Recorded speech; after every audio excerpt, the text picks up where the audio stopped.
back. It's a beautiful day in the neighborhood. Yeah.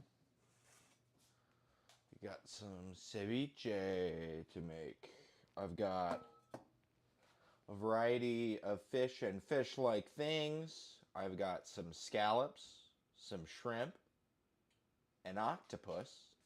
We got an extra octopus from our Costco octopus haul for paella. Unfortunately, I was not able to stream the other one because wasn't feeling well, and it was yeah, I just had to make the food.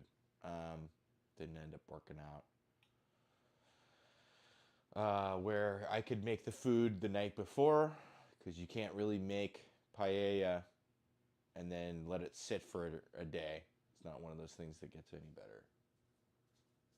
So that didn't end up happening, and the streaming, there was a thing on Friday, so it just didn't end up working out. But we've got another octopus.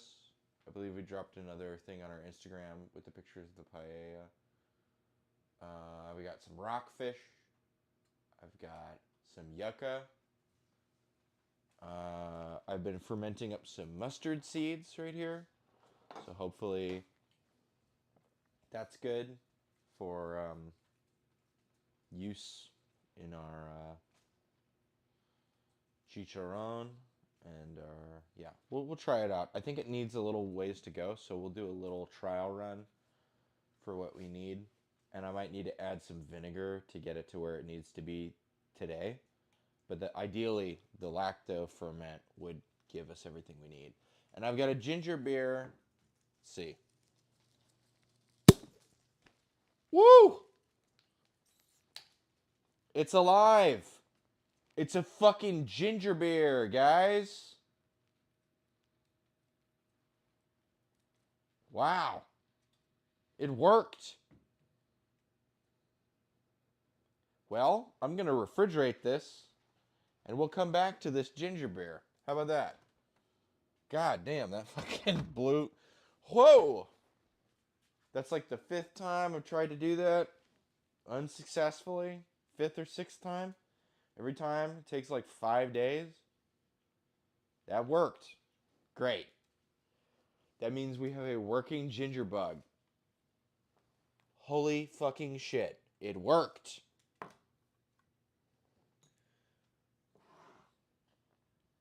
And here's our ginger bug. Add a little more sugar to it. And then we'll move this over.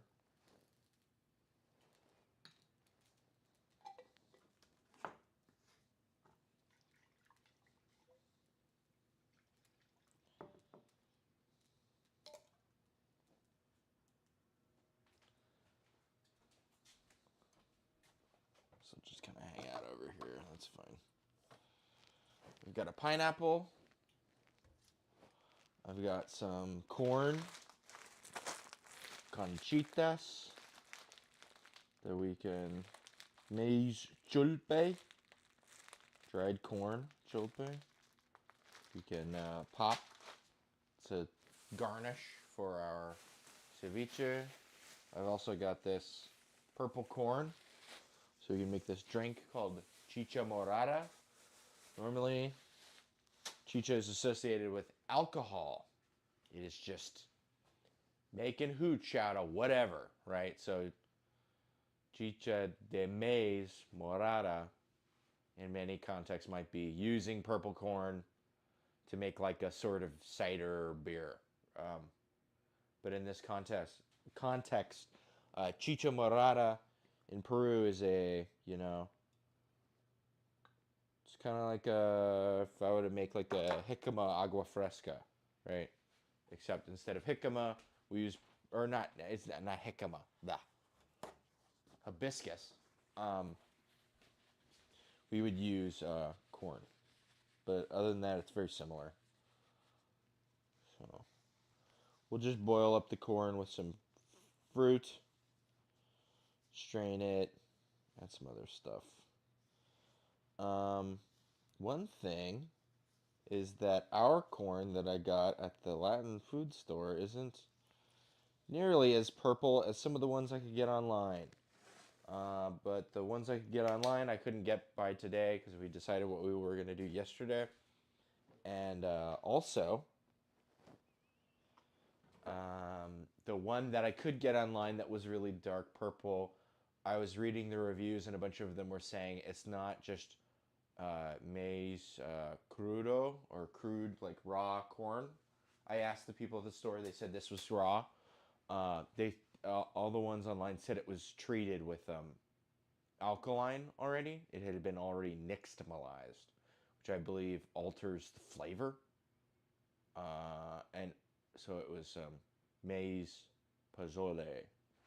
So it's already ready for soup. So I was looking it up and trying to do my best. And we got the less purple one, but I think it is the right form of corn. We'll see. So, yeah, we've got a long road ahead. But yeah, we're going to make ceviche and then we're going to fry up some fish as well. And we're going to make it like you would have it in Lima. And normally when you go to a cevicheria, place that sells ceviche, you would, well, we would when we were in Peru. One of us would get the chicarron mixto, and the other would get the ceviche mixto, and we would share. So you go between this like cold, citrusy fish and this like hot, buttery fish, right? And it comes with this like tartar sauce. Oh, we also got some different chili pastes, Peruvian chili pastes from the store, because my peppers aren't nearly ready. So we have ají amarillo paste, we have ají panca, and ají marisol. So, yeah. Good stuff. Things are happening. I don't see the... Normally there's like a...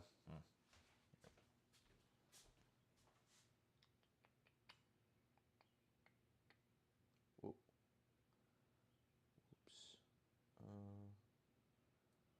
Sorry.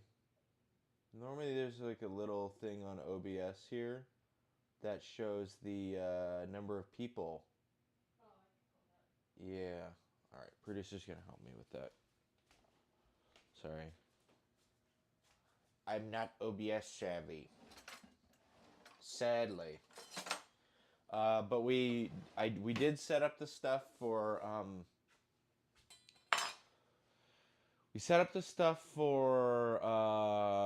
affiliate. So we've done all the stuff. I believe we're officially affiliate. Hey,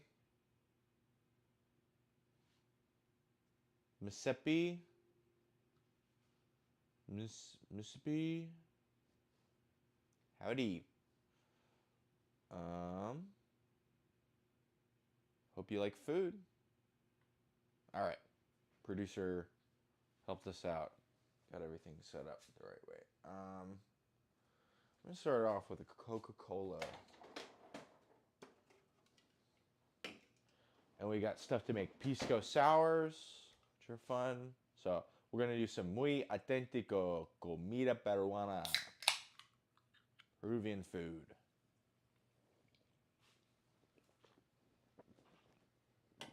All right. Oh, man. All right. Cool. I think first things first, we need to get our fish prepared. So I've got this thawed out. This is pretty well thawed out. This octopus we're going to use for the chicharron. We're not going to put it in the ceviche. Because I always found it kind of chewy. It was one of my least favorite in the ceviche, but it's very good in the chicharron. But it's like very raw. So we're going to actually parboil it and then chill it. And then we'll have it in pieces and fry it up. Yeah, so we're going to do that. And then I'll try to start getting the yeah, we're just going to be boiling a bunch of stuff for now. And then things are going to be made and chilled progressively. And then we'll pull stuff back out and fry them up. Because we've got to put the things... yeah, it's all right. We'll get there. I'm in explaining mode.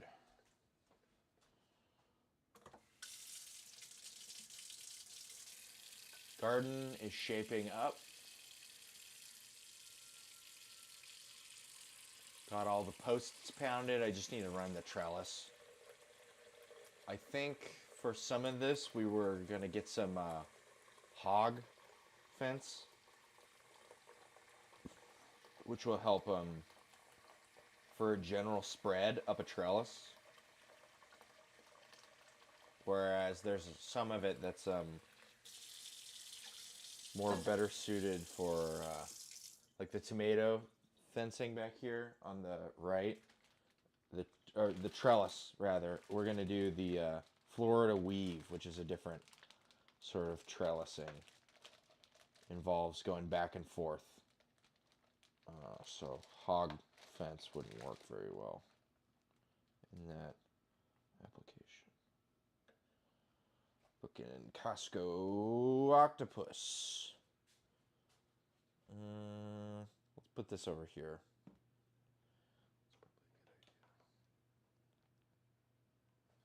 We'll just boil this for like... The last time when we did paella, we boiled it for like an hour and a half. And it was pretty... It was a very good texture. And whereas this time, I feel like it should be a little bit chewier. Especially if you're going to fry it. So we'll boil it for, let's say, the better part of an hour. It's about 7 o'clock right now. Pacific Standard Time. So we'll boil it for like an hour.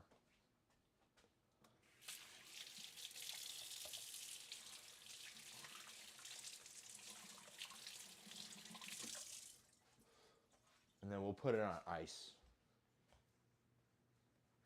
I was debating blanching some of the shrimp, but it's whatever. Who cares? Alright. And I had a bunch of... How do we look? Ooh, yes. That's what we want. Perfect. This is a little... Whoa! This is a little side project I got going on. So I grew a bunch of chives in my spring garden. And so I didn't know what to do with all of them. So I dehydrated them. And here's a bunch of dehydrated chives. Because I saw a video where a guy dehydrated them and then he blended them up into a chive powder. Ooh, yeah, it smells really fucking good. So we'll do stuff with this eventually. This is like an ongoing thing. I'm actually going to put this in like a quart jar. Just so it's like just done and out of the way. I think that's a good idea.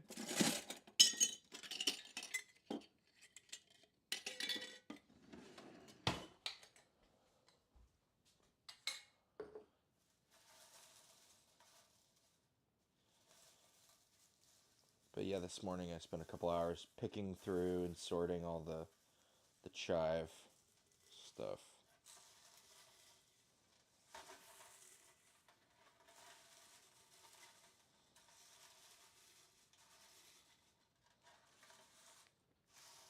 So my spice blender right now is not fully cleaned. So I'll try and get that cleaned up. And then we'll run this through it. The chives are, pretty mild. So I feel like if I put it through a spice blender that was kind of dirty and had a bunch of random crap in it left behind, I feel like we're going to get some adulterated chives. It's not what we want. Most of the time I'm not too particular with that thing, but I feel like we'll fuck it up.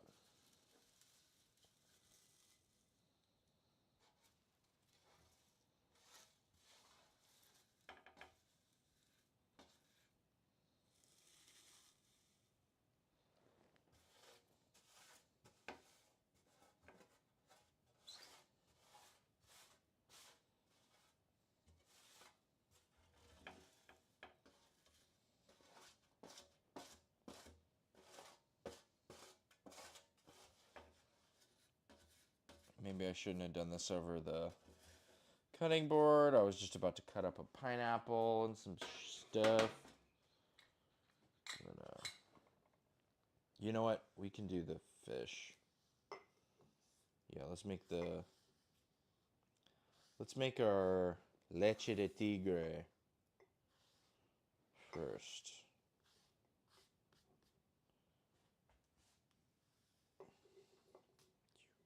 Okay. Cool. We got a quart of dehydrated chives. Smells really good. So, interesting. Waste not, want not.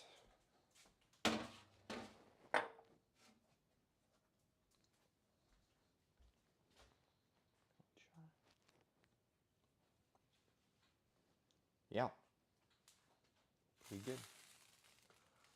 I'm going to move this over.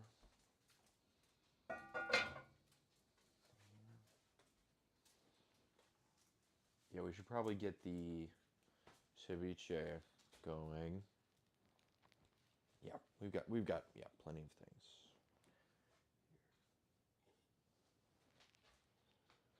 Get some tunes.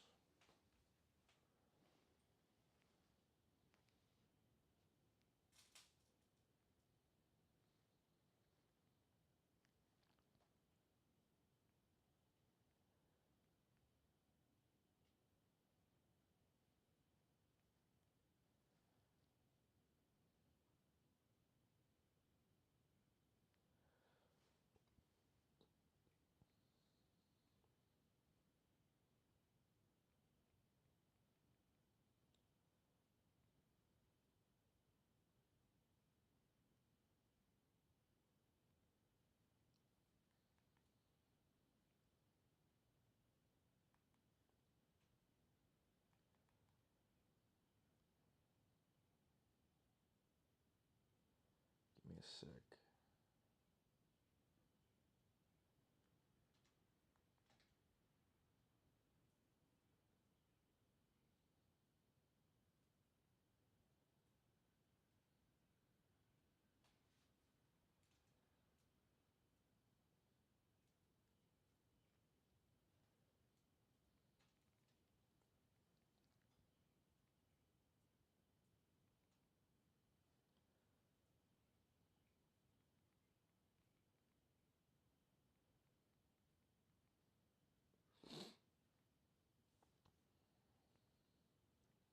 Trying to find.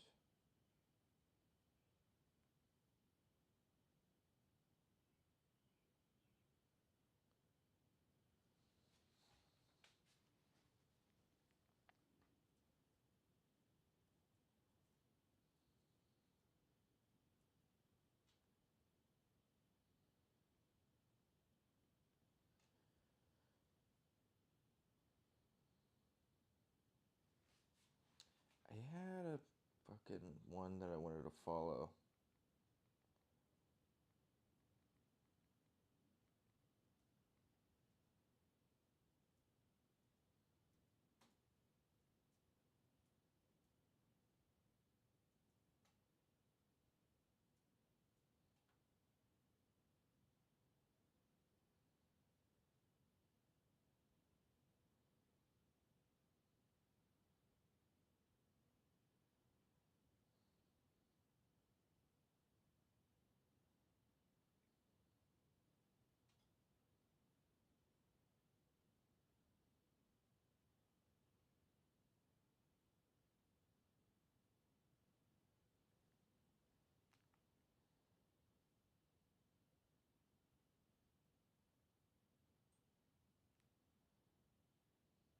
All right.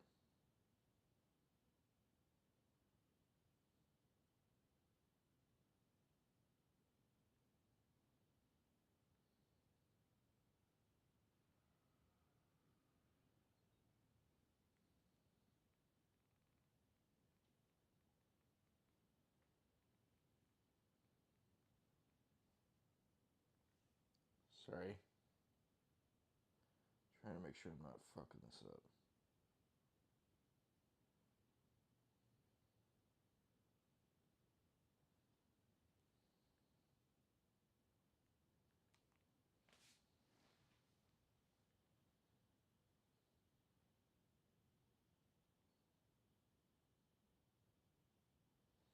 So we blend a little bit of fish into it.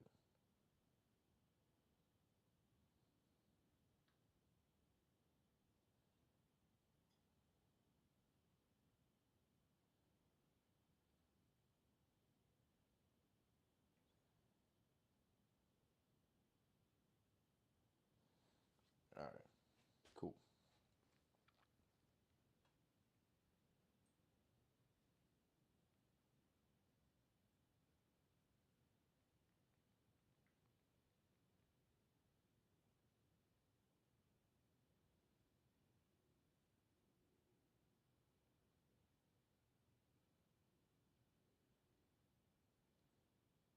All right. Thank you for your patience.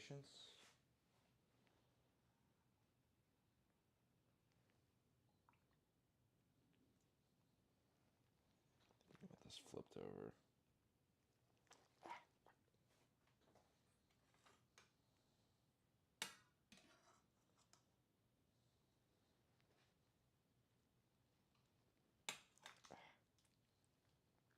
Be flipped over. There we go.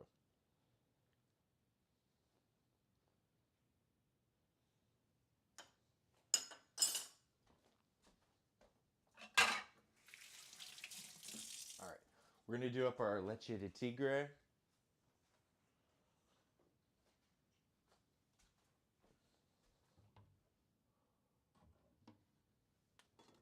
So we'll make it this guy.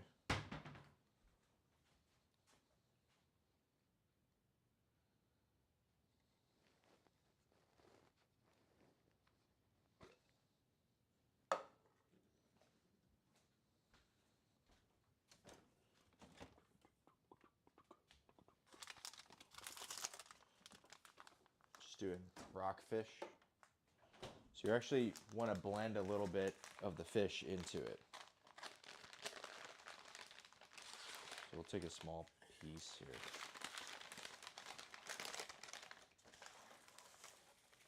Just add it straight to it.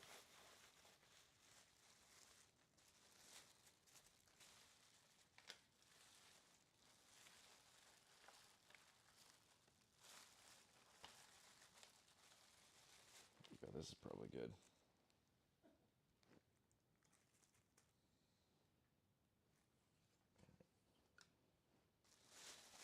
It's part of what gives it that kind of creamy sort of vibe. Back into the refrigerator with the rest of this.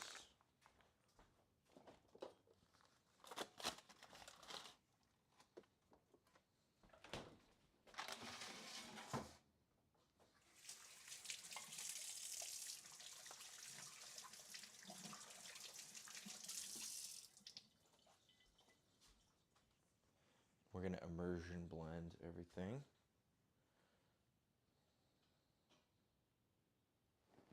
And I didn't have any ají in my garden. I grow it. I have ají limo and ají amarillo. But we didn't have any at the store. We don't have any right now. Not in fresh form, which is what you're going to want in the leche de tigre. So I'm going to do some serrano. I'll do a serrano.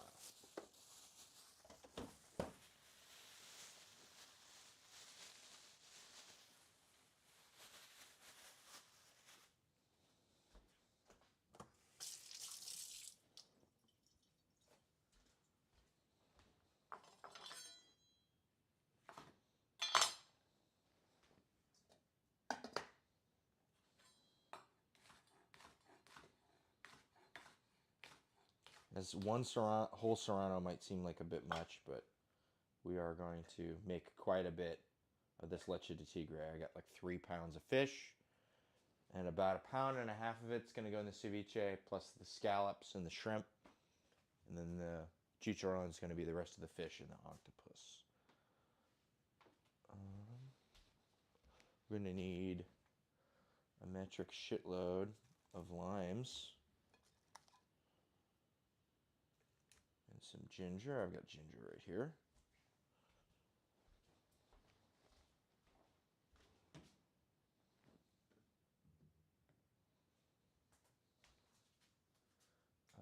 onion. Just making sure I'm getting everything.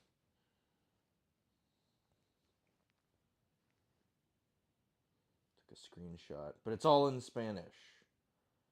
It's good though. Leche de tigre, 40 grams, pescado, ajo, garlic, talo de apio. I think it wants a little bit of celery, cebolla, ají limo, quillon, which is ginger, culantro, 7 limes, un caldo de pescado o agua. Caldo de pescado. So like fish stock, or yeah, we'll just do salt, pepper. All right.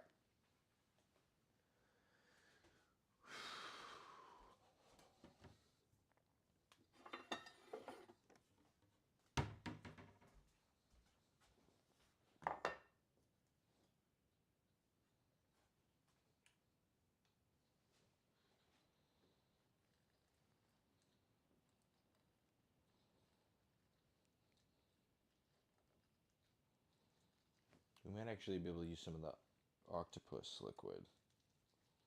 It's the caldo de pescado.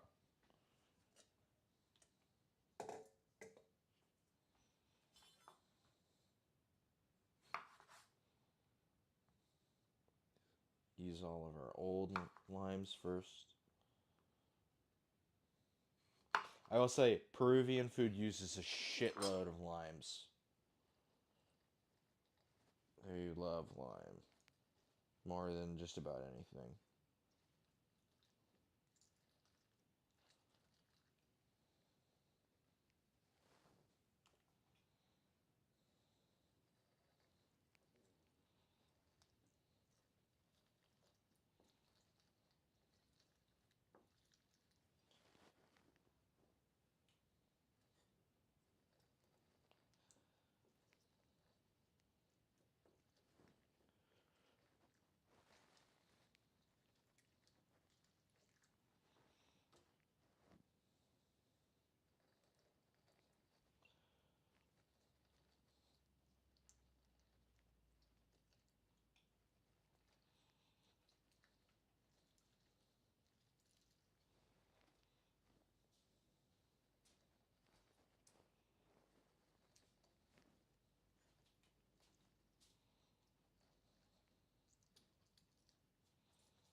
Oh, do you think I should bake the yam or boil the yam? I think it's boiled. Yeah. It's more like wet. Yeah.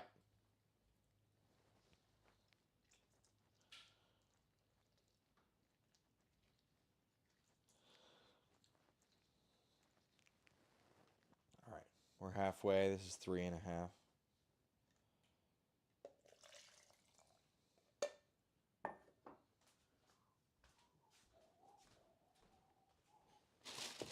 I have 10 more limes for good measure.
Gingebre.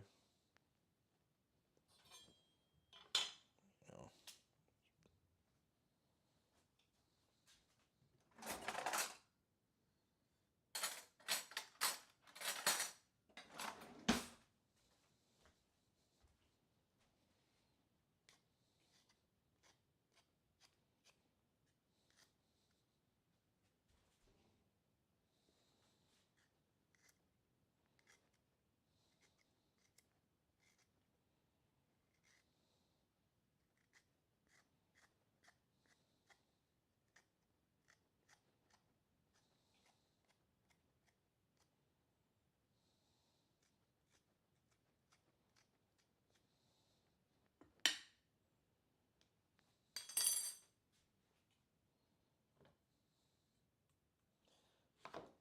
We'll start with this much ginger, and we'll see if we need a little bit more. But don't want to overdo it. Right. Cutting against the grain so that way it's easier to immersion blend. You can fuck up your immersion blender with just trying to blend ginger. It's got grains, it's kind of fibrous.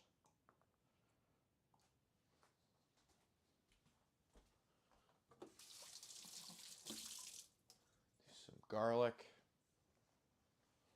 We'll roll through our list of shit.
We'll just do these four, actually. Garlic isn't the most dominant in ceviche.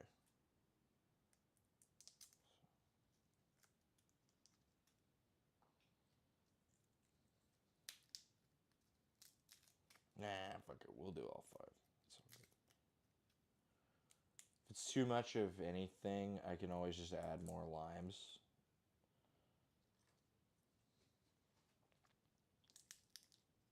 So we've got 6 more.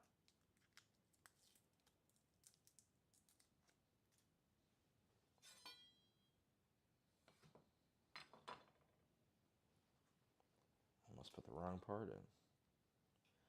Don't you hate when that happens?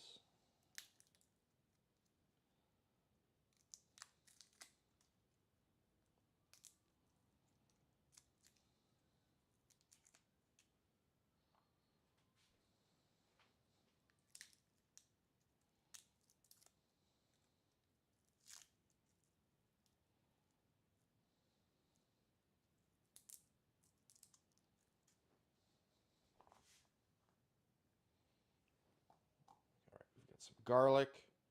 We've got some ginger, lime. I think we're meant to do about half a stalk of celery. Do you have any celery? Yes, we do have celery. It's the first time anyone's ever exclaimed happily that they have celery.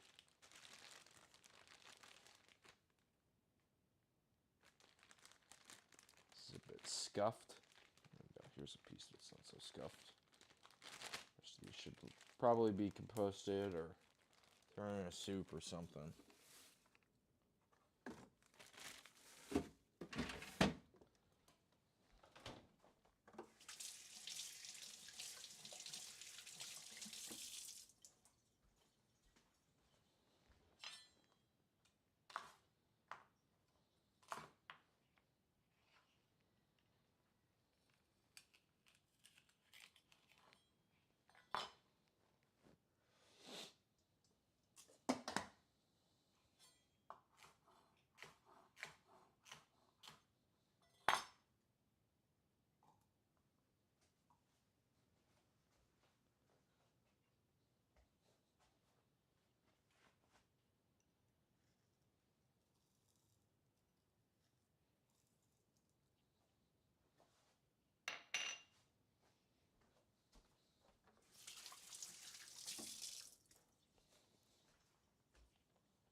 Black pepper. And I think I'm going to do about like a quarter of a red onion. Maybe a little less. You know what? Let's do a shallot. They almost only ever use red onions down in Peru, but a shallot would suffice. I think a shallot would be appropriate here. So let's do that.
All right. See if I'm missing anything before we bust out the blender. Pescado, ajo, apio, cebolla, ajilino, culantro. Yeah. Okay. And a little bit of water. Okay. Some cilantro.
Blender time.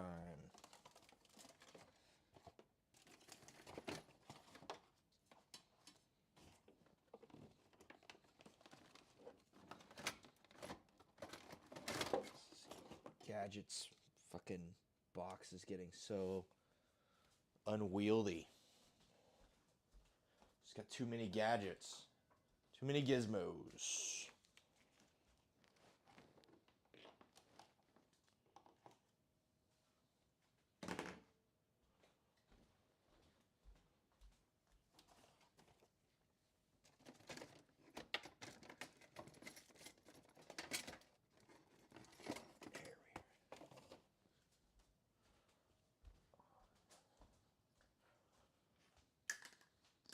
Howdy.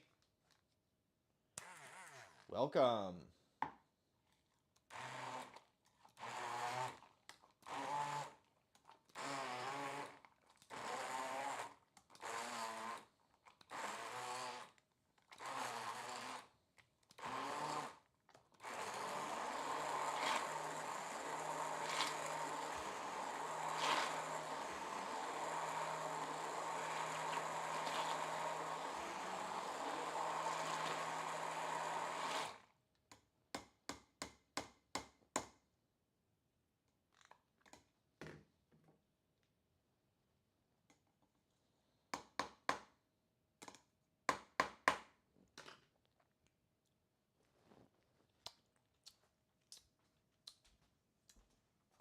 Yeah.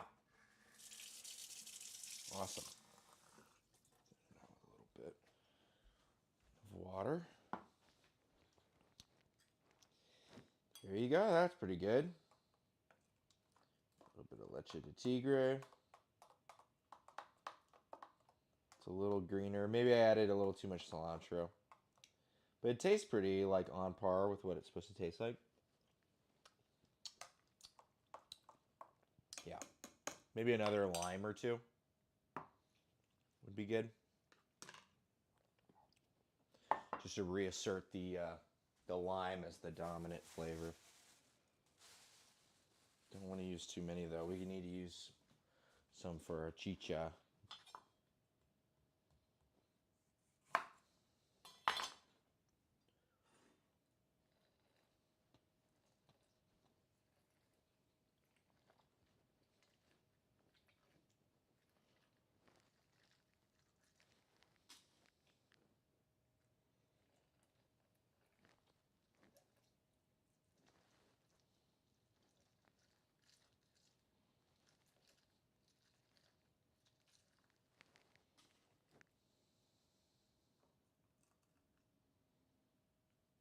All right. It's a good container full of leche de tigre.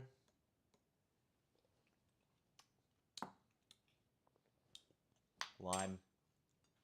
A little more up front. Awesome.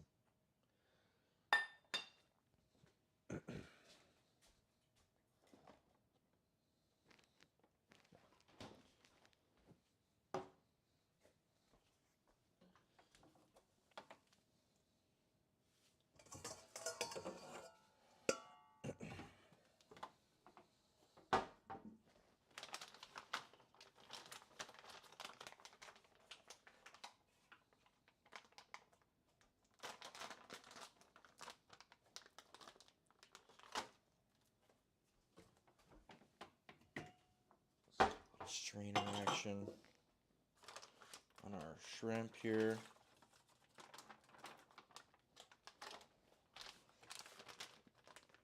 And scallops. They used to sell these like smaller scallops at the store that are cheaper. Just couldn't find any of them. Kind of pissed me off. All they have are the big regular ones.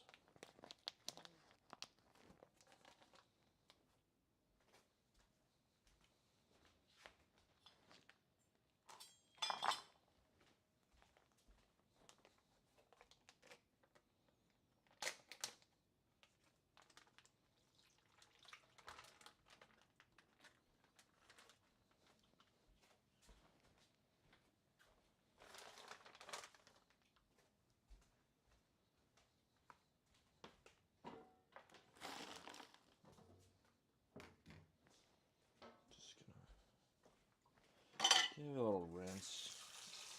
Some of these shrimp.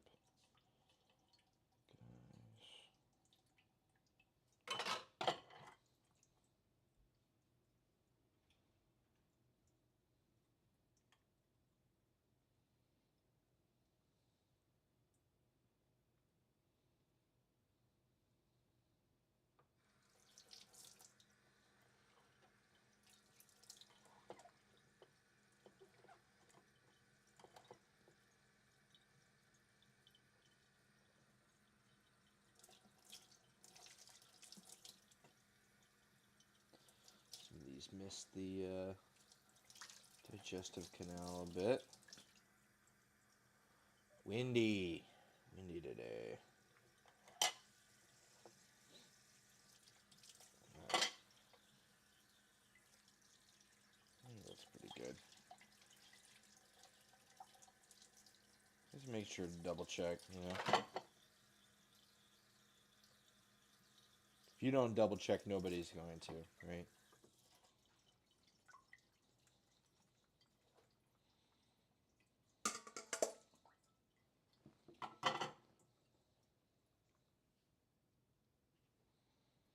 And I'm actually gonna, as sad as it is, that 12 ounces of scallops was like $12, $1 an ounce. But I'm gonna have to quarter these. There's no way this will be a good size for, you know, a bite.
All right.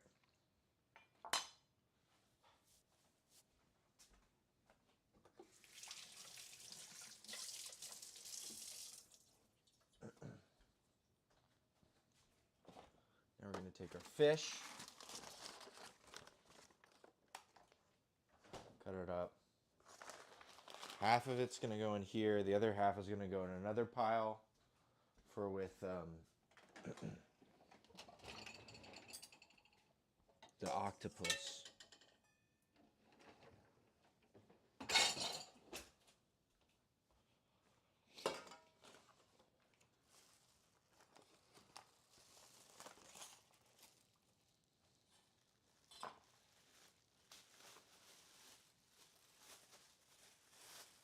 This is just some rockfish. Nothing too fancy.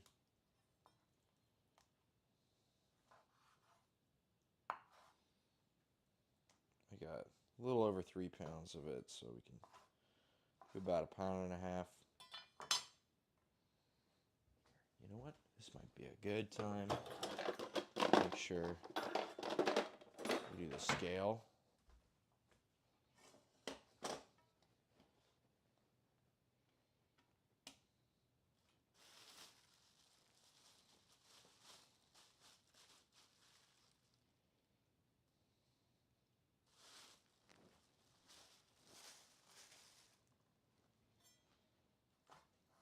Sorry. I'm always so horrible at framing stuff. My bad.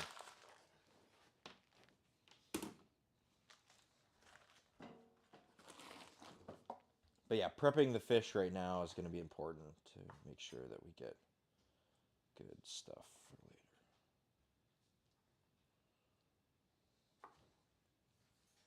So we want smaller little things for the ceviche, and then for the...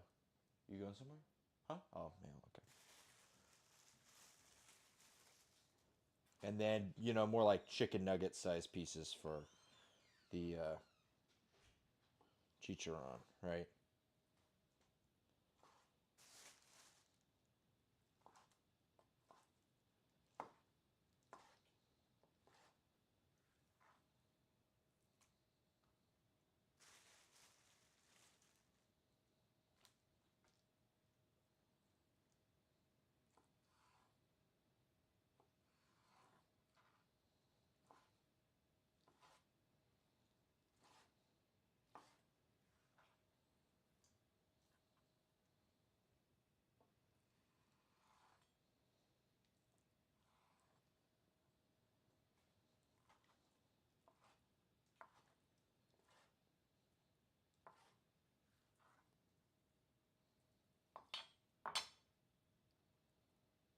This is what we do. The double check. This one's got a bunch of bone in it right here. Just that piece.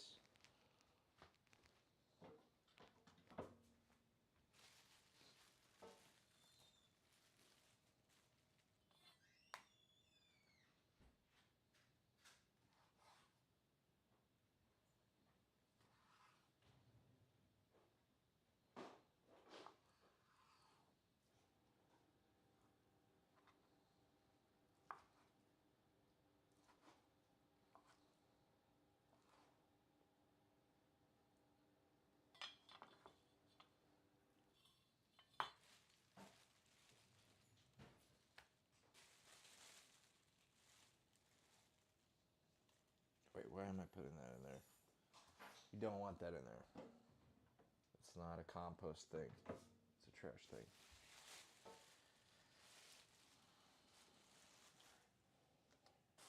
Trying to weigh this out.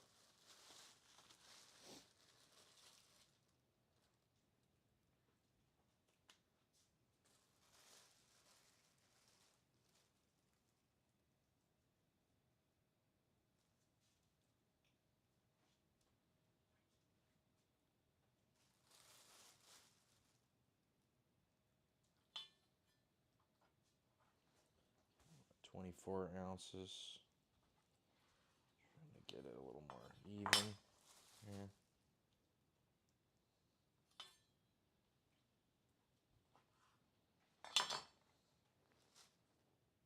There we go. Okay.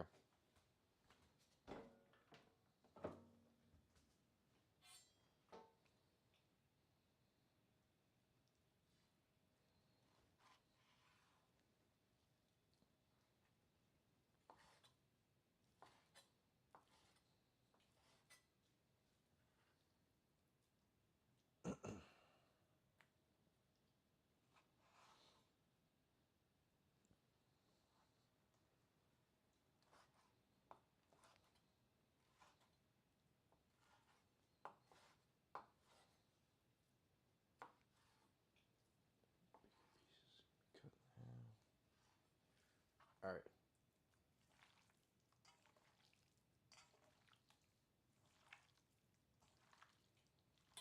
This will be a good deal of ceviche.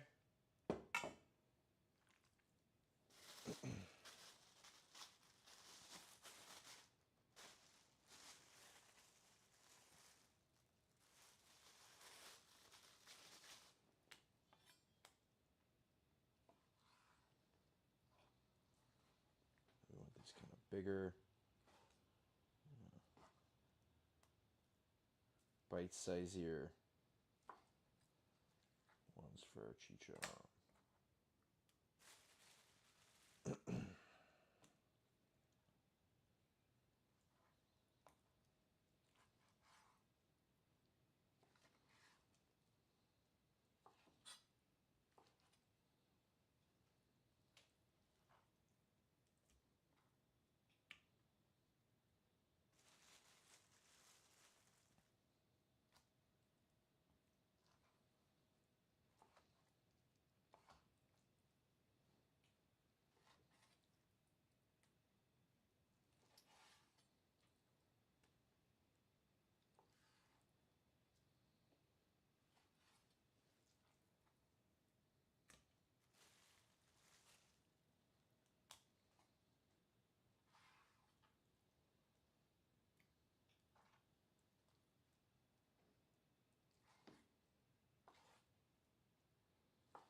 something I'm gonna do right now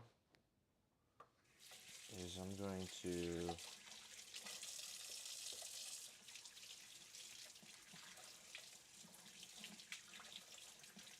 we'll make our mustard here, but also I was just gonna take right. We don't want to put all of this in it if I'm gonna make some of this for tomorrow, because some of this like really delicate fish is gonna be just obliterated by all the stuff.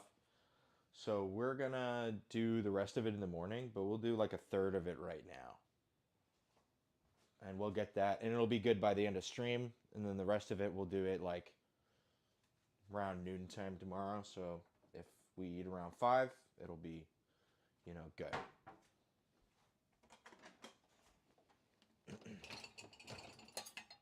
You can overdo it to the point where the fish wants to like fall apart. It's just not super right. This is all very delicate stuff. If I was to do it with like, oh, whoa, hey, oh, we got a double setup for the thing. Okay, producer will fix it. Thank you. Woo! Prime sub. Wow. Thank you. Welcome. Good morning.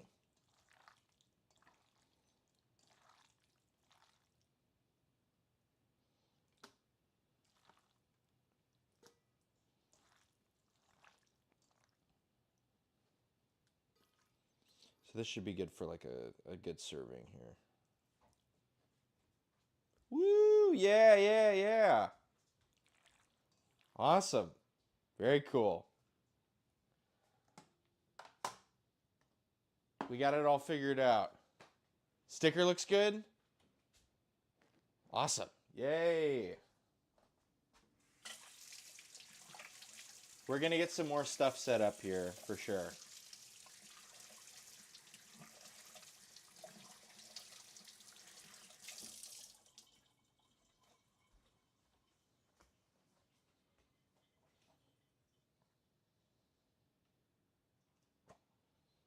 All right.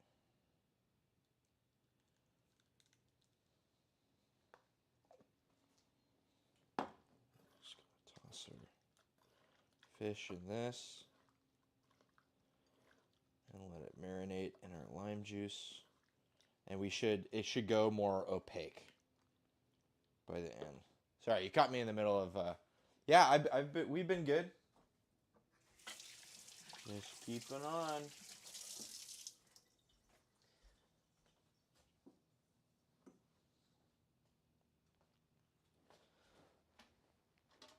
Just trying to get the garden back into shape. We're almost there. I got to run some trellis. But I pounded a bunch of posts today. And my shoulder isn't as miffed as before. Plus, we have a ginger beer. We've got a ginger beer. We're doing ceviche. So it's like raw fish mixed with like lime juice and stuff. It's Peruvian. And then we're also doing chicarron. So I'm taking fish and this octopus. I'm parboiling it. And then we're going to fry it up. And we're going to have the ceviche, like this cold acidic raw fish, mixed with and then our chicharron with some tartar sauce. So you get the like cold acidic fish and then the hot buttery fish. And you get to go back and forth. And then I've got some cassava, some yucca, and we're going to fry it up as well. So. And then there's a couple other things too.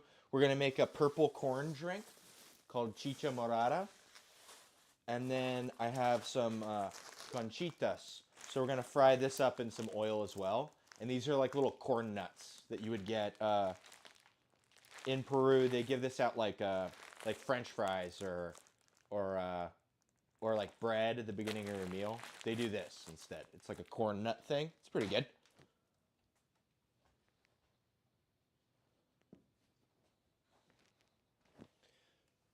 But yeah,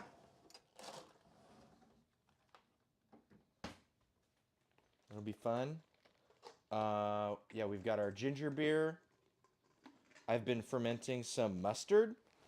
So this is mustard seed that I've been doing in a salt brine with a little bit of shallot and garlic.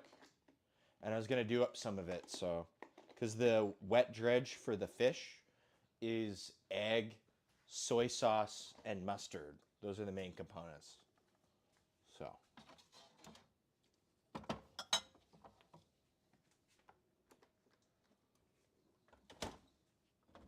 But yeah, I've been working on this, and it's like, you can hear it like, I'm so excited. This is a soursop ginger beer. You can see how foamy it is. So happy to have finally.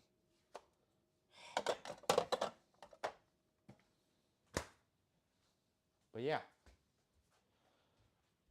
Yeah, and the mustard's showing some good signs of fermentation. I just was tasting the brine, and it's not nearly as acidic as I would like to do all of the mustard, but I can pull some of it off and make some mustard right now and just check in with it.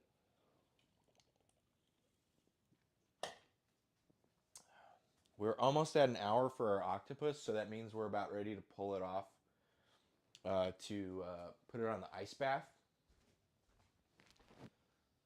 Yeah, we've got these. The local grocery store has been carrying these juices. So we've got mango, guava, and soursop. And it's like with pulp. It's a product of Vietnam. And the juice quality is really good. So we had soursop, high quality soursop, when we were in South America. And this is good. So it's really, really fortunate to have found it. I'm going to put this back in the refrigerator as well.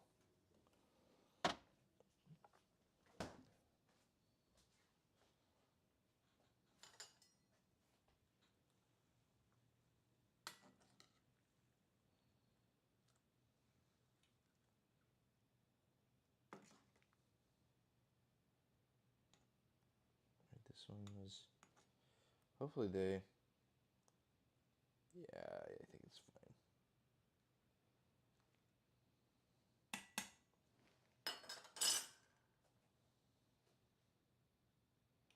All right, I think this is about ready for the ice bath. Let's make one of those.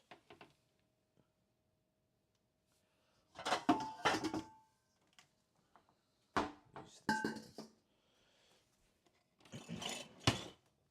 Just put all our ice in it.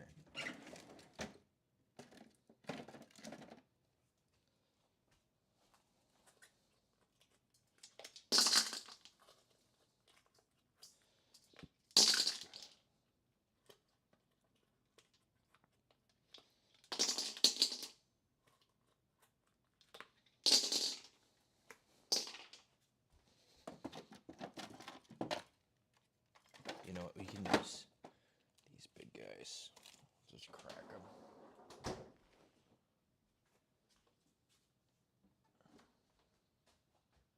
Drinking those drinks. Yeah. Awesome.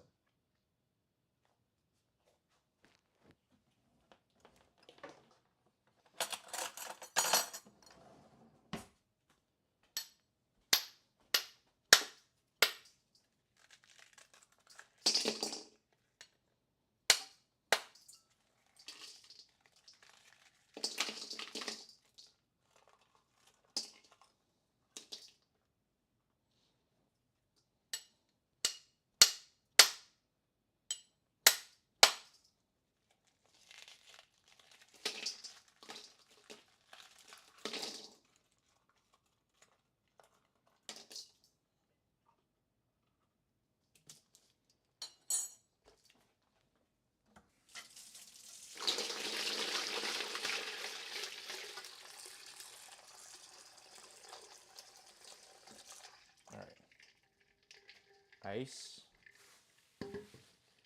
meat octopus. So we don't want this as soft as the other time when we made paella because we're going to be frying it here, so...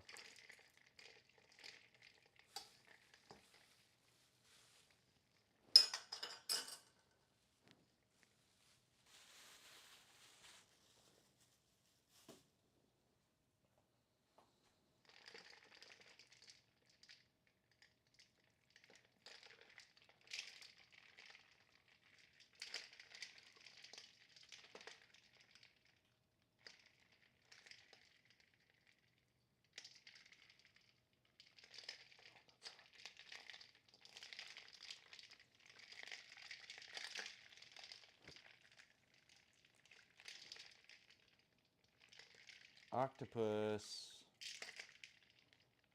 Sorry. Framing.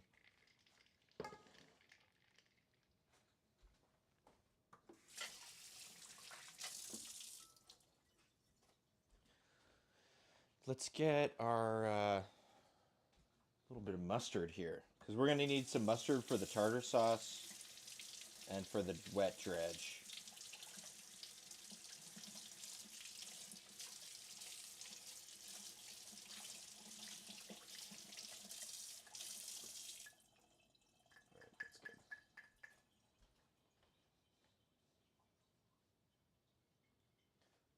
How much did I spend on the octopus? I think that octopus, it was like $8 a pound. I think in total it was a little over 2 pounds. So this octopus was probably like close to $20. But it's already gutted and everything. Like all of this is edible, right? They've gutted all of it. They took the beak out. They took all the guts out of the top of the head. So you can actually eat it all. Can I get suction? A little bit of suction. I should have done it before. Quit fucking around.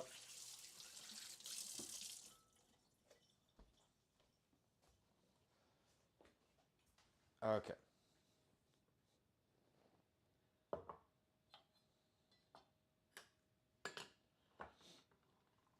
Let's do up some and something else. You could do it in like a deli container. Yeah, let's do that. Okay.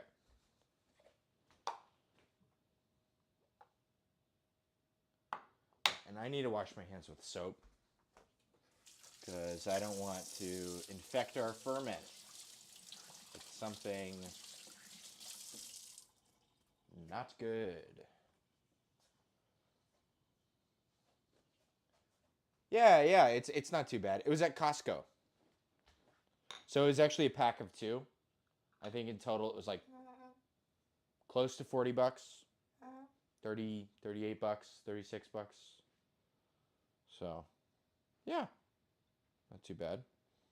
So tasting this, we've got a little bit of sourness. And you can see the bubbles. Right? That's lactobacillus. So I'm going to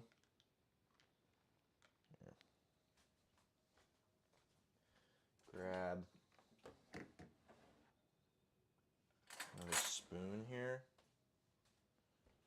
and scoop some of this stuff up. Let's see what it tastes like when we blend it together.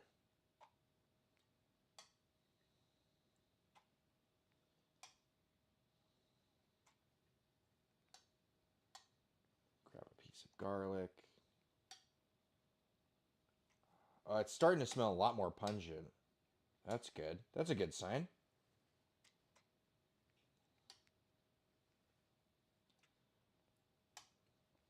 Do a little test run of this. And who knows, it's smelling a lot more like what I wanted it to smell like. I just kind of had it under wraps because I didn't want it to be all... I don't know.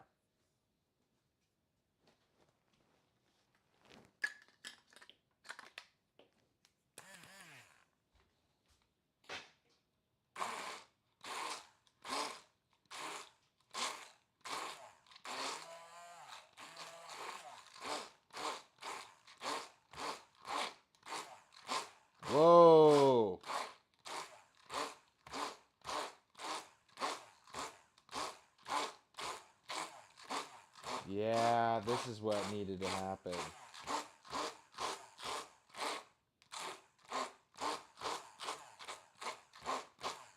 Wow, this is very fragrant.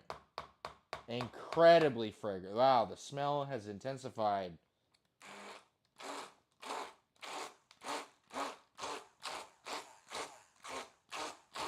Mustard.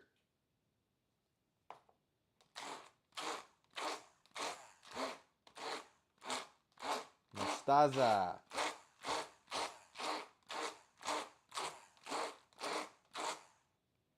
Yeah, this is already like making my nose freak out.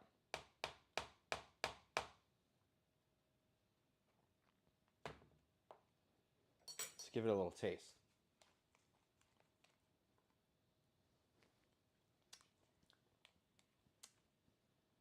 Wow. Yeah, this is pretty aggressive.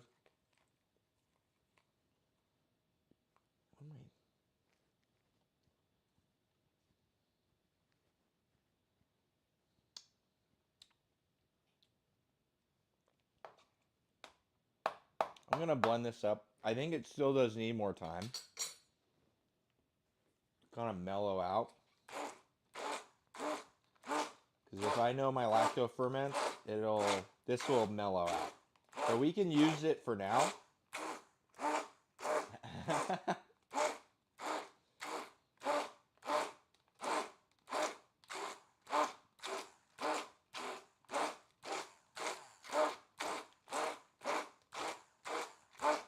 Yeah, this is like a hot mustard.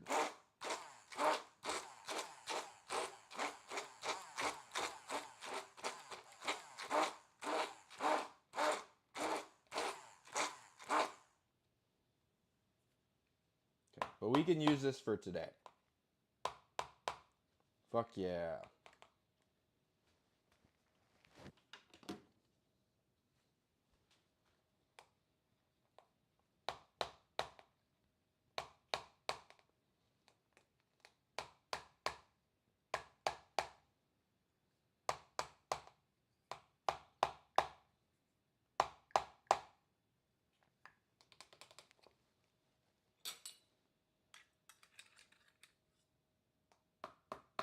Bruce, any plans for any channel buttons? I am a bit unfamiliar with what the channel buttons do exactly. Producer, do you know what the channel buttons do? No. We don't know. We'll figure it out though. We have plans for many things. And whether those plans will come to fruition, who knows? But we will have some buttons of some kinds. Some things.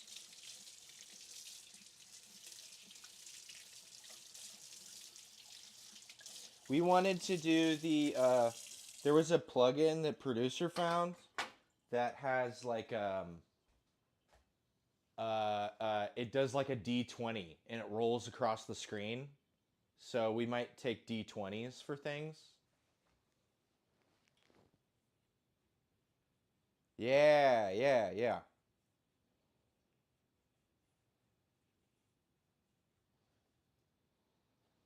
So we might end up doing like odds for something, you know, and then I'd give like a DC something or other. And then if it makes it, we have to do it. Oh, we've got a thing. Perfect. Producer's on it. The head flipped inside out on this guy.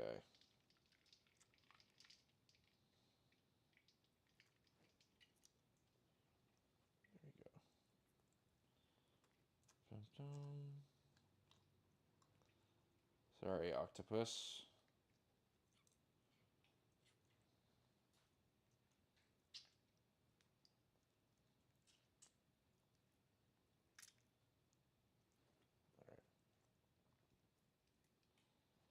You know, I'd drain this off, but it looks like it's pretty well drained. Oh, shit, I never turned this off. Okay. Let's dice this up. We'll get it in with our chicharron. And then we'll get our dredge going for that.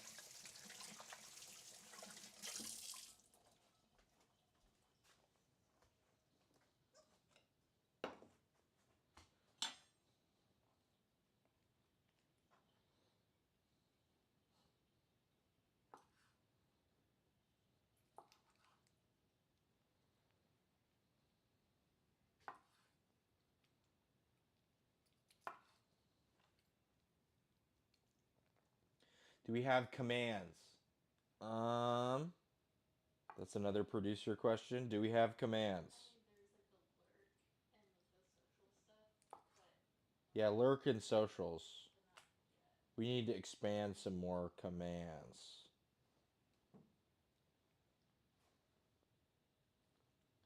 Just spent today filling out some of that stuff for the. You got to give all your government details. So we're getting there. There are many plans to experiment and continually add stuff. Is it socials or is it? There's the lurk one. We got Instagram, I think, and YouTube. Is it social? I can't remember. YouTube?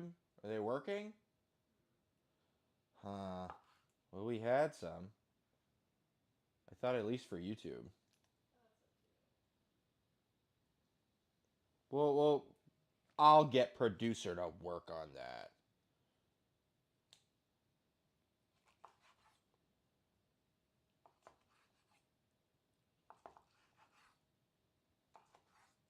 This is nice and like par cooked. It's like not super hard and chewy, but it's like not, falling apart.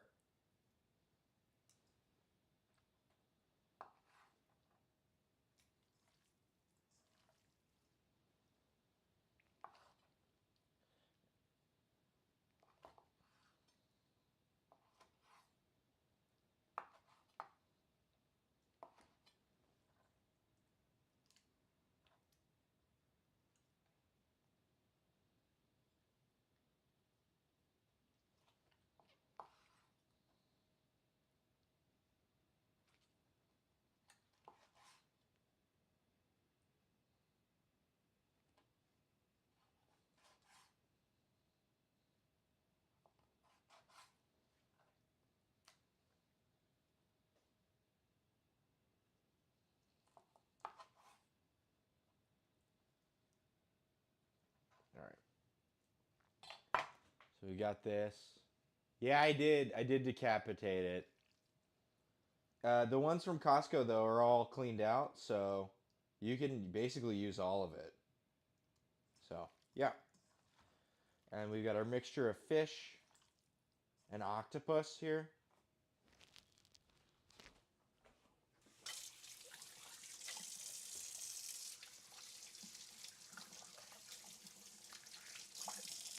We'll get the dredge going. We'll get it in the refrigerator. Got to refrigerate for a couple hours, and then we'll start working on our. I gotta boil up some sweet potato and some. Here, we're just gonna do a big deal of mustard and some of our corn. Conchita, conchita, conchita.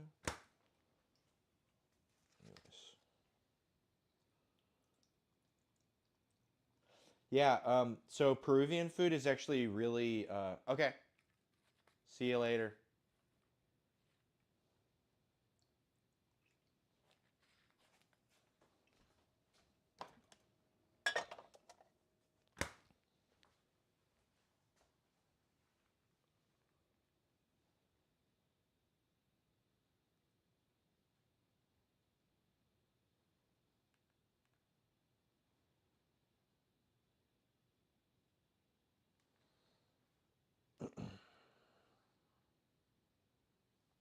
Just gonna double check that I'm not missing anything.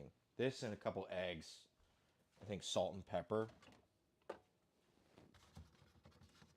Just one. check.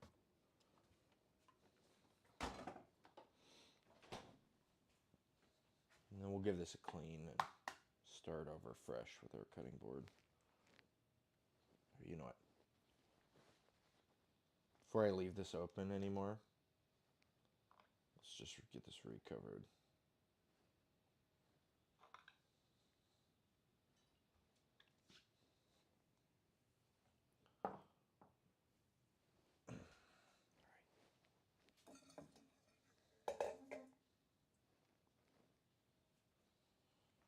God, too many things.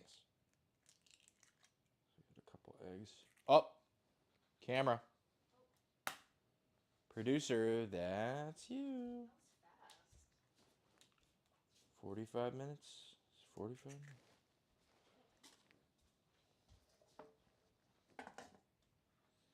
And then, so we got mustard, soy sauce, salt,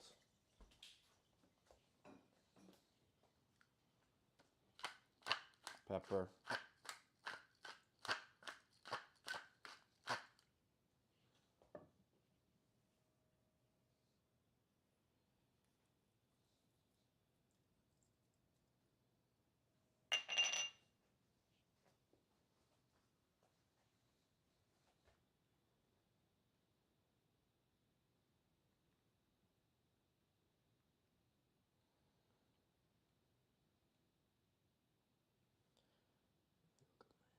chicarron de pescado.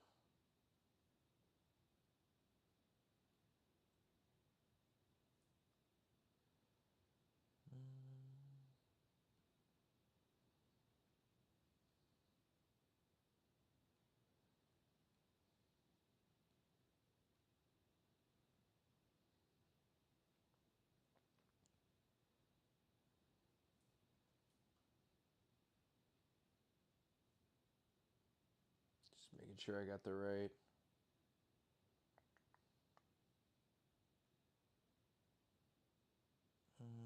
Not that one.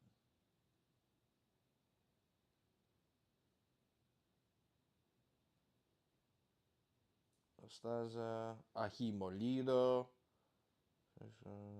sal, gusto, flour. Okay, yeah. A little bit of garlic.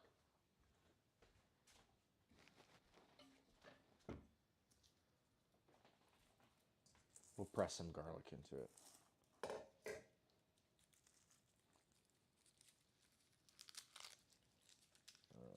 3 cloves. I have a feeling it's pretty much where it needs to be.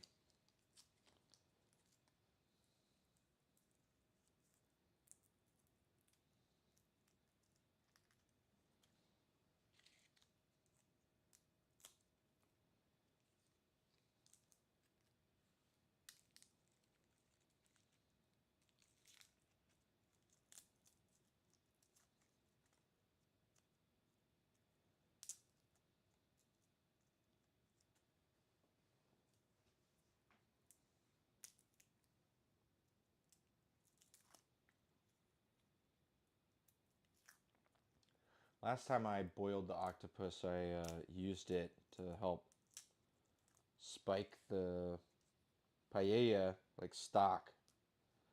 But I don't really have any plans to do that with this, so I don't know what to do with that. Guess it'll just go down the drain. That's what else happens.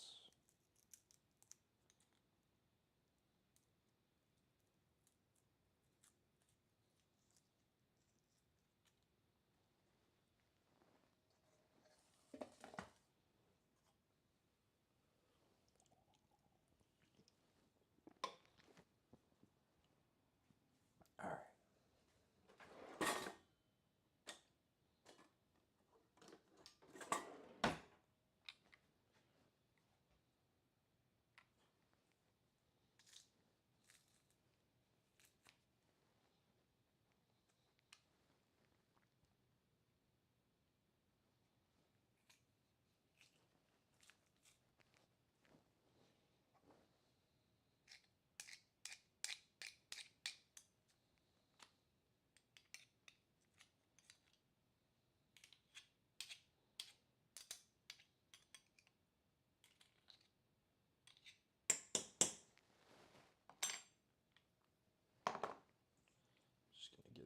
mix all this stuff up.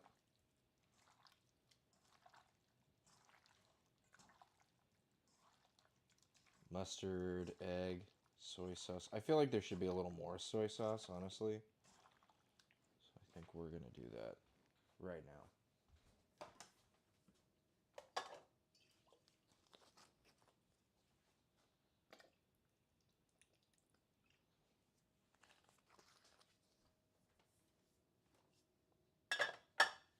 Maybe another egg.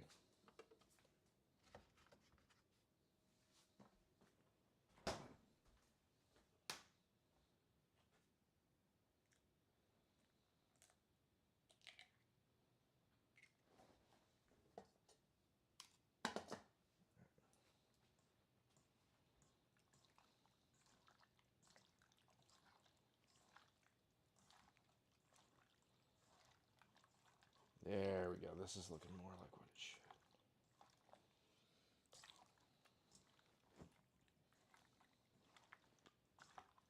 All right, so we got our rockfish and our octopus. We're going to chill it in the refrigerator for a couple hours. And then we should be good to put it in our dry. It'll be a mixture of flour and cornstarch with some salt and pepper.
Fish.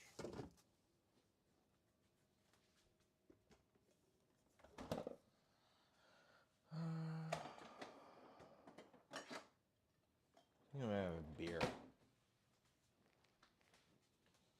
So it's for the drink for today is gonna be a pisco sour, which is very typical. But you would also have some nice good cold beer is also a runner-up, or tied for first.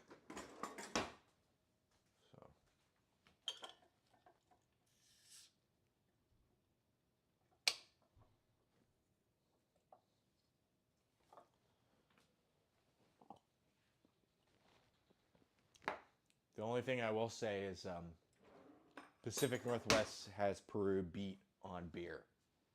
We've got basically almost everywhere except maybe Belgium beat on beer, and Germany, arguably.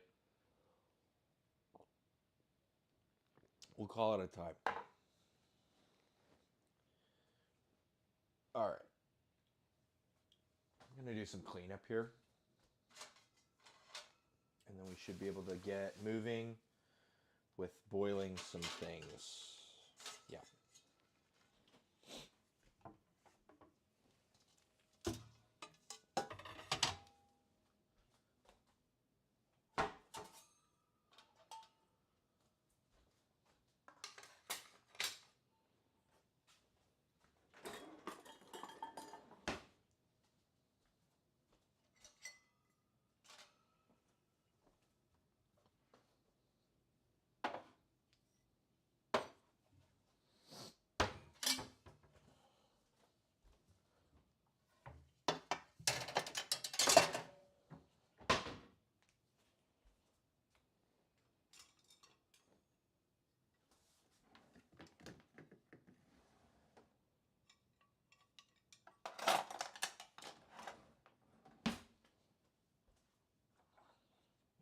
Get to those later. Fill this up. Just a little bit of housekeeping.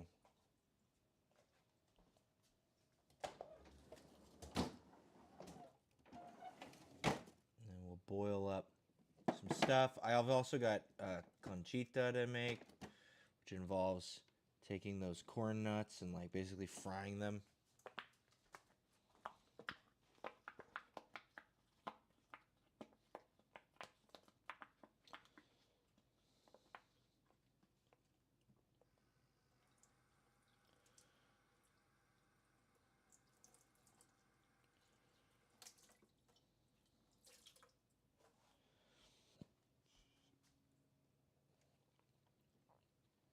And we've got to cut up our yucca as well.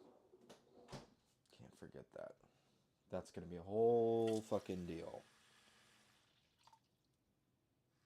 I remember the last time I tried to do that, it was pretty labor intensive.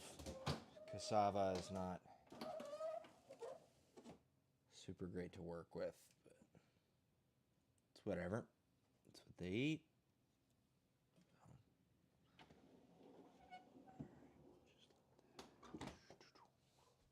All right. Here's that.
this off.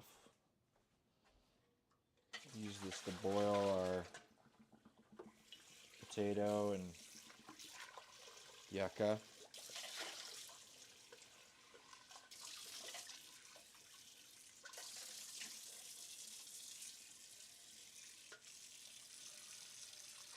Not too overly concerned with like cleaning it all the way. I mean, the fish and the yucca is going to be fried together, and the fish and the potato is going to be served together. It's not too big of a deal, but you know, helpful to make distinction.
Schmutz on it.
Okay, getting there.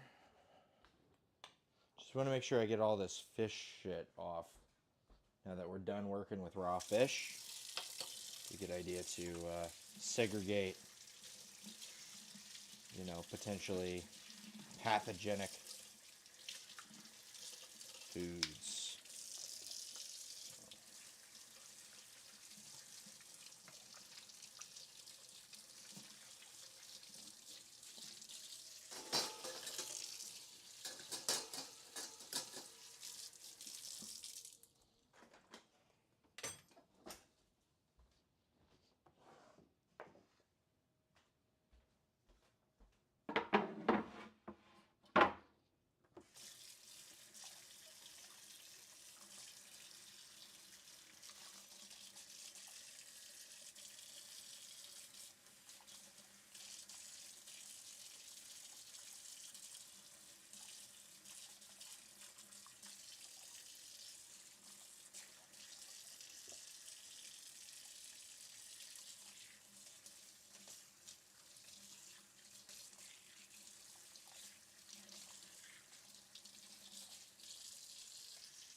Clean start.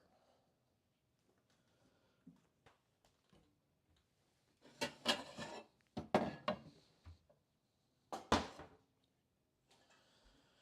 to start boiling another pot of water. And we'll deal with this one first, and then we'll get to that one.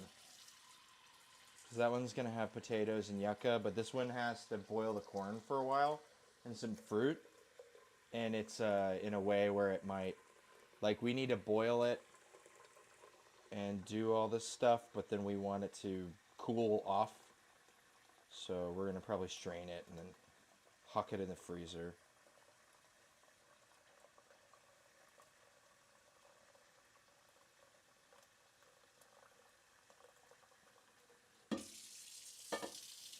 And yeah, this corn isn't as purple as some corn, but it should make for a purple drink.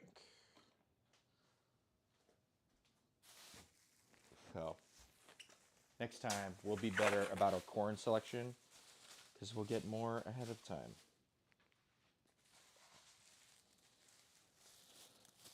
It's corn. I love corn.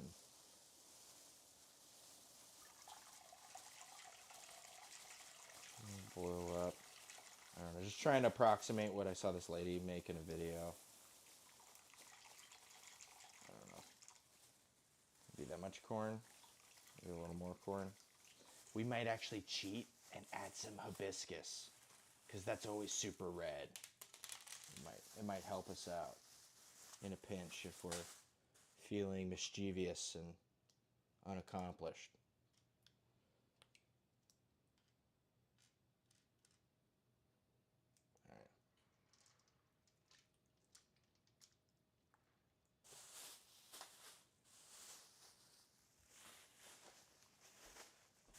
But for now, we've got a pineapple, some regular apples, and those are going to go in there,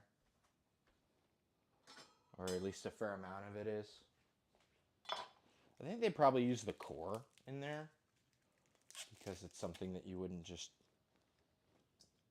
or you might not want to eat, so you could just use it for that instead. Water.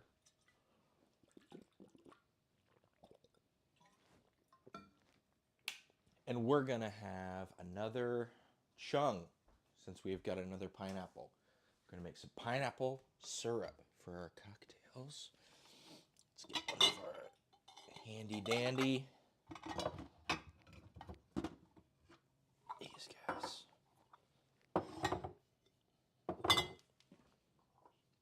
They're so handy. But yeah, the Peruvian corn is a little more like black purple, I will say. It's pretty aggressively purple.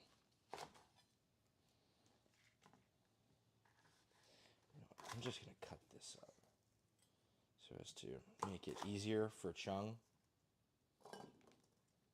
so the sugar can get everywhere.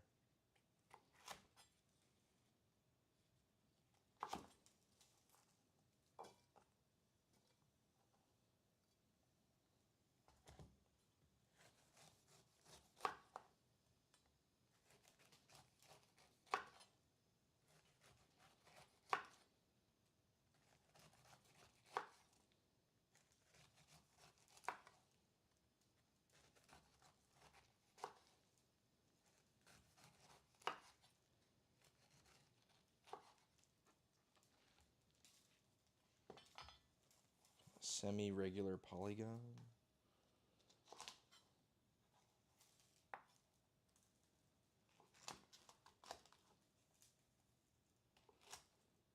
I'll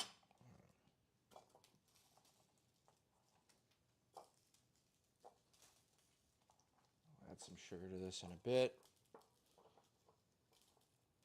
And you know what? I've been fucking up my... Oh, pineapple is going to go in this corn drink. Probably about half of it. I've been screwing up my chung game because I thought that the sugar would make it, would not pull the liquid out as well if it was in the refrigerator. But I was checking in with a guy who taught, like a YouTube dude who got me to want to do this, like the chung stuff, and he always puts his in the refrigerator. So wait, are we 8 mix of the stream already? No, we haven't eaten anything. I put everything in the refrigerator, so it's cooling off, and you know the lime is doing its work. We've got a bunch of frying to do. Are we at mix of the stream? We could be. Give me a sec. I'm gonna decore this.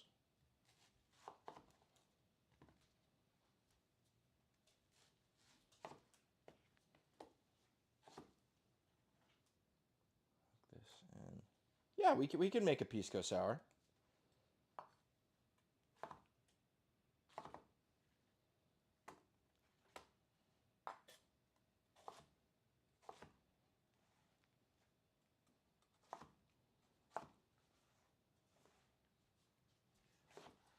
I'm also going to add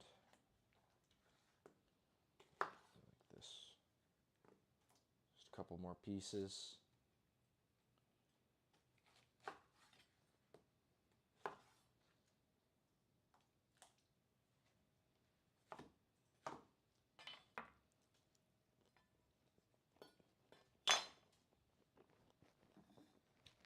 I was drinking a beer, but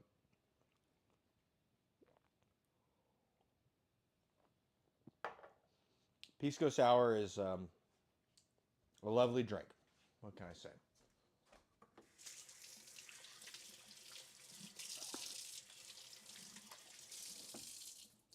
There's a whole host of South American drinks that are. What beer? This is from a place in the Pacific Northwest called Pelican Brewing.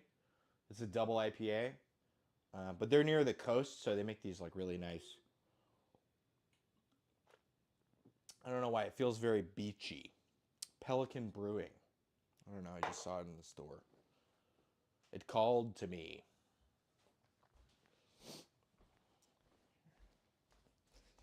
I am going to do this chung before I forget.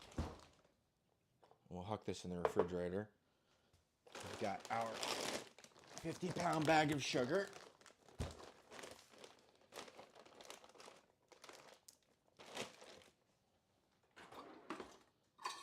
And I'm just going to pour half cups of sugar over this until it's pretty well dusted. And we'll adjust the sugar accordingly, but I'll just huck it in the refrigerator here. And so this should make a wonderful, fresh pineapple syrup in several days to a week.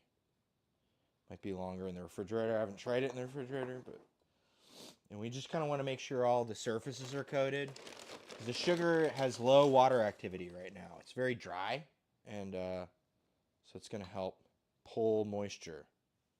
I think that's good enough for now.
We'll put this in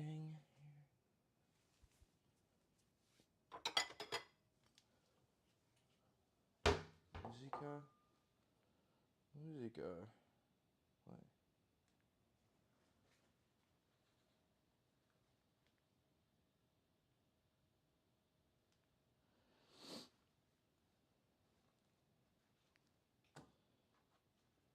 Am I dumb? Am I putting this in way too small of a container? Yes, I am. I am dumb. I am putting it in too small of a container.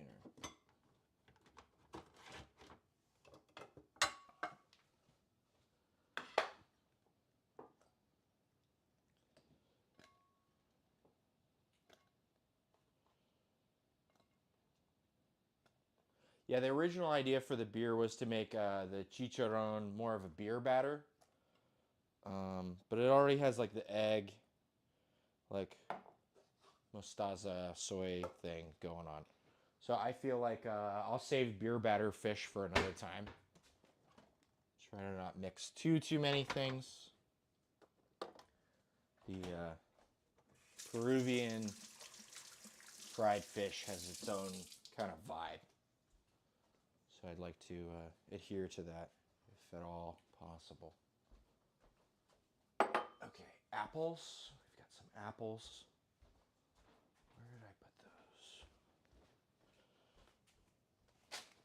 those? I've got a couple Fuji apples, or Honeycrisp rather.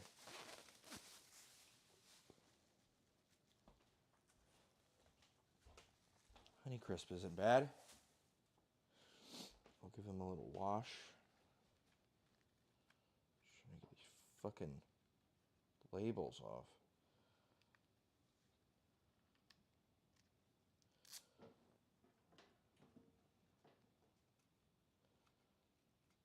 Come off.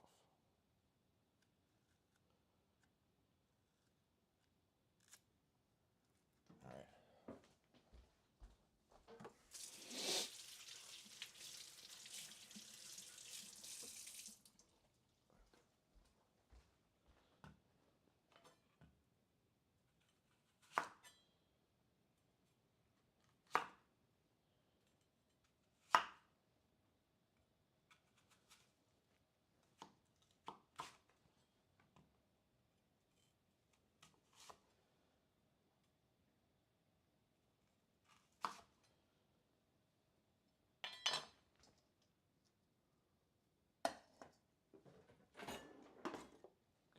grab a smaller knife. Makes it a little easy to core. We're just going to huck all these apples in here. And I think we also add some cinnamon and clove. And hell, why not? We got a little knob of ginger over here. We can add that. Give it a little smash and we'll toss it in too. I don't know if the ginger's exactly standard, but you know, it fits in with clove and cinnamon, a little bit of ginger. All right.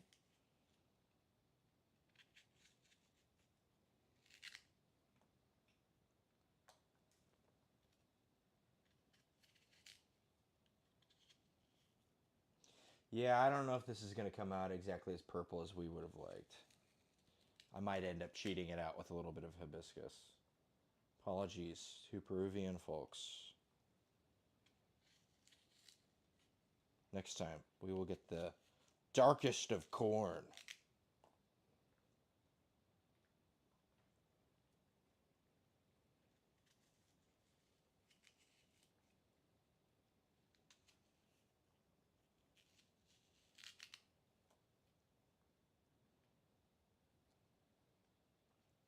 You know, I was at the Latin food store asking this guy, because he's Colombian, if they had any purple corn. He said no, and I found this purple corn, and I'm like, well, he's wrong. Maybe I was wrong. Maybe this isn't the right purple corn, and he knew what he was talking about.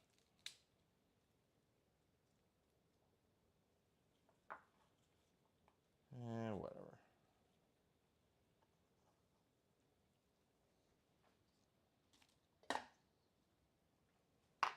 Here's a good one. Just fucking smash it.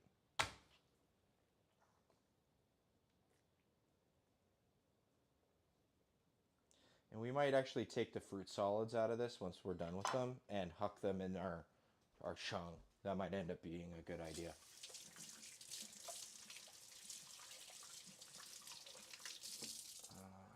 Okay, and time for some spices. We added ginger. Got a whole spice.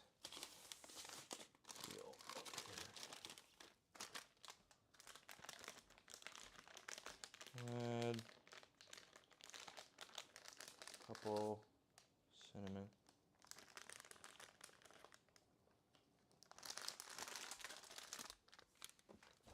The clove on top. It is on top. So I was using it last week for something.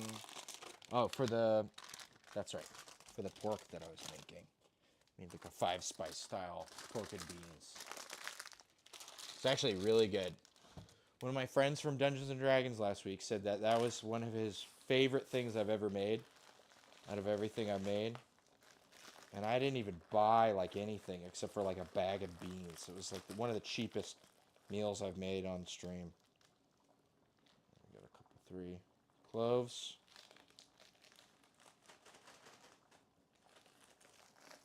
I feel like it might be turning color.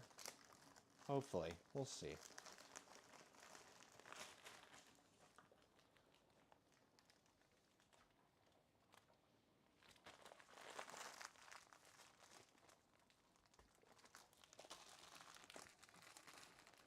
All right.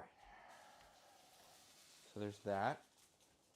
And then we've got our sweet potato and our yucca, which will end up going in this one. All right. Boiling over a little. Calm down.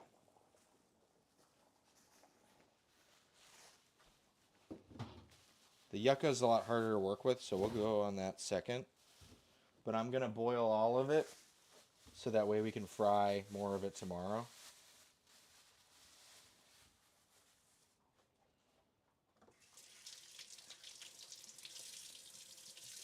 Quick once over with the steel wool here on these sweet potatoes.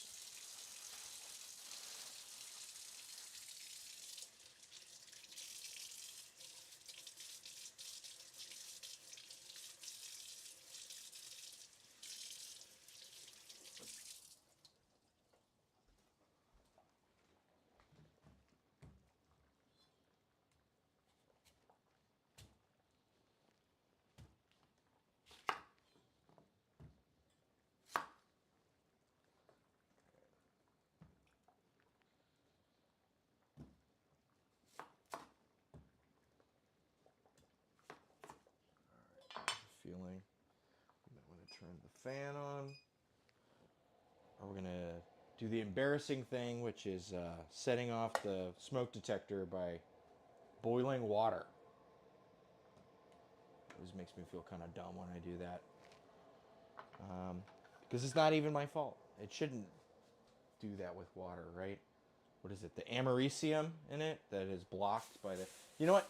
That's what it was. I bet they've changed it and they made it shittier, which is why it does, you know, detect things that aren't smoke now. That wouldn't surprise me. All right. Let's grab some agua.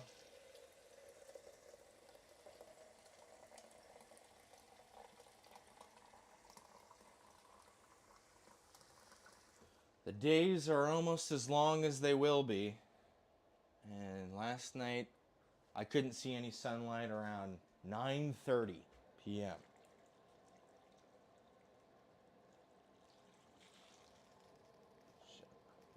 Always kind of blows my mind. All right. Yeah. This will just boil for a while, and we'll deal with all our yucca. By the time this is done, it'll probably be close.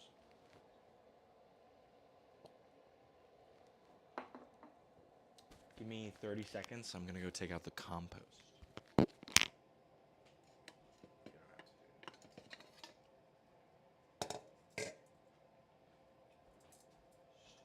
opportunity.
All right, we have returned. Oh, you know what? I need to be doing my... That's what we'll work on the yucca right now. I'll do the rest of that.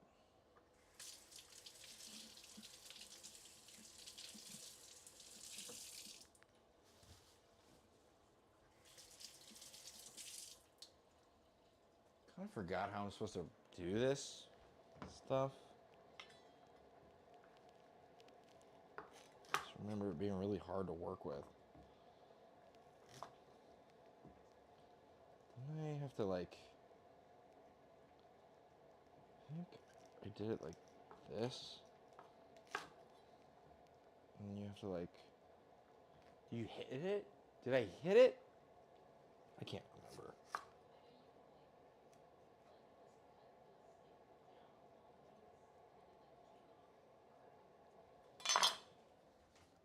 Sorry, you were saying?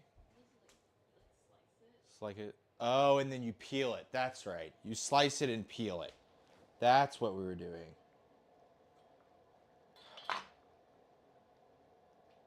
And you have to hit it. You slice it and then you hit it. And then it comes off. That's right. This is sweet potato. This is yucca or cassava, tapioca. One of those. Let's grab like a big... You know what? Let's grab a fucking like a rolling pin. Yeah, I got a rolling pin here. Let's grab this rolling pin. You fucking whack it.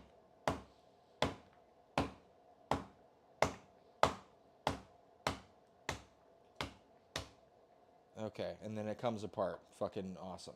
I swear to God that's how we did it last time. I cannot quite remember.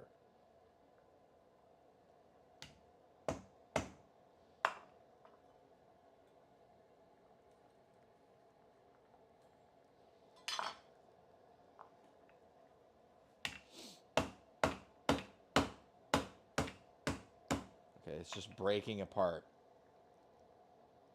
Am I dumb? Do I not remember how to do... I remember when I did this, I made cebollada, and a guy told me to do it this way. And so I did it this way. But now I'm hitting it, and it's just coming apart.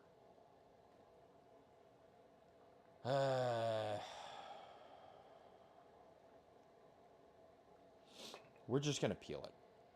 Fuck it. I don't care. It's going to get peeled.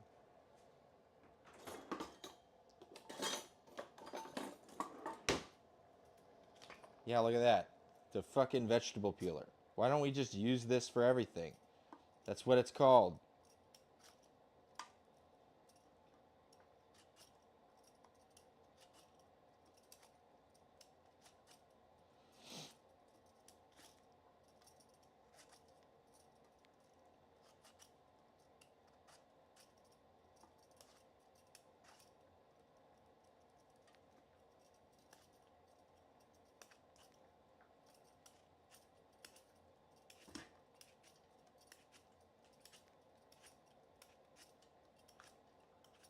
Perfect.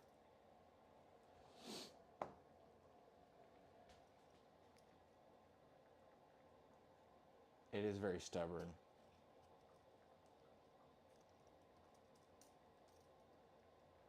But not as stubborn as me.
See, it does peel.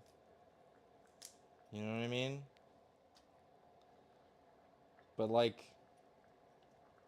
so does the vegetable peeler, right?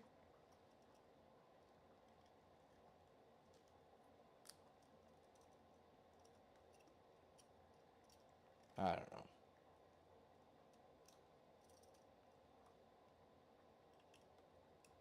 This way just seems so much more sensible.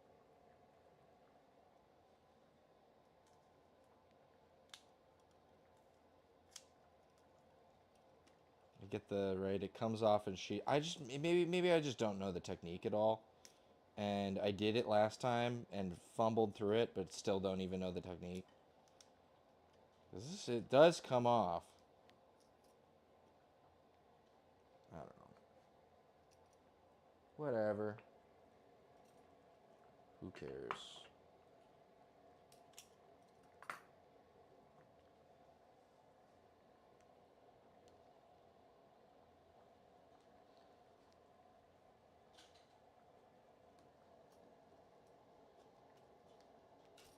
Since this is like kind of in pieces, I'm just gonna do it right here and we'll...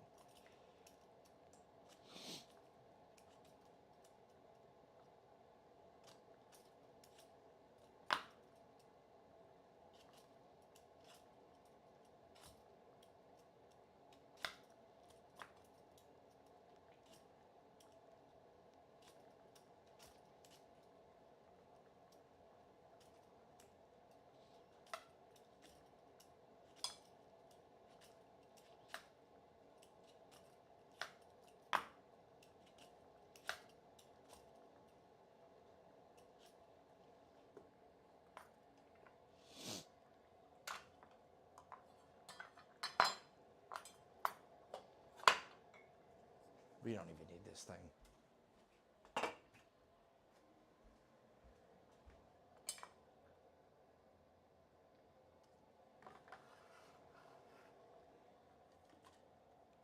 So I found out they had turmeric root at the store, like the regular ass store, Winco. But it is like $7 a pound, $8 a pound. It's good to know that I can get it without driving far if I need to. All right.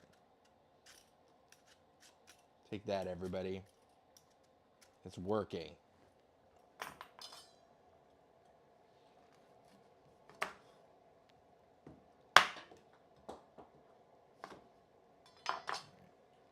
Sorry. Maybe I'm getting a little impatient with this shit. There we go, though. I'll pick it up off the ground here.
I know there was a piece at one end that went over here. Well, whatever. Again, whatever.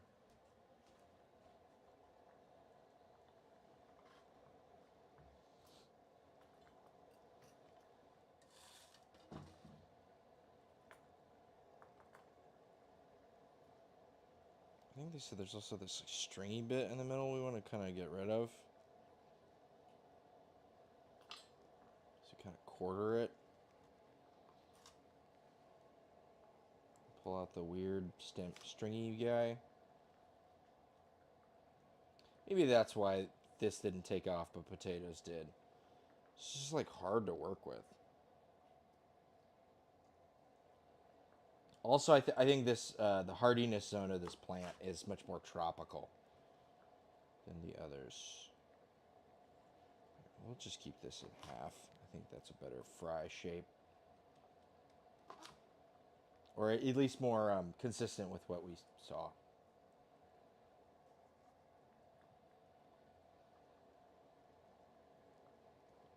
Saw some quarters, saw some half, guys.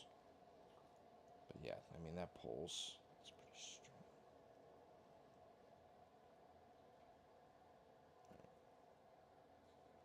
I think we can tell what's what. Let's just start adding some of this.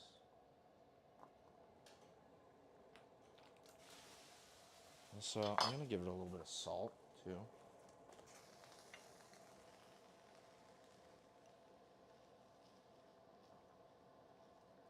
And, you know, don't forget your drinks. Maybe a little bit of salt in your drinks won't hurt too bad, right? You salt your food. Why don't you salt your drink?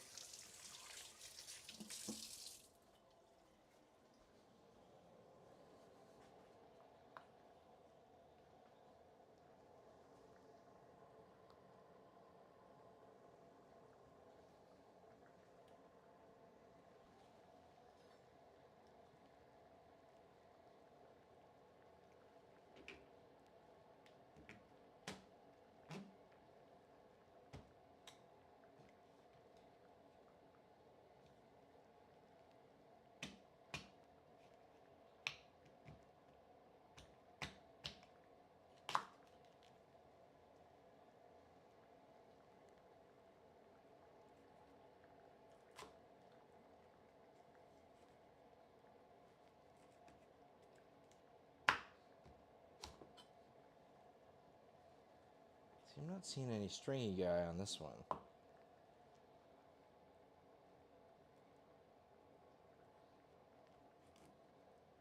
I don't know.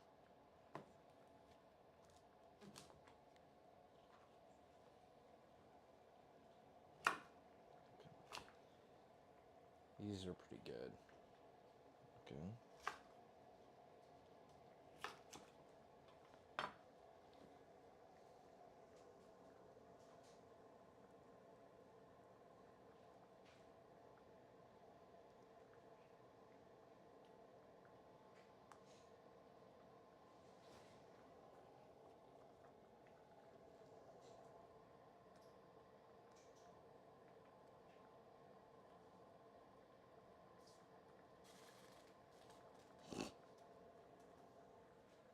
Fuck. We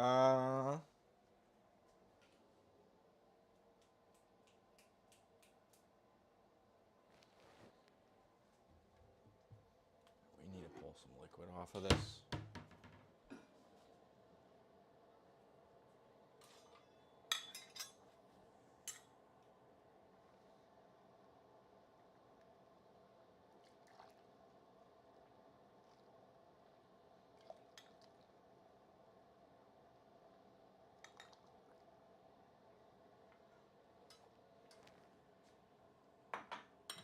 I'll add it back when it's boiled off.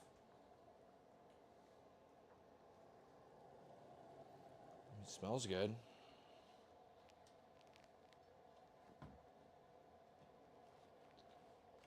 It's kind of curdled here.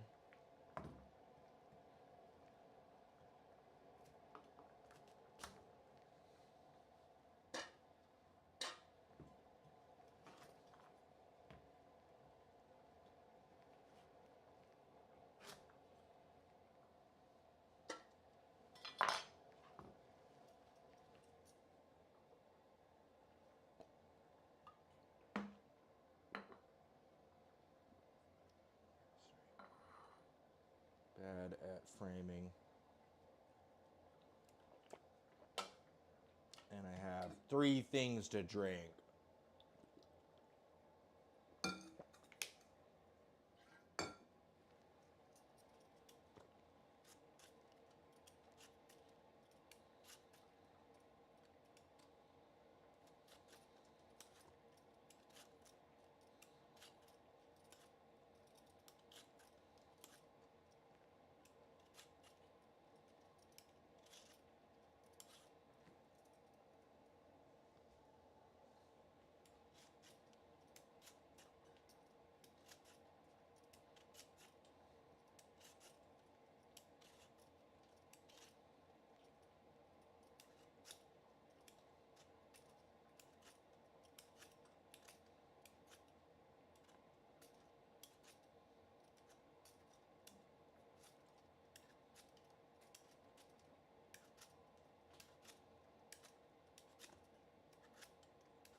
All over the place with this shit.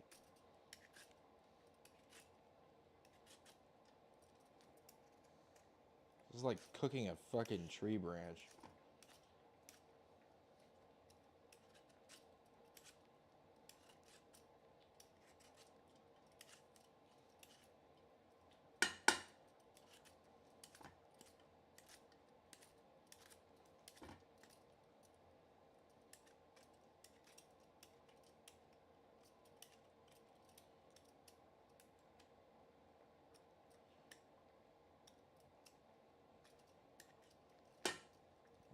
just cut it along that.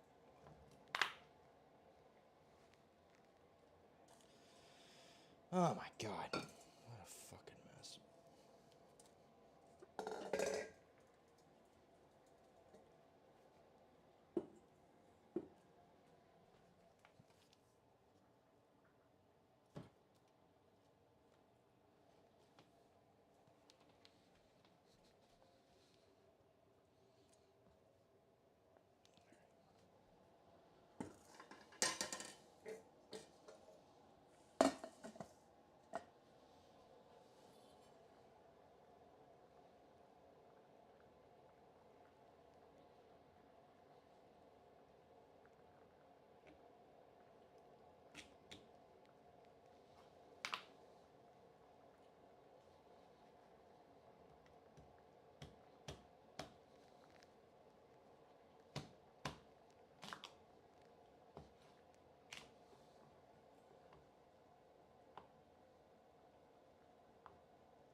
Just cut that part off.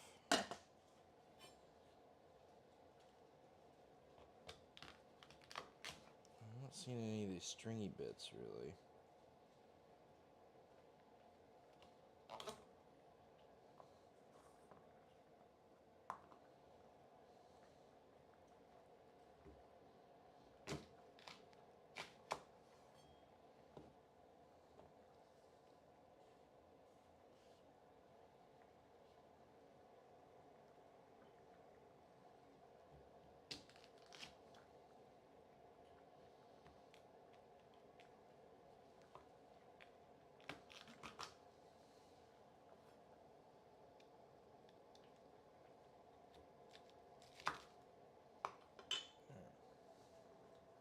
Let's try and squeeze all this shit in here. Oh, oh.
Whatever.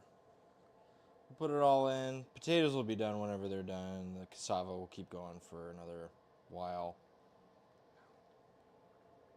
It's whatever. It all kind of fits right now, so who cares, right? It'll get.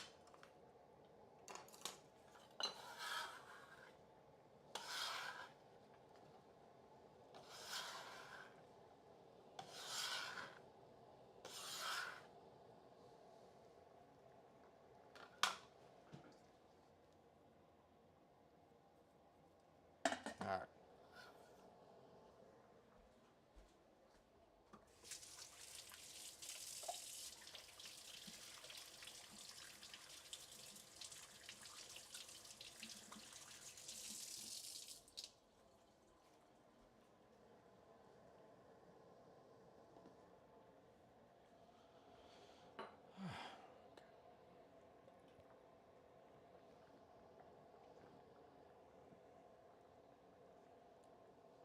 I'll get the conchita going, and then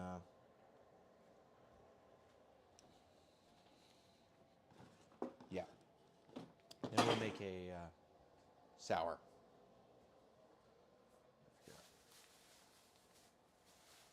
5 limes left. I think that should be enough.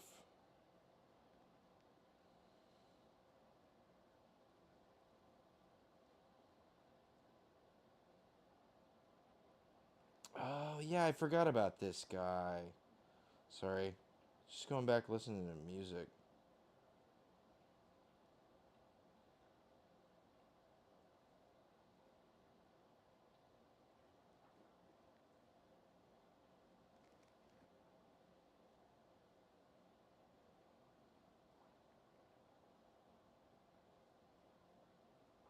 Cool.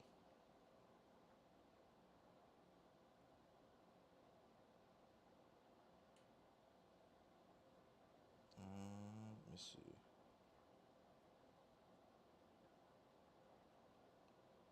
I think you literally just fry it in oil. Conchito.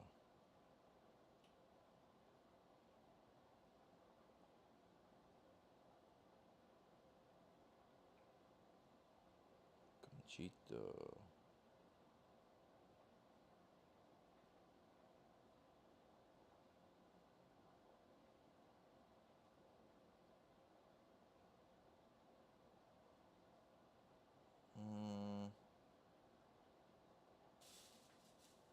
No. Okay. Whatever. We're gonna fry it in oil.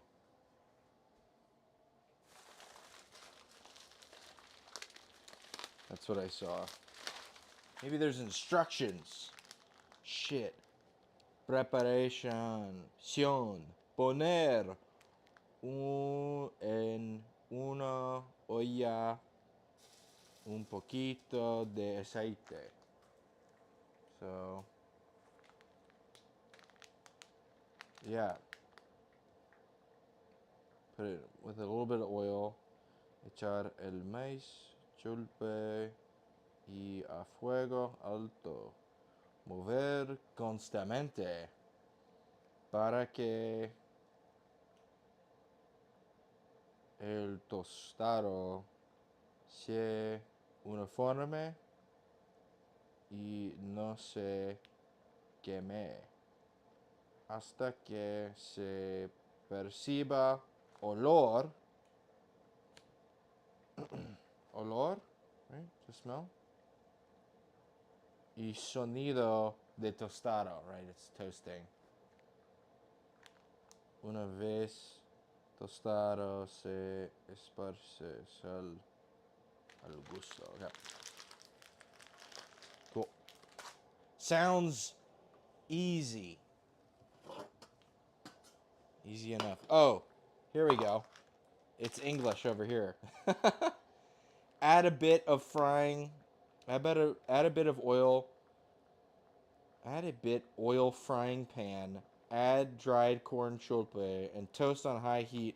Move constantly for uniform toasting and to avoid burning until it smells and sounds toasted. Once toasted, add salt to taste. You know, I got it. I figured it out. I didn't need the English.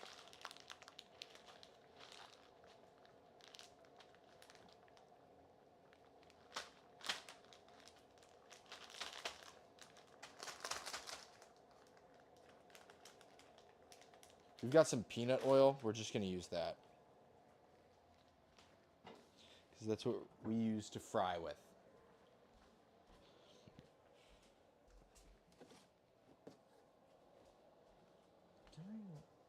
I had another deal of peanut oil somewhere. Where the fuck?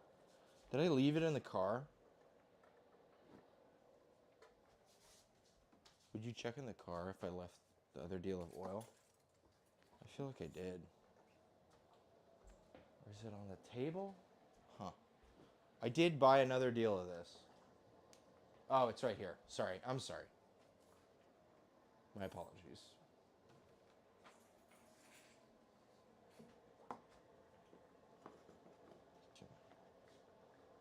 So some oil.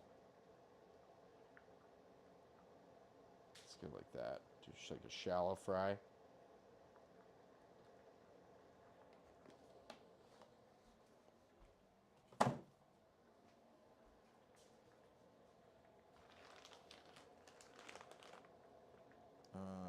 Let's just get it on high. Get it to the fry point.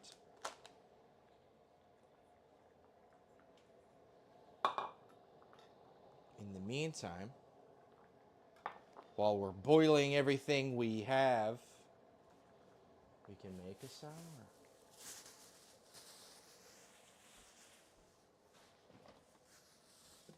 Do that. Have anything else in here? I've just got onions. The rest of it can be shoved off to the side here. All right, that's fine. A couple red onions. I'd still be using the onions from the garden. We're trying to make this as authentico as possible. It's not getting very purple. I'm gonna add some hibiscus because I'm a cheater. I'm a liar and a cheat. So we're gonna lie and cheat our way to success. As you do. Where the fuck did I had a bag of it that was open already. Swear to God. Hibiscus, you darned witch. Where have you gone?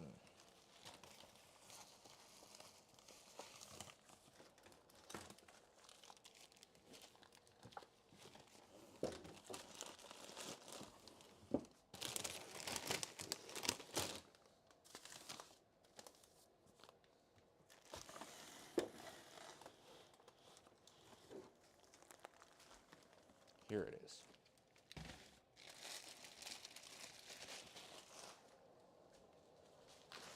Just gonna add a handful. See if it helps change the color. If not, I might add another handful. Bit of a cheat. But we'll get better next time. There's plenty of Peruvian dishes I still want to make. So we'll try chicha morada next time, and we'll have the right kind of corn. And it won't be a problem. Already changing color. Easy mode.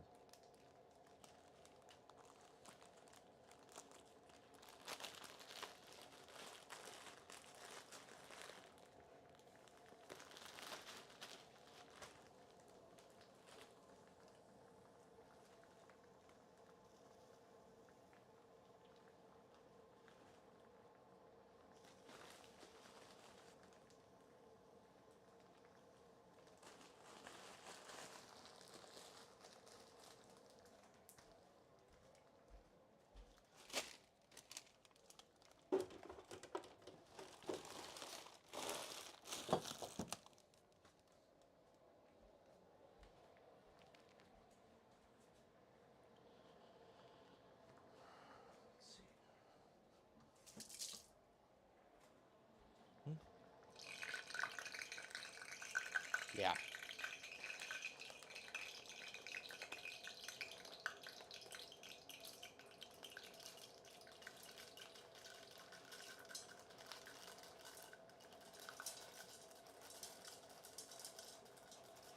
We'll add like half the bag.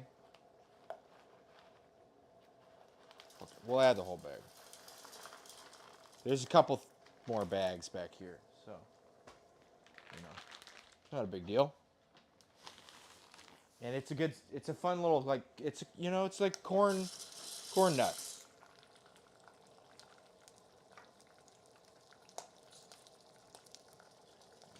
Skinny guys.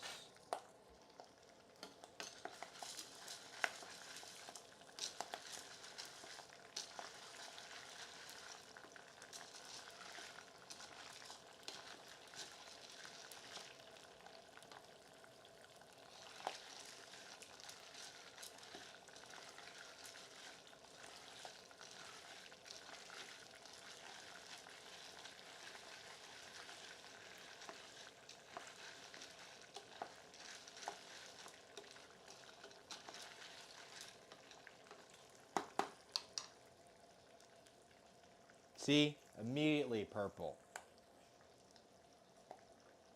Life hack. They probably just didn't have hibiscus down in Peru. There is something about a dark purple drink that is really appealing, I will say.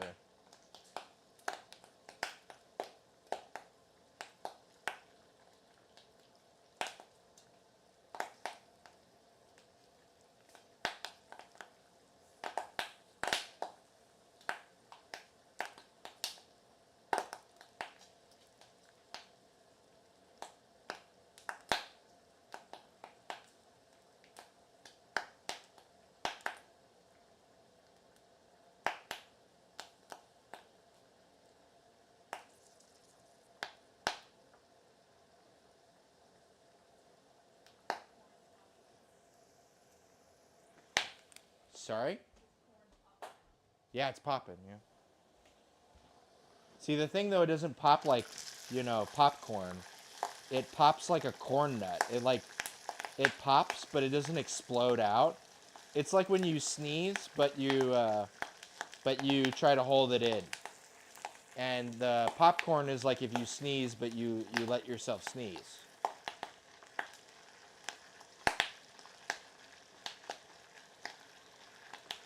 Yeah, yeah. See, they're starting to change color. They almost immediately change color once they pop. That's kind of interesting.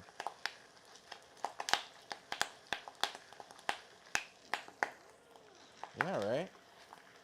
Was it expensive on Amazon? $15 for 3 bags? Yeah, sure. Ah! As long as they don't attack you, I guess.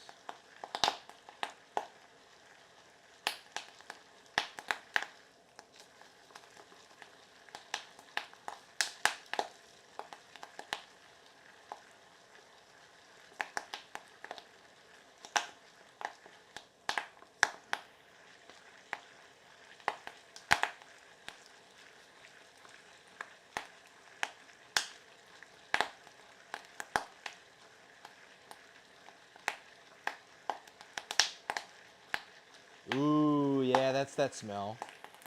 You smell it? Conchita. Chulpe. Maize. Chulpe.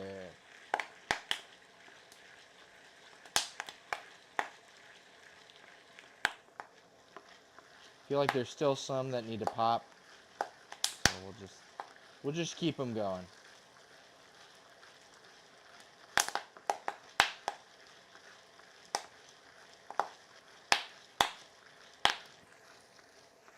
Pretty fun.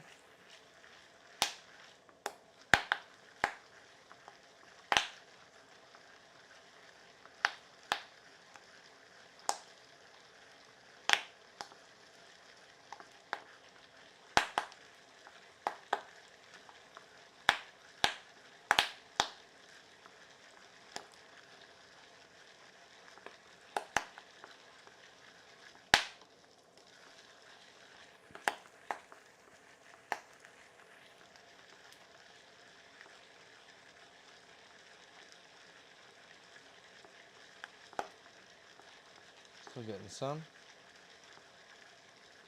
Nothing burning, right? Just want to go until there's no more pops. Still a couple more to go. Trying to get to a nice, healthy, like toasty brown.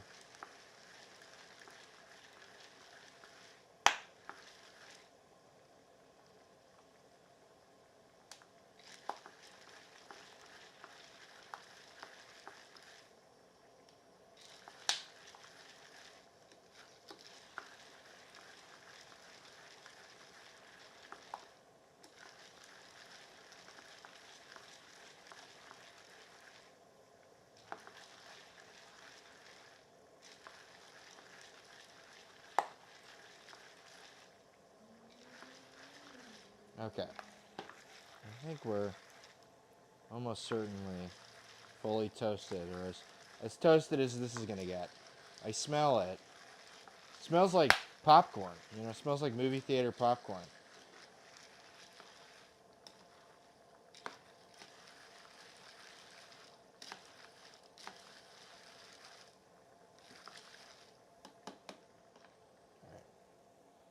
turn off the heat here, and I'm gonna add some salt.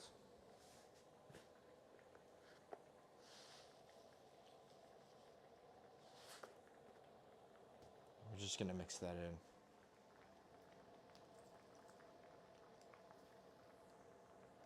Right, it is like popcorn. It's supposed to be kind of...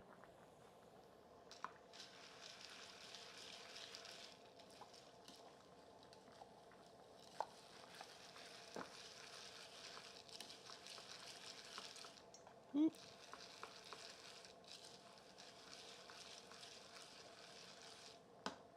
Okay. That's actually surprisingly easy.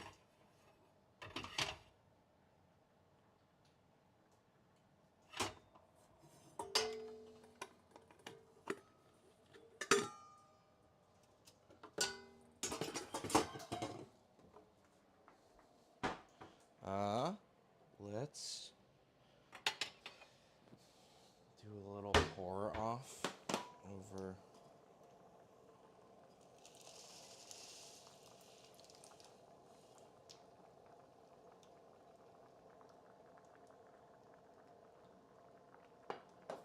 Fuck yeah.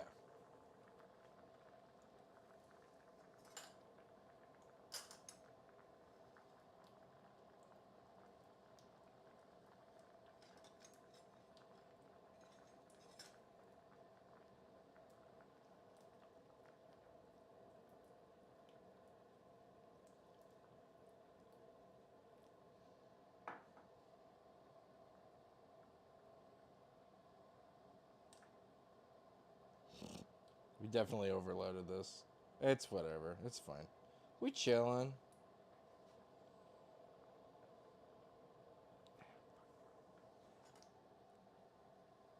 Good. It'll all get there.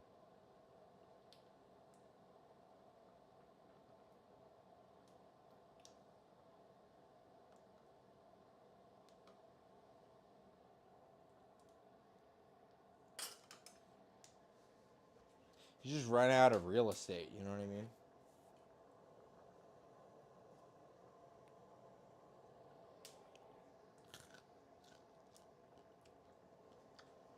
More salt. Definitely needs more salt.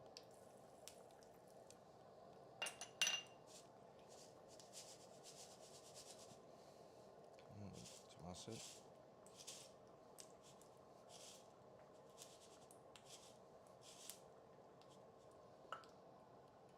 Maybe we'll just fucking pour this out and pour this back in here. Stir it up with some more salt.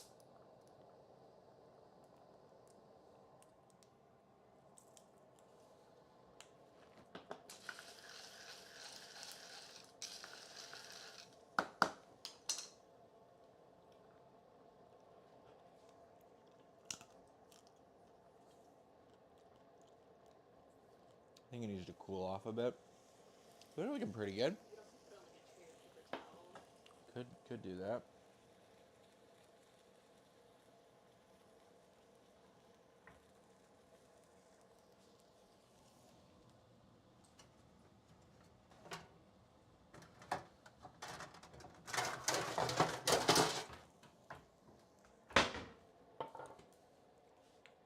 Thank you. Producer really likes the conchita. She likes the texture.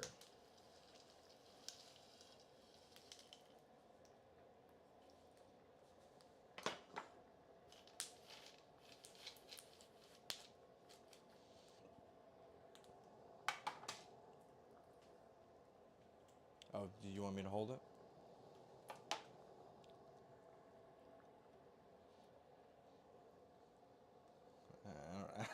I don't know. I don't know how to pose for shit. Sorry. So like this again, but like stay still. Great. We need stuff for All right, for emotes.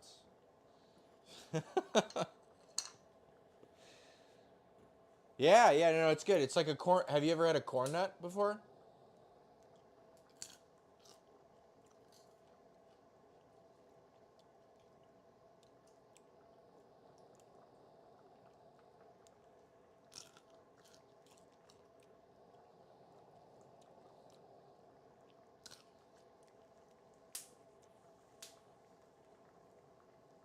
Never had one. Okay. Well, if you go to, at least in America, I know 7-Elevens are very different in Asia, but in America, if you go to 7-Eleven, you can find corn nuts. And this is like a better version of that. I don't know. Just very crunchy, tasty, fun. All right. Yeah. Sorry. Getting distracted. So many things.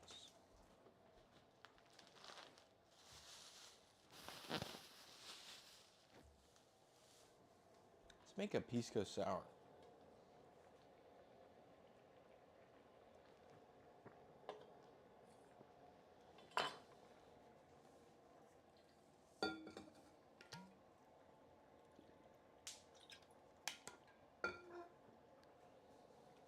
I say your arm. Yeah. Yeah, she can't resist. No, no, no, all good. Good. Crunchy.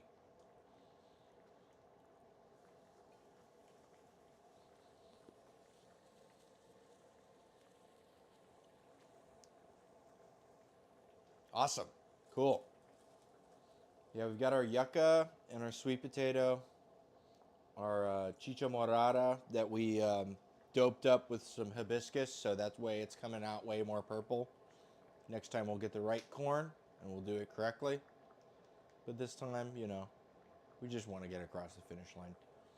We've got our conchita.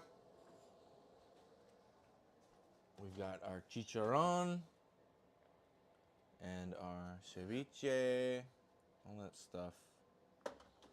We'll get it all frying. I mean, the next stage is we basically need to finish one of these and then we can start frying. But yeah. And we got to make tartar sauce. That's something we got to do. Is there anything else? Tartar sauce? Should we try to make like huancaine, ají amarillo? Some of those Pardo chicken sauces might be good. One of them. I don't know. We do have cotija cheese. So they actually blend cheese into some of their sauces down in Peru, but all of their cheeses are like crumbly, rubbery kind of cheeses. They're not like melty cheeses. They don't melt. They turn into rubber. They have no, I don't know, fixative property. What do you call it? Like, they when they melt, they do not function as an adhesive. They just like reform into another shape. So if you try to make I tried to make a quesadilla with some of the cheeses when we were in an apartment for a little bit. Did not work. Like halloumi, exactly. You got it, like halloumi. Rubbery. Yeah, something you could almost fry, right? But they actually like blend it into these like sauces with these chili pastes. So you'd like to use it fresh if you can, but if you can't, use the paste. So I have ají amarillo, which is very popular.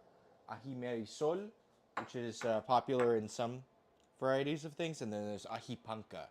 So I believe in order of heat, it goes, you know, marisol, panca, and amarillo, and there's other ones. But yeah, halloumi is a good, you can almost fry it if you wanted to.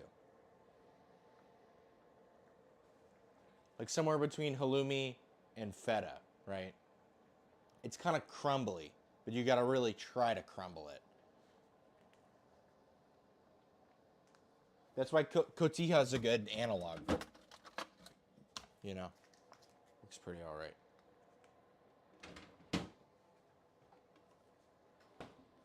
Anyways, sour.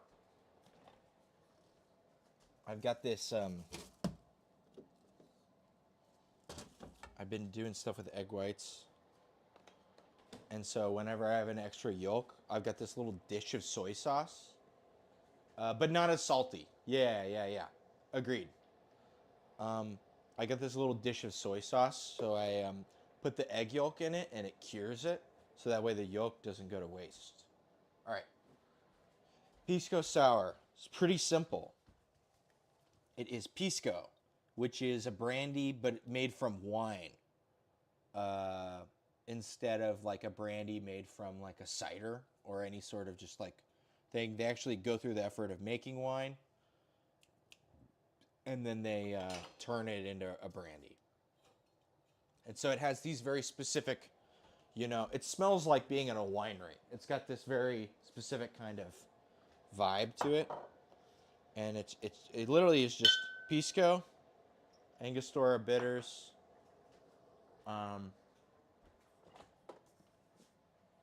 I've got some demerara, simple syrup, and lime.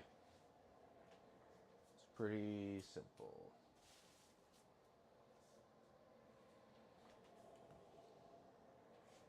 Let me grab jiggers. Just use the 2-1. Okay, and we got our shaker. And then I need the milk frother for the dry shake with the egg white. Egg white, yes. That's what the dish of soy sauce is for the egg yolk. All right. And then we got to get the milk frother, so that way we can get a good... The dry shake with the milk frother is actually a really good game changer. I think it works a lot better. All right. We're just going to go dry, and then we'll add our ice, right? So this is Caravedo. This is Puro Quebranta. This is one that I had down in Peru. It's pretty good. And I got this at the liquor store for like $25. Yeah. Oh, it's just like better vodka, honestly. It's like somewhere, it's not vodka, it's not rum, but it's got this like, it's just got character, man. If you're a vodka person, I'm sorry. I just don't understand. Why would you add ingredients that add nothing, right? Unless you're trying to infuse something into it. But even then, I'm moving away from like Everclear or vodka and those sorts of applications, and thinking that it would just be better if I found a liquor that accompanies the flavor and helps bolster it. I'd rather have everything contribute instead of something kind of dead weight or functioning for some sort of ulterior, right? It should all be synergistic.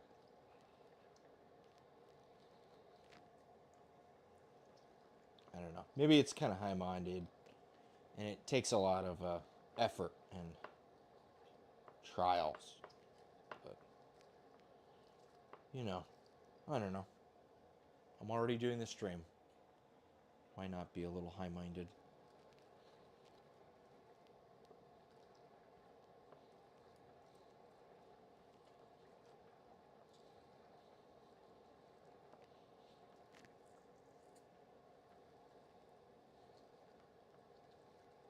I don't know.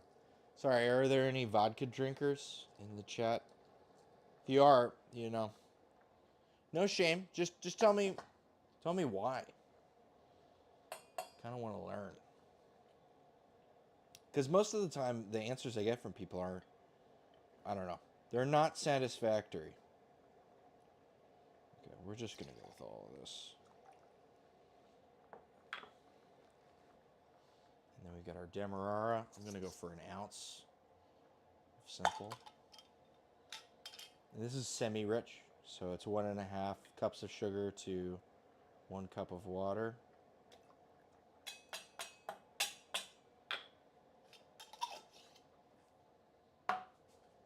Just a teensy bit of salt, like we were saying. Salt your drinks.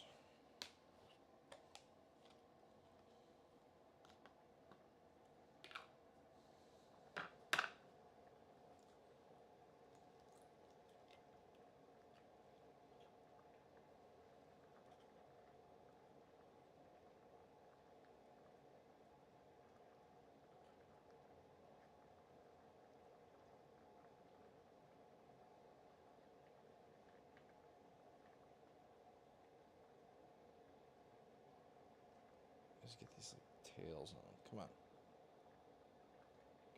Okay, well, fine then. Get to become cured egg then.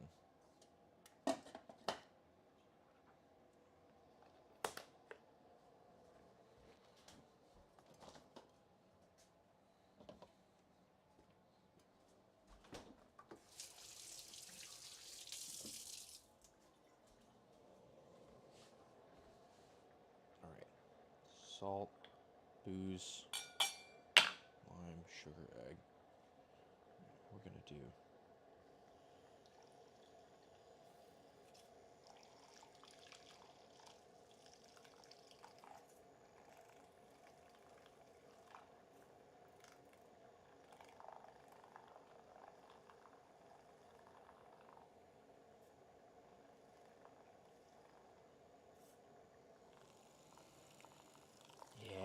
Yeah.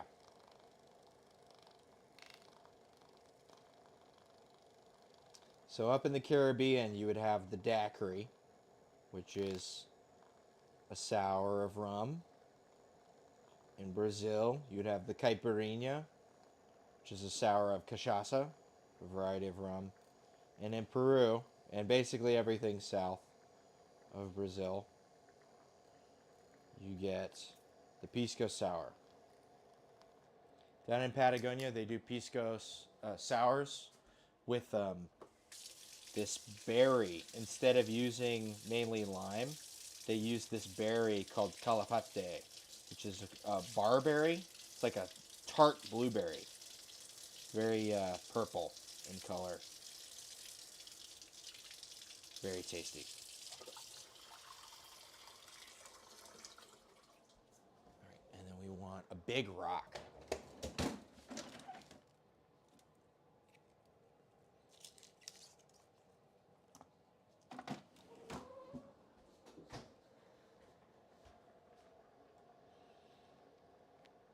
And I like doing the dry shake with the milk frother because when you shake without ice, there's no vacuum formed, and it can be messy, right?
And typically they do this thing.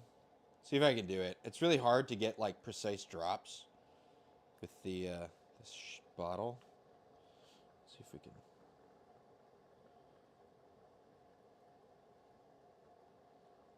I'll make another one of these later. Sorry, just trying to. Right. So they do the drops, and then they. If you get it at a fancy place, maybe it'll be just drops, or they'll do the. Just a little element. I don't have any toothpicks, but I got skewers.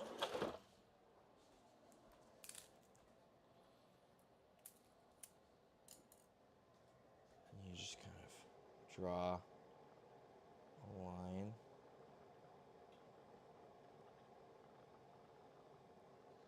kind of like tails. I don't know.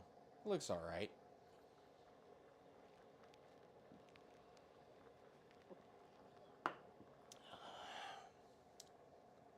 Yeah. It's amazing. It's really good. Yeah. Trying to get pics for emotes and things. Do you want pinky out? Yeah.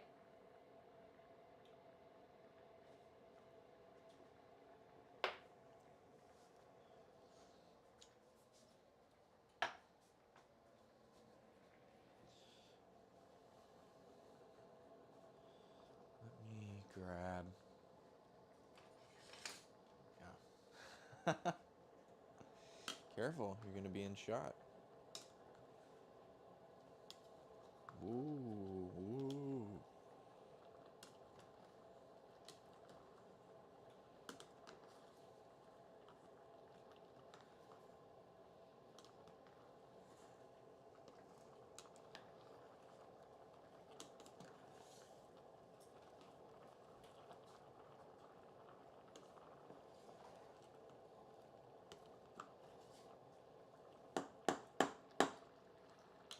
I think this is about done here.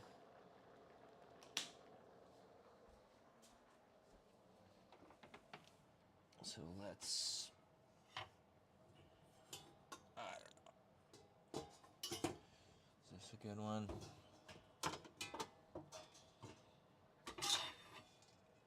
I always run out of fucking bowls and containers and stuff. Let's just use this fucking thing. That's fine.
And you add, piloncillo, vanilla, or demerara sugar. They're all the same thing.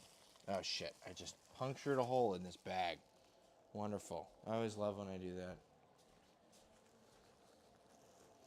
There we go. Now it's a shaker bottle. Okay.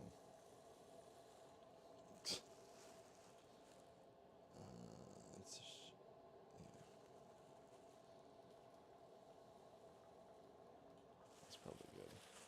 So you add some sugar and then you add lime once it cools off. This fucking bag now.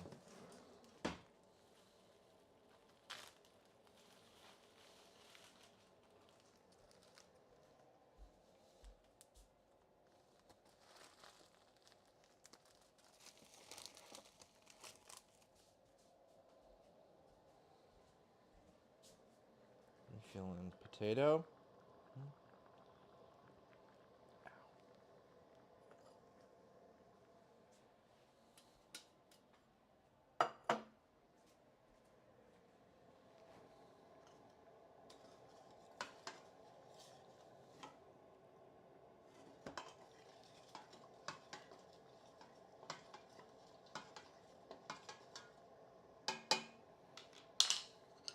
I'm gonna pull this off before I mix the salty corn thing with the sweet corn thing.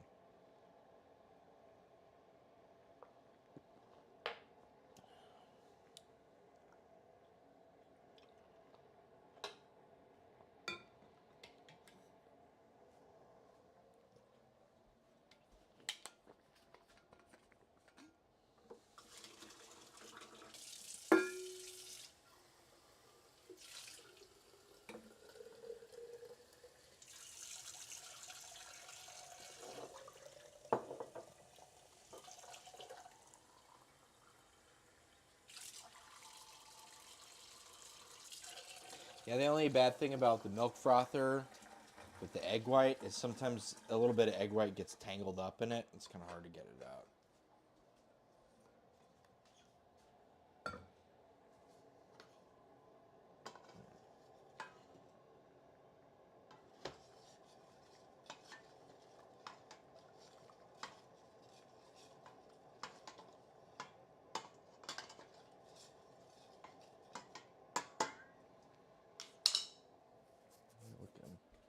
Any extra jus?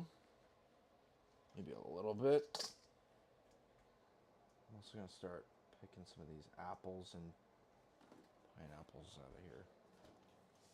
Put it in our chung.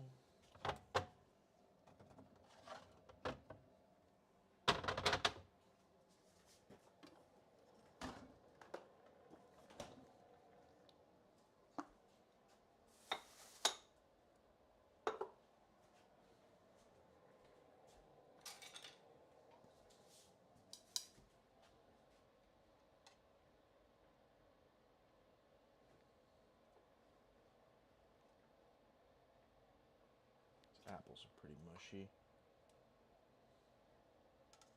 That's good though. That means it's all in the drink.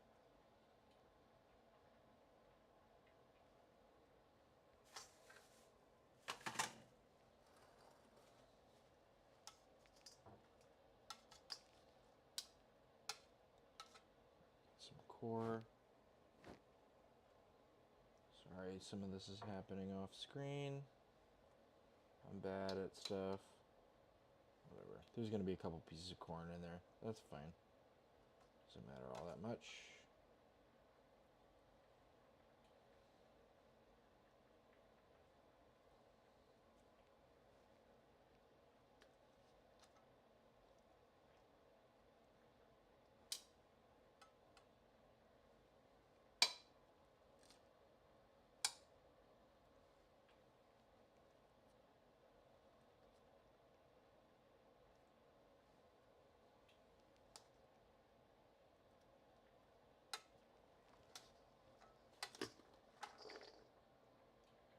Big old chunk of pineapple.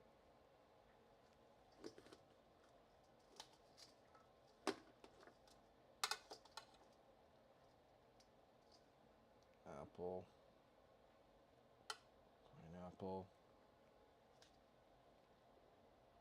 Pineapple.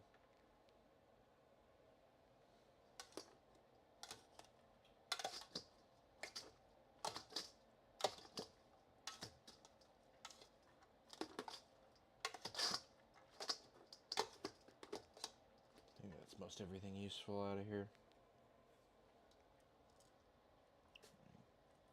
Mush all this shit in here.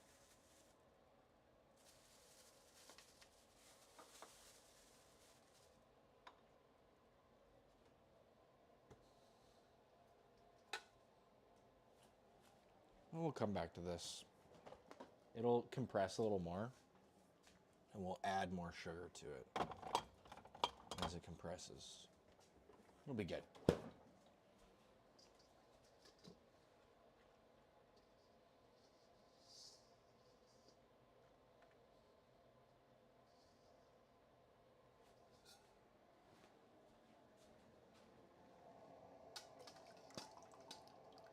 I think that's all she wrote on that.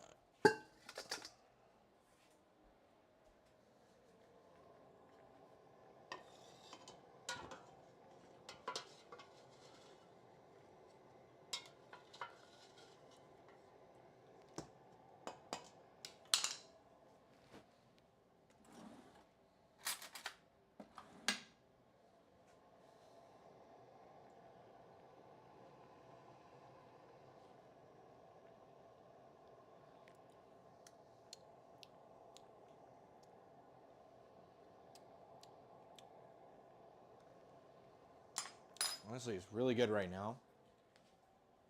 The hibiscus already adds some sourness. Let's go in with another lime here. We'll add one. Give it another taste. See how we figure. We've only got 2 more limes. Used a whole one in that. So we need at least 1 more for that. And some more for our tartar sauce. So might need to ration out limes accordingly.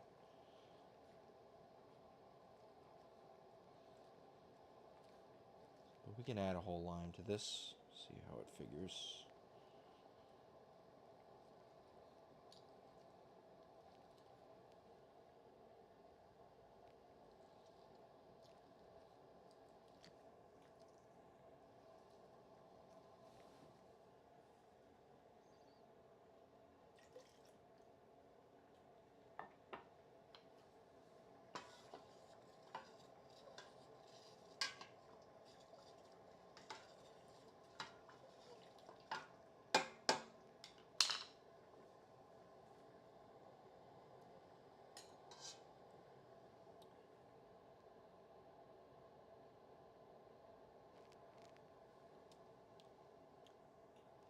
Better. Let's add another half. I think it's dialing in. We might add a little more sugar too. Yeah, it's making like my mouth water. That's good. That's a good sign.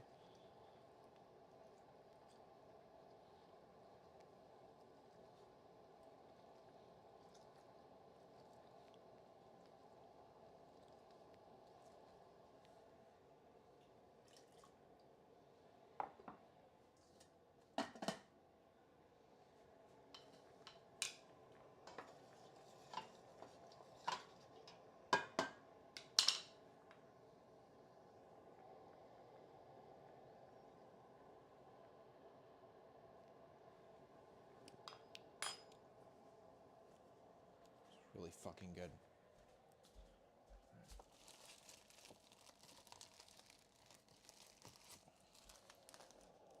Just a little more sugar. Amp it up a little bit. Here, where the fuck is the hole in the bottom of this thing? I'm not gonna open this up if it's already open. There we go.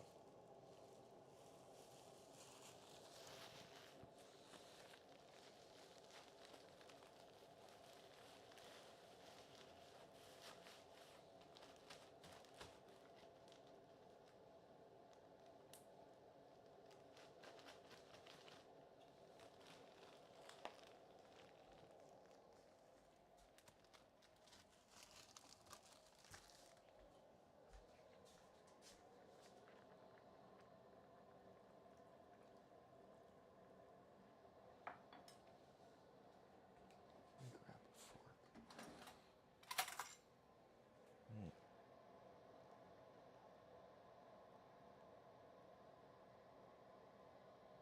Yeah, okay. Let's pull those out. Put them in like container.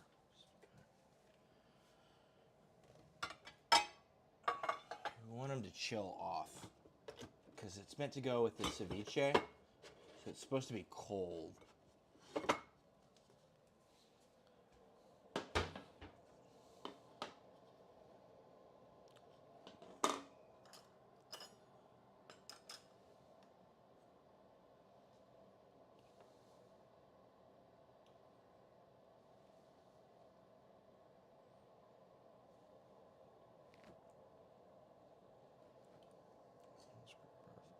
Corn tong.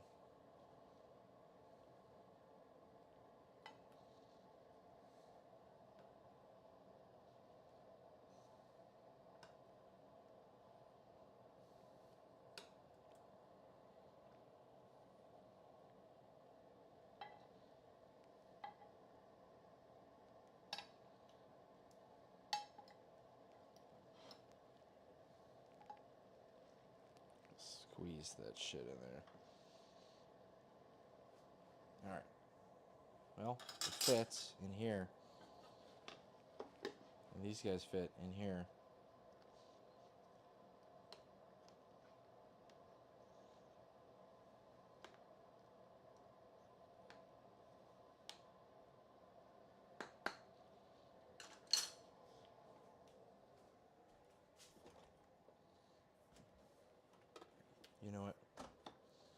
Fuck it.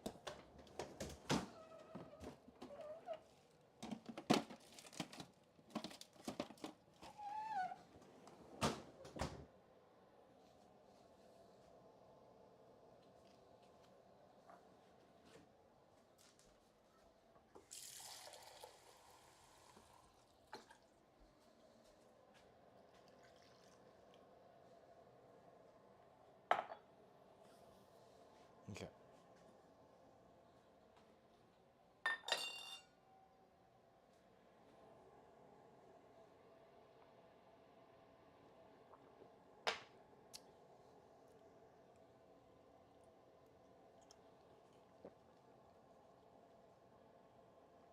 Another popular drink in Peru is piscola.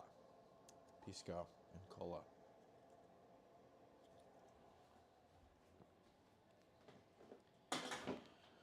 All right. Let's make tartar sauce. I need this to go somewhere.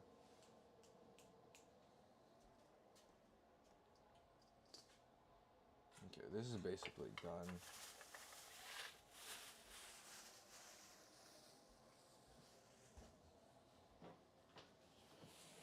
Is this a dumb idea to ice bath the thing? Whatever. Express cooling.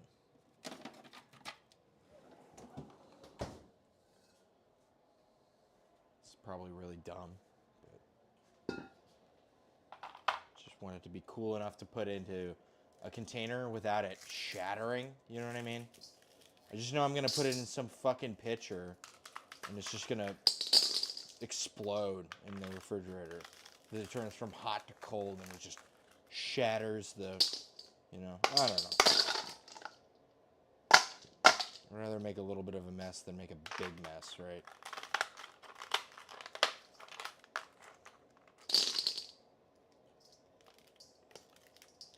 Safety precaution. Chill it while it's in metal instead of in glass.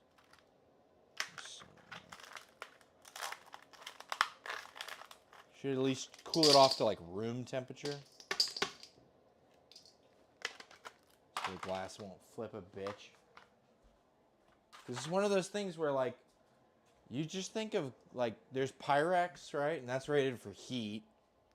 But is it rated for like rapid cooling, right? Because the temperature range, just because it can get hot doesn't mean it can get cold. Doesn't mean it could be like operate under pressure. Like I've got a bottle in there that's under high pressure because it's got that ginger bug in it, and it's like, well, you need to make sure you study what your glass can do. Ends up becoming this whole fucking deal. It's kind of annoying. So a little bit of precaution. I've broken enough glass shit before. Let's try not to break as much in the future.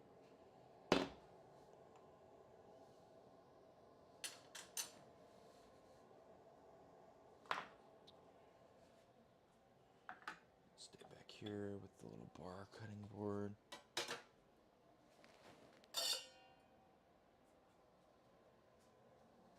All right. Everything's going pretty well. And I've been streaming for about almost 4 hours here. I guess 3.5 hours. I'm going to take a 5 or 10 minute break here and go to the bathroom. And then when we get back, we will start dredging and frying fish immediately. And making some tartar sauce and some interesting Peruvian sauces to go with our things. And then we'll fry up some yucca after that. And it should be wonderful. All right. I'll be right back. Whoa.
Yo, yo. We're back. Sorry, producer was just filling me in on a bunch of emote stuff. Get the tank closer to the... Need something with a little more leverage that isn't so fat at the end of this. Actually, that works just fine. I lost the bottle opener a while ago. Anyways, yeah, producer's filling me in on a bunch of things. So, she's working on badges and sub shit and emotes and things. But she's got to do it on her computer, and then I'm streaming from my computer over here, so it's kind of the back and forth deal. But we'll get some of it figured out here. It's fun. It's good. New stuff, right? I'm going to just add this oil to here. Since we're going to be frying with this.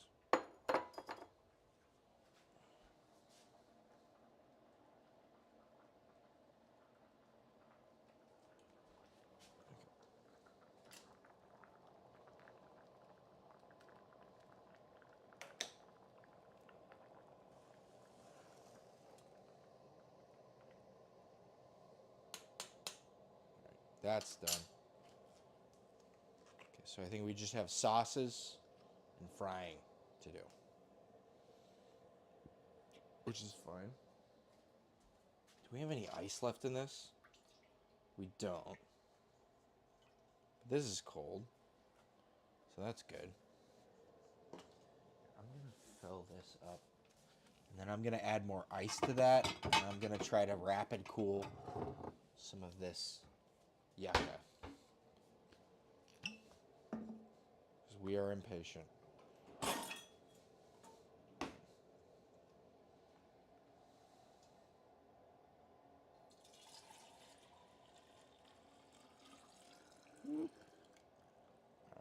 filled about half of this. And then I spilled some. But it tastes really good. So this will be for the end of this stream. We'll make a little thing. Right. We've got our dredged stuff. Okay, and then we've got this. I want to add more ice to this.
that. Let's see how quickly we can chill this off.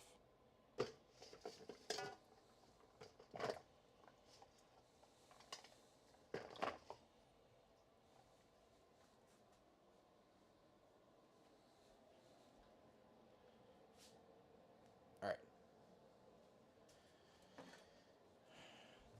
Oil. Oh. Hello to the producer.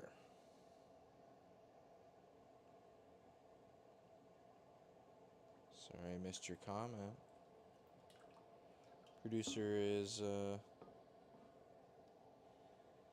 yeah, there she is. There she blows.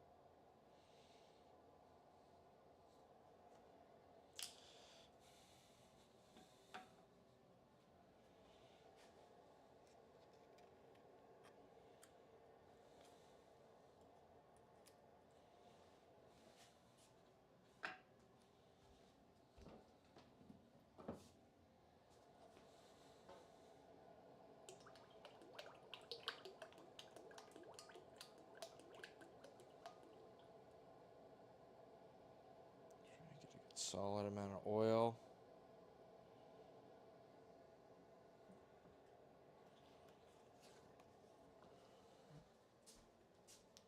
Okay. And then got our typical dry container we like to use. It's like the perfect little frying dry mix container. For whatever reason, I don't know why, but it's pretty ideal. Let's grab a napkin. Just soak up this chicha. That way we can use the front of this while we use the back of it.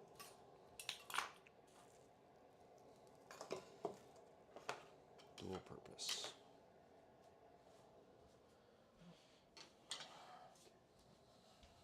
And we want flour, cornstarch. I'm actually going to add a little bit of rice flour too. No. Okay. Sorry. Fucking with things too much.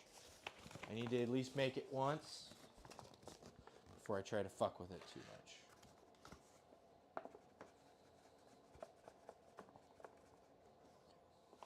Flour.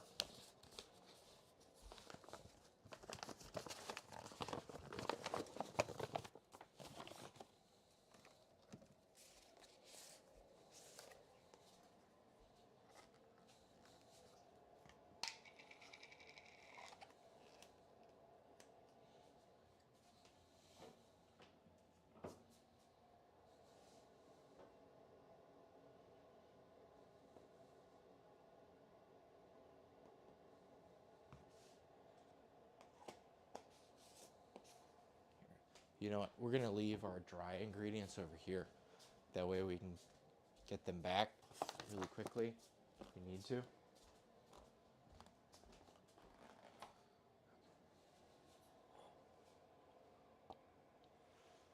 So we should be able to go like this.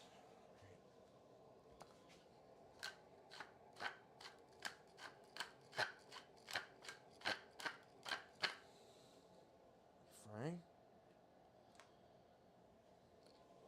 We want our temp sensor. Where the fuck did I leave that? Here it is here.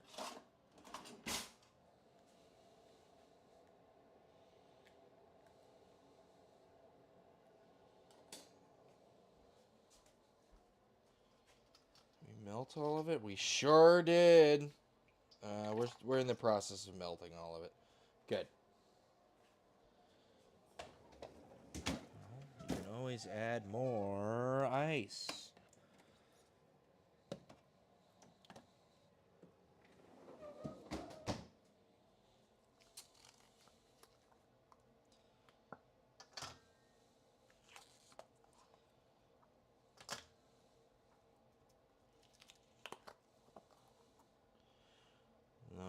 Tengo paciencia. We'll leave 2 blocks for culinary purposes. Okay. Fork.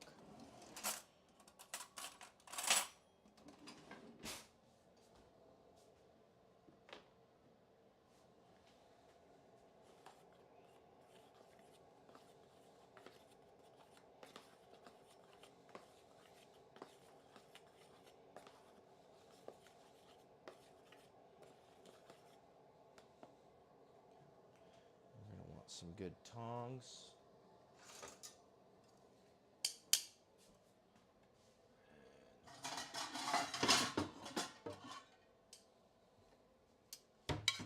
Nice receptacle for our chicharrones to find themselves. Okay. In the meantime, while we're doing this, we can make our tartar sauce and our ají amarillo sauce. So, we've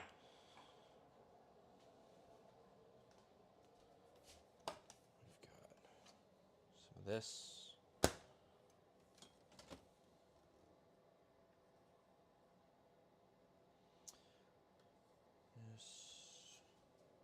A little bit of this avocado mayonnaise. I think we have enough mayonnaise for sure. I'm gonna make this, or these rather, a couple of these deli containers. There's cracked on the bottom, so that's good.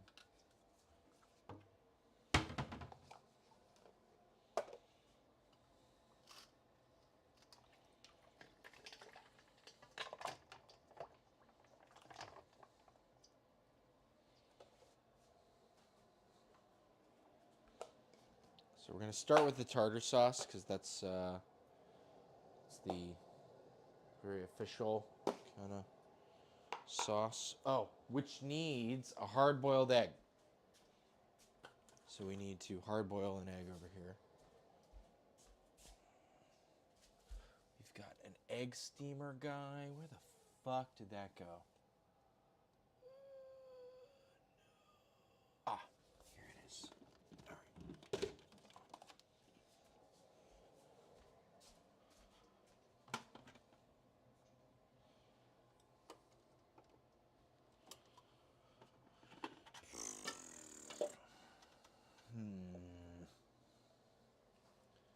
Just like a little, here it is. Perfect.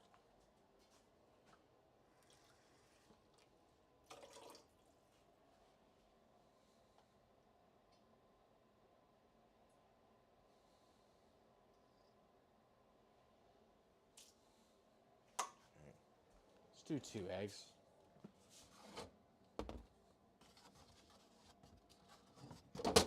Whoop. All right, that's good.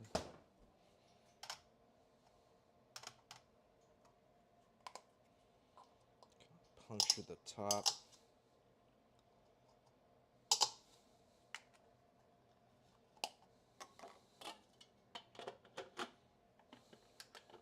All right, hard boiling some eggs.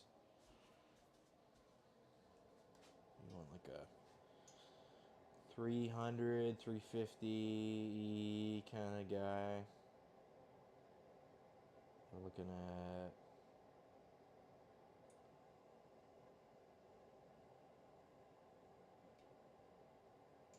120-ish right now. Got a little ways to go. All right.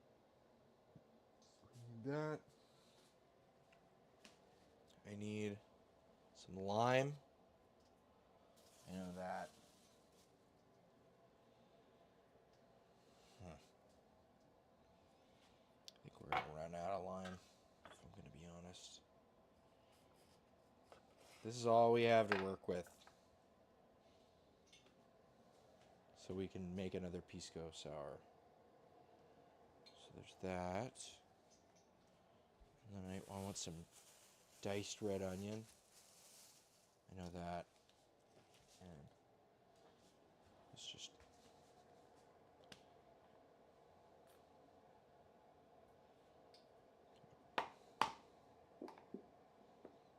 This is not really helpful.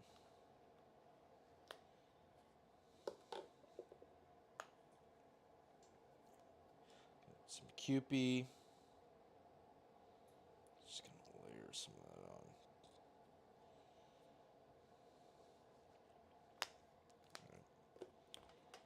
Got our ají amarillo paste, which is actually the functional chili paste in both of these. Ají panca is more for like things you would add to like marinades and stuff. Like if I was making anticuchos, which are the beef heart, skewers, I might be using ají panca, which I should make at some point. You could do that. Some picarrones, which are some sweet potato donuts. It's fun. There's a lot of interesting foodstuffs. Okay,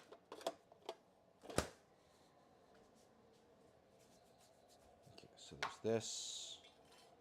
And then I need some of this. Yeah. Yeah. Okay, we're done with this. I don't think we need to blend anything else. I don't want to drop shit on the ground. We're going to add a spoonful of this to our tartar sauce. And this is kind of an interesting thing, right? So the Peruvian food is very punk rock. It's very like DIY. And they just take shit from other cultures, right? This is made with soy sauce and mustard, right? This is going to be like with dill, but also with this like chili paste and lime. It's fucking like all over the place.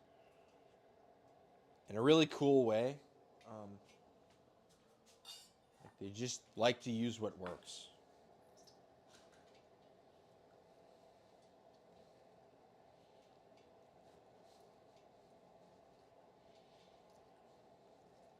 So I'm just going to add most of this thing right now.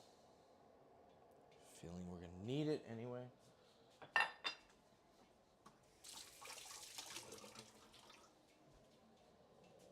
where are we at right now? Looking at climbing steadily. Okay, well, a little bit of water from my hand dropped in and did not immediately start boiling. We are approaching boiling temperature. Okay, onion, cebolla.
And this onion's gonna stay out. We're gonna need it for the ceviche plating and all that stuff. So, multi-purpose onion.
should have made that a little finer.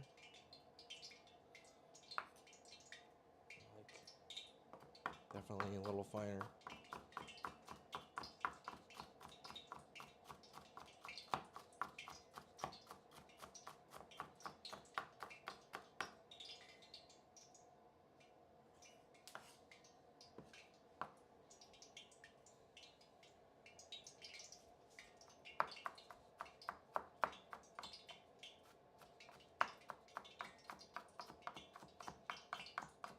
What's up? It's just coming up to temp. Yeah, just make sure the plastic's not touching. Oh, yeah. You know, plastic's not touching. I understand.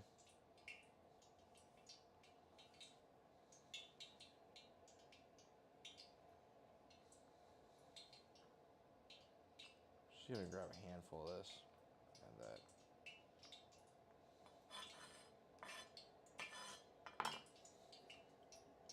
And then it's the egg. A little bit of garlic. Some dill.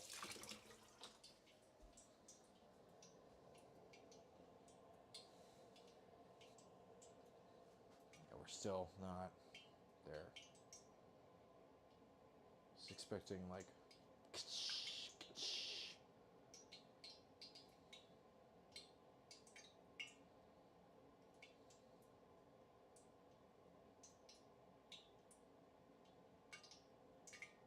Yeah, 275.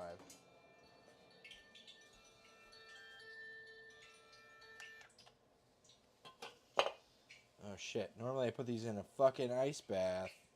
Oh! It's whatever.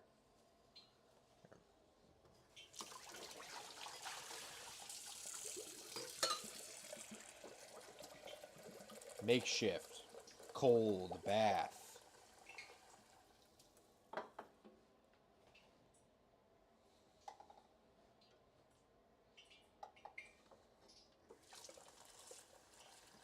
Should come down to temp fairly easily.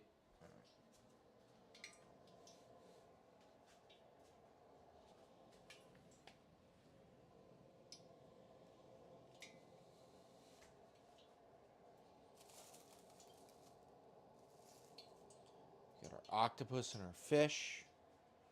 Oh, a little bit of mustard in here. Almost forgot. Our homemade mustard. Still needs a little more time for the rest of it, but this is a good early trial.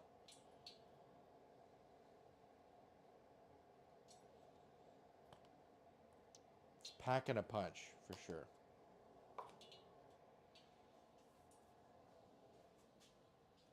Like, I smell it, it makes my mouth water.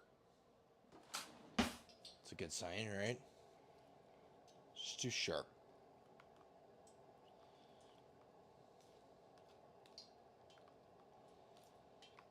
But the fermentation will help that.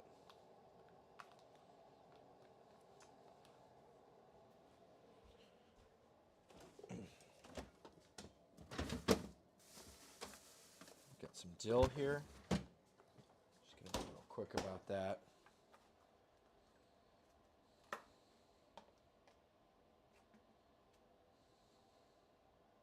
This is a good sprig. I think all we need is like a sprig. It's not really heavy on the dill, right? They incorporated it in, but they don't like, you know, obsess over it because they got so many other spices and things.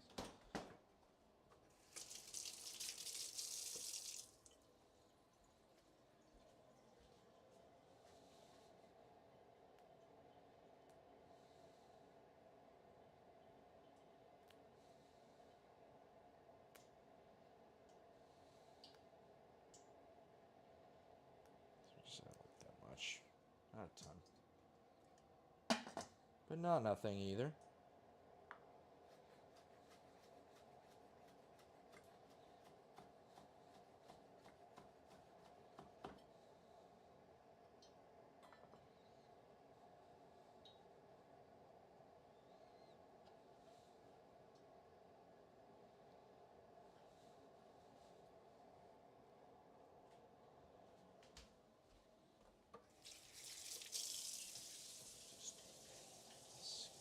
Scoop that off. Dill can be really not good when it's in places it shouldn't be, right? You can put garlic anywhere. You cannot put dill anywhere.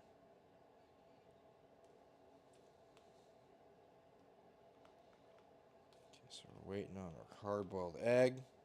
So we need garlic. Getting closer.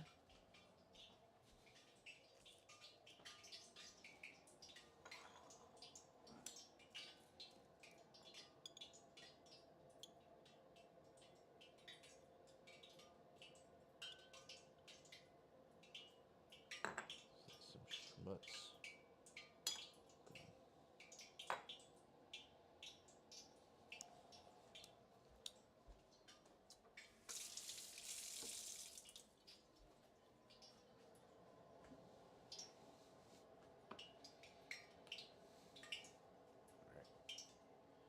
We're almost certainly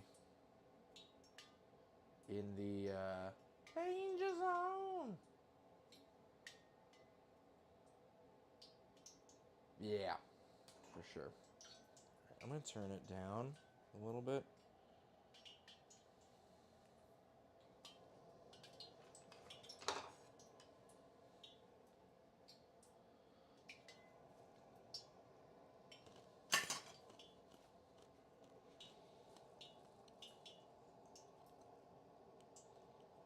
Grab some pieces. I'm just going to toss them.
Garlic.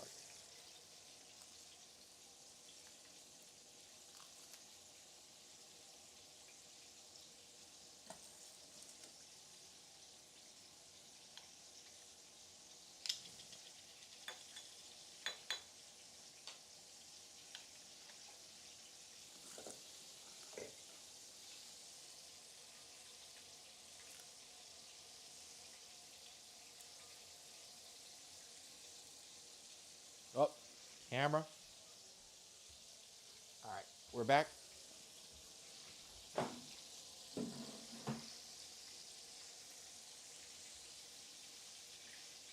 Smells really good.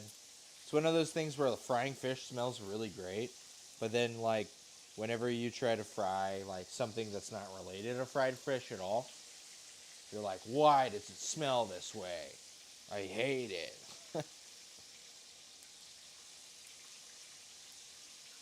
So funny.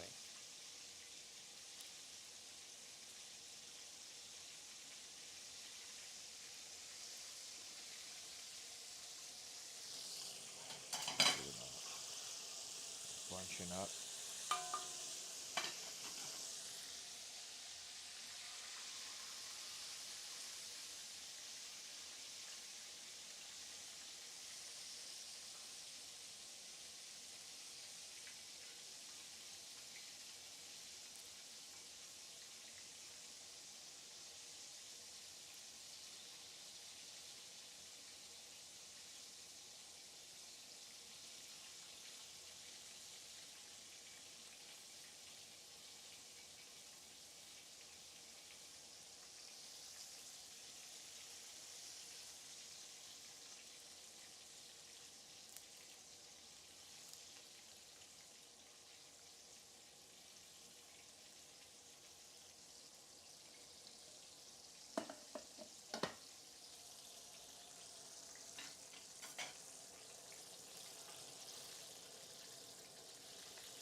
should be adding some napkins to this probably. Or paper towels, rather.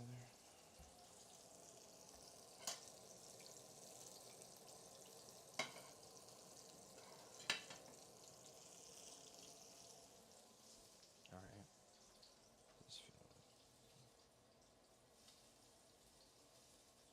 All right, that's fine.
Oh shit. Oops. It's not exactly hard. It is almost ideal though. Jesus Christ, that's a really nice egg. For anything other than this right now.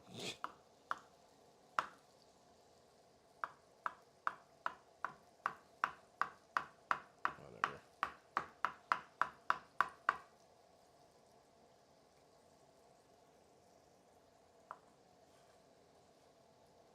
It's going in anyway.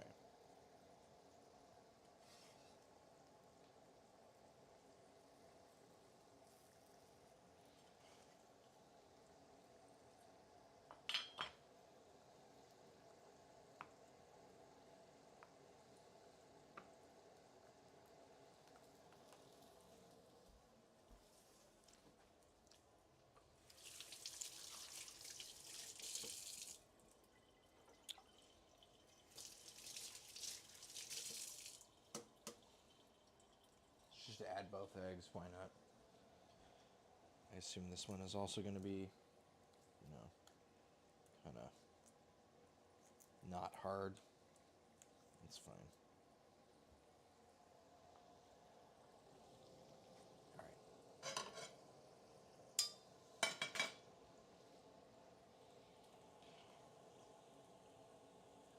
These look pretty good.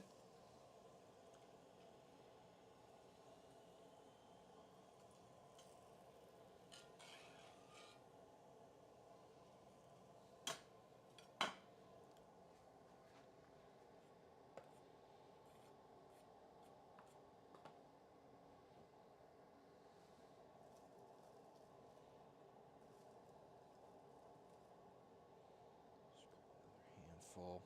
I think that should be good for our purposes tonight. So I'm gonna return this just because we want to keep fish cold as much as we can.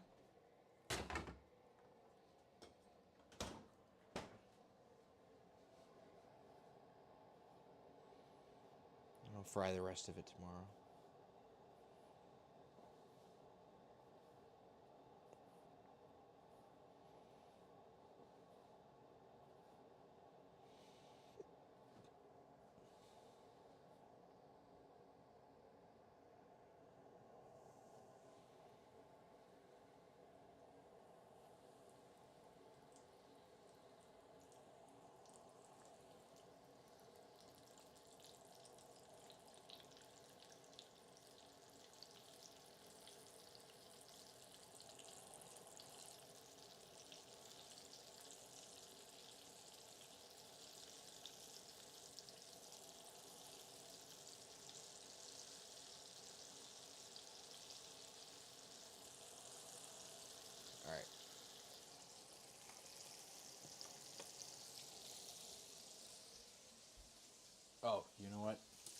we're gonna need some yucca. So you can't hang that up exactly.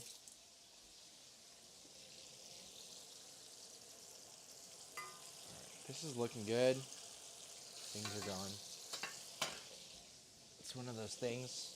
Kind of broke the seal. Now I gotta go to the bathroom again. Be back in a sec. Here, sorry, producer, help me. Help me. Oh.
Oh, all right.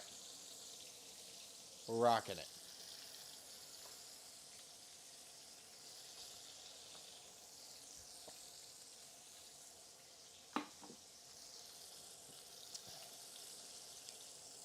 I totally forgot that we have yucca to do, which is probably going to end up going over there. So we will, actually, I'm going to grab some of it right fucking now. This is progressing quickly, as things do, and the oil is going. So,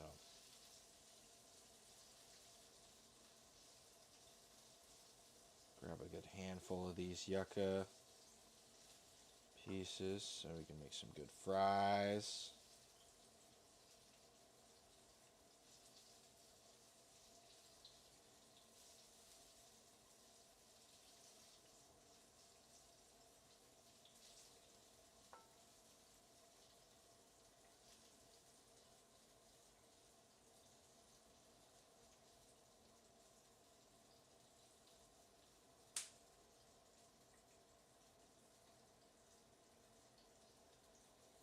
All right.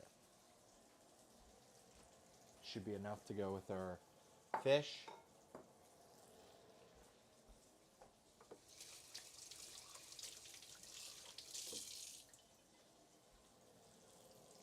Come time for fish to move, which is actually pretty fucking soon.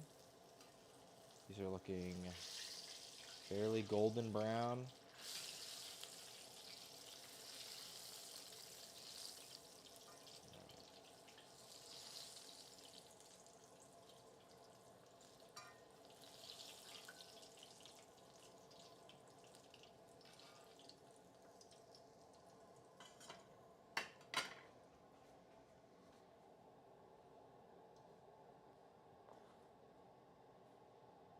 Just gonna give these a quick dusting.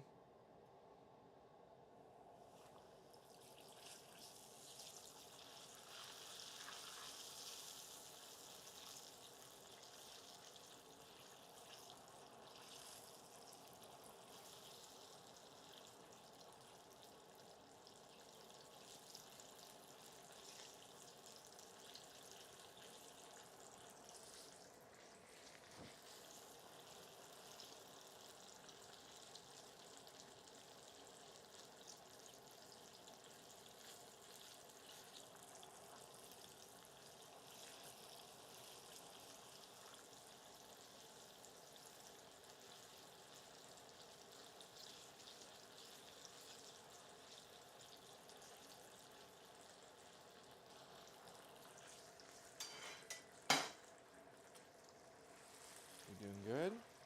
Huh?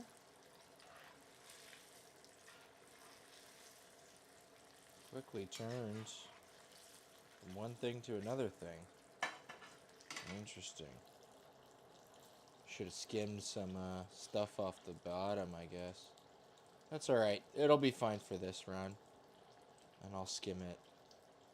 I'm going to end up using some of this oil probably for some of tomorrow.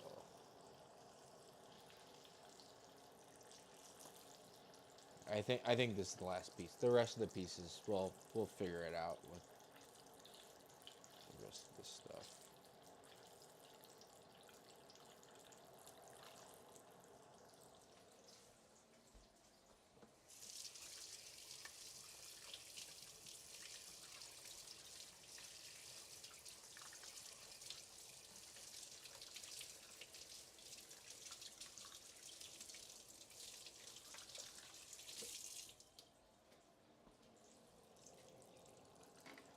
Just want to make sure we're not burning nothing.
Yeah.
Damn, that's pretty fucking good.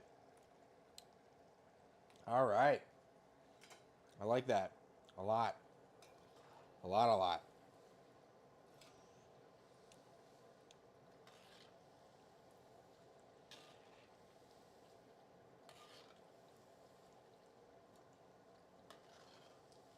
I'm going to pull some of these off. And by some, I mean, I guess all.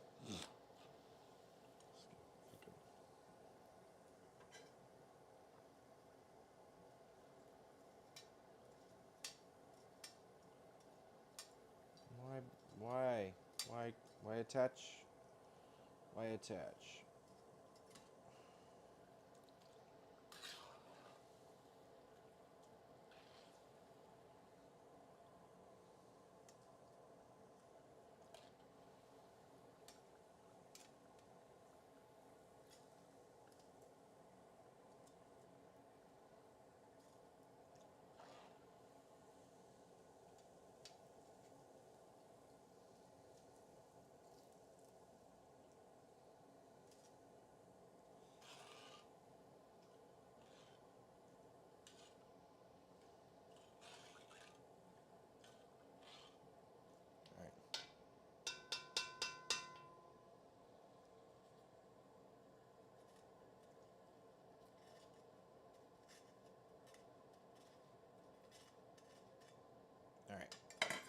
I'm gonna let some of this cool off. And I'm going to move the oil over, and we're gonna make this last sauce here. And I'm probably gonna pack away the rest of the yucca for tomorrow. Dungeons and Dragons, all that.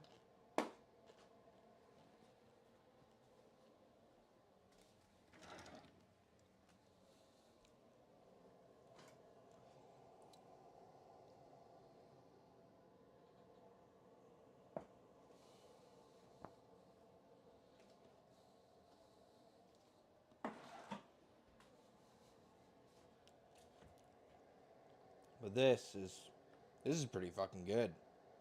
This mustard comes through really clear in a nice way. I can't wait till it's like really competent on its own.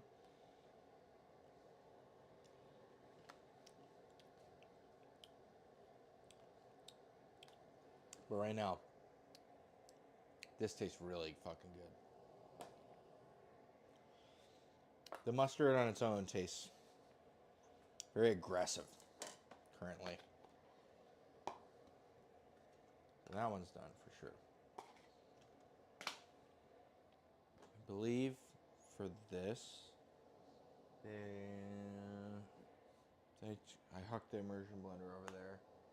We might need the immersion blender back.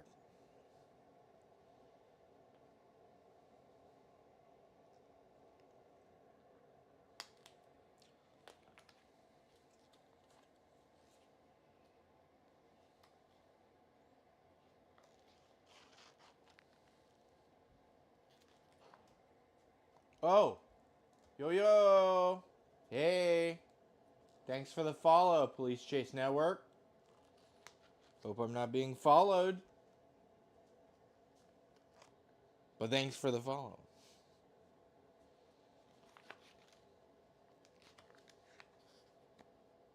Lo siento.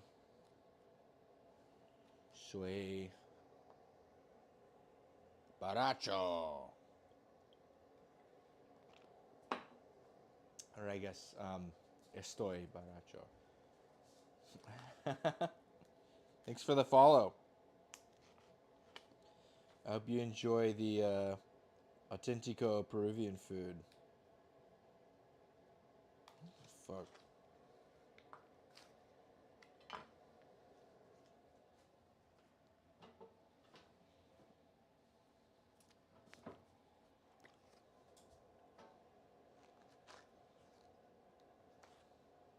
I'm dumb. I am so dumb. Really, truly.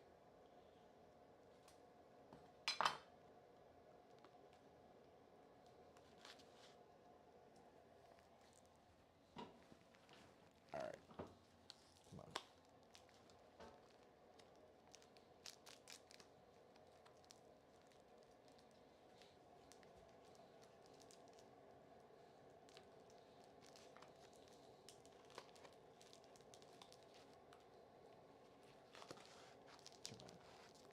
Open. Sesame. We've got a second knife over here. Just be open. Stop being closed. Stop having it be closed.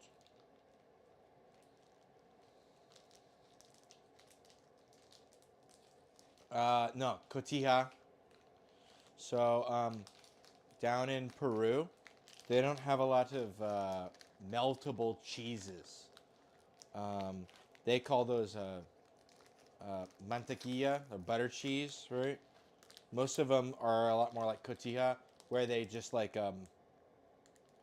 they kind of crumble, and if you try to melt them, they more or less become like a just a kind of rubbery.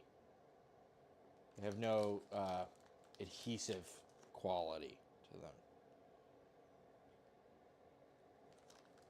So we can use cotija to mimic a lot of Peruvian cheese. And they like adding cheese to a lot of their sauces. Like dipping sauces in particular. Huancaine, also Huancaine, I guess, also is a cheese-based sauce. that but it's also like on everything, like potatoes, pasta, steak, you know, or with steak. I don't know.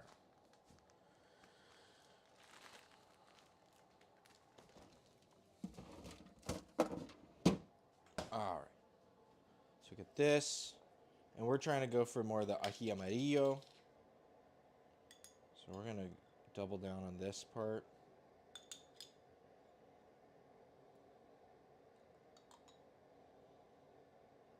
This sauce is gonna come out a bit more orange for better.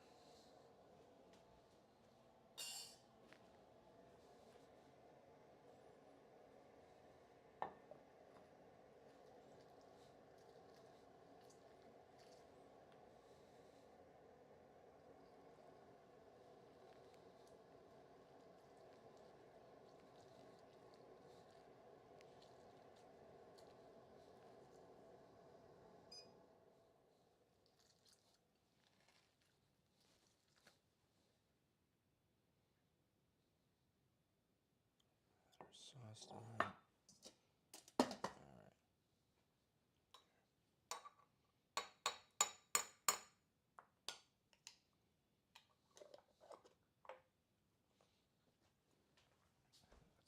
Good. And then I think they always add like milk or evaporated milk. I don't have any evaporated milk. I got some milk. So we're going to add a little bit of that. Some cilantro. Garlic, I'm sure. Garlic. I have huacate. Sorry. I'm not very good at pronouncing some of the indigenous ingredients. I'm growing it right now, but it's not very big. Nice combination of flavors. Thank you. I'm trying to.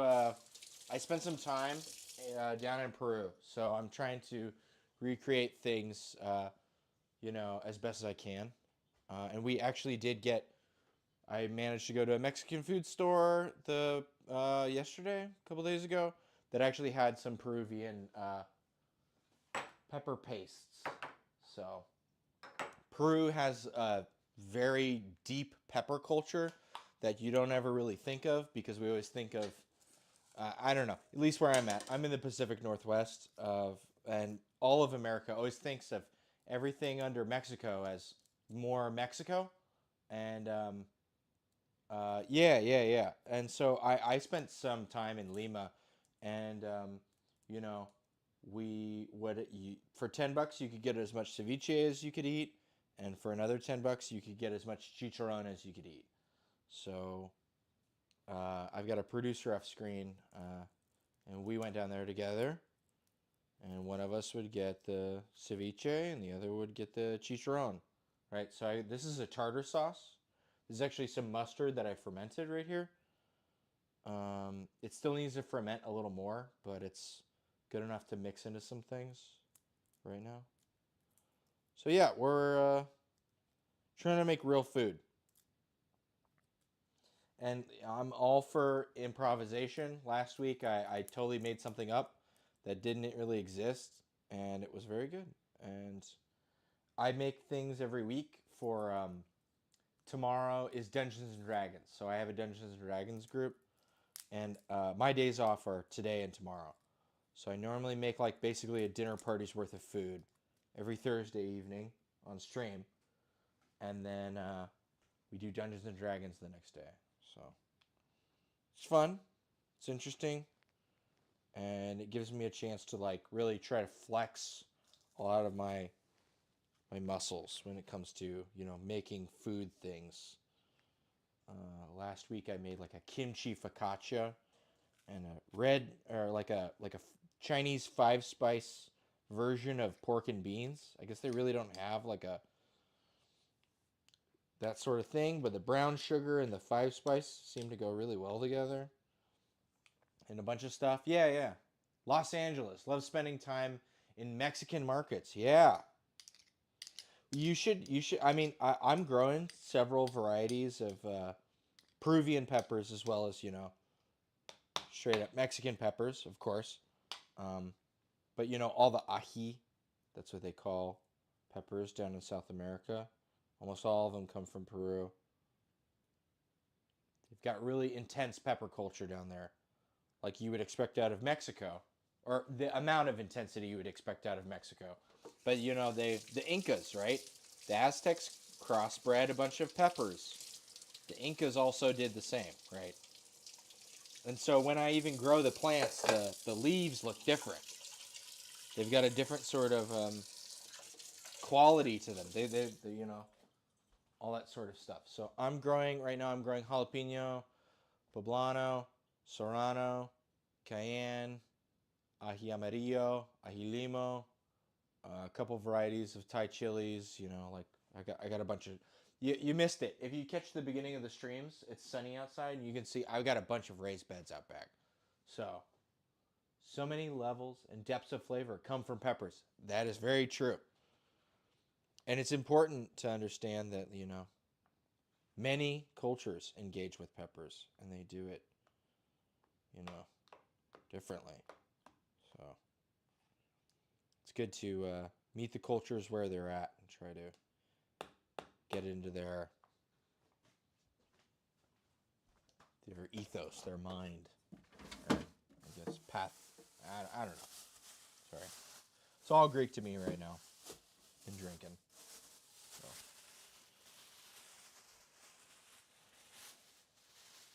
But yeah, so every week we do like a dinner party's worth of stuff. A little bit slosh of this.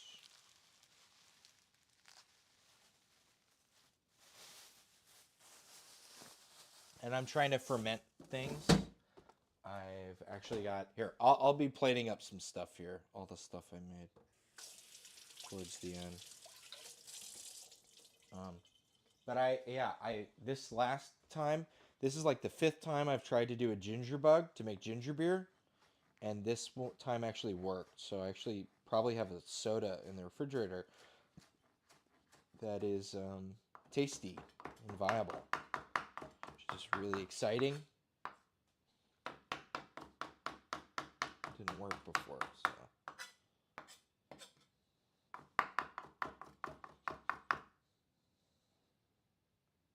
Sorry, when new people come and chat and follow and stuff, I'm always excited to like share all my deets and stuff.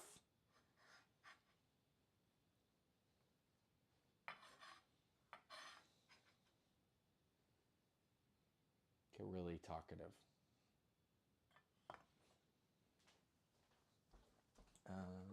Okay, so I think that is some black pepper could be good. So this sauce is more of what you would find in like a chicken shop. There's a lot of chicken shops down in Peru. One in particular, Pardo's, is a chain in Peru. We had a lot of. They would have these pepper sauces, different varieties of things.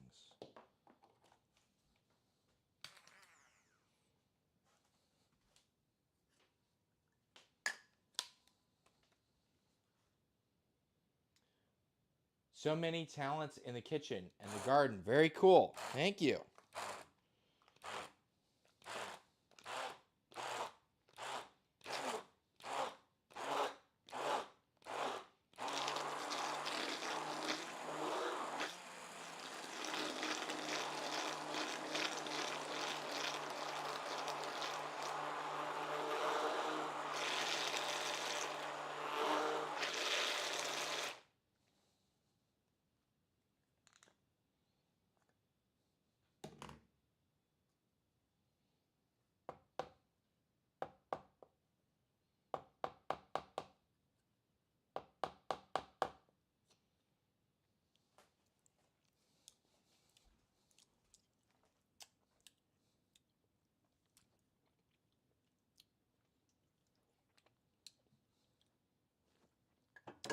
That's pretty damn close to what it's supposed to taste like.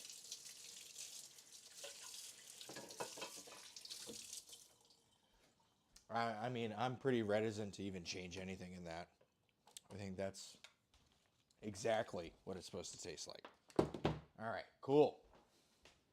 So we got our ají amarillo and our tartar sauce. We've got our fried fish and yucca.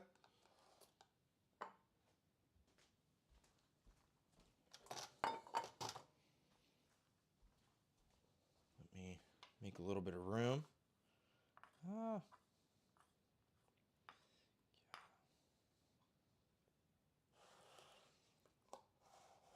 It's all right here. We'll figure out stuff here. I need to make another pisco sour. Probably got all the cool kitchen gadgets also. We're working on it. We've been acquiring them. I got this espresso machine off Facebook Marketplace for like $400, and I repaired it. It had a broken pump. And now it's worth, I don't know, maybe like $600. We just got a old ass KitchenAid, like the ones that are made of metal, not plastic.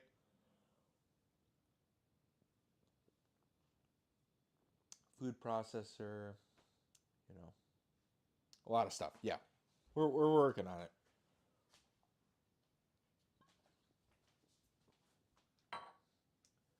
Okay, I'm going to plate some stuff. Let's do that, and then I'll make another drink for the purposes of the photos. You know what? A good thing to try right now would be our ginger beer. So this ginger beer, well, it's made from a ginger bug, but this is actually soursop juice. I really wanted to try this.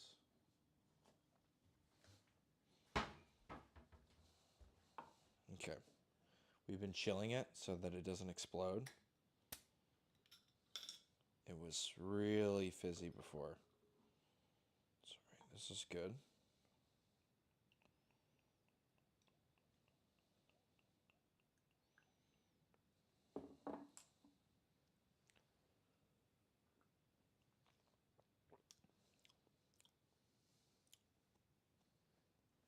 No?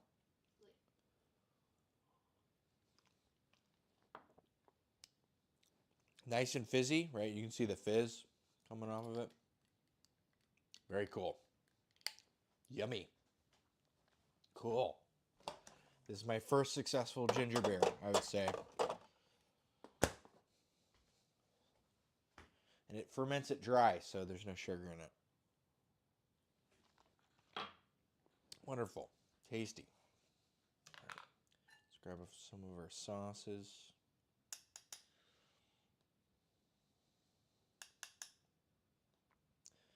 So we have our ají amarillo, which is pretty spot on, honestly. Look familiar? Right. And then we've got our tartar sauce.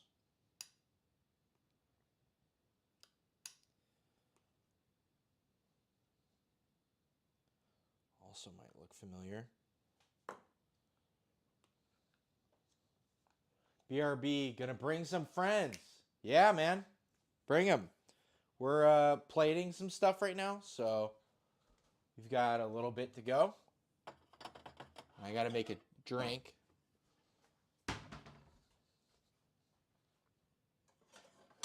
Always appreciate involvement and more people. Sorry, I've been drinking, cooking, frying.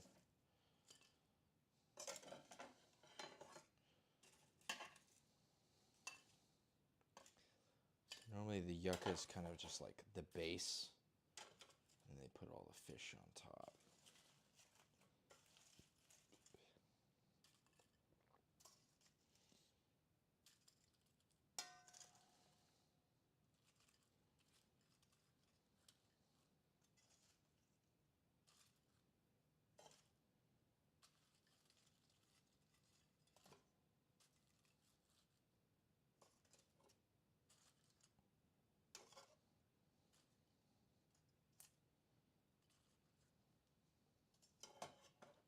Fuck yeah. All right. This is some really good chicharron de pescado. Some auténtico salsas. Sauces. All right. And then the ceviche. It's going to take a little bit of stuff as well. We've been cooling off our sweet potato. So it should be plenty cool. Yeah. Well, it's not hot. So that's good.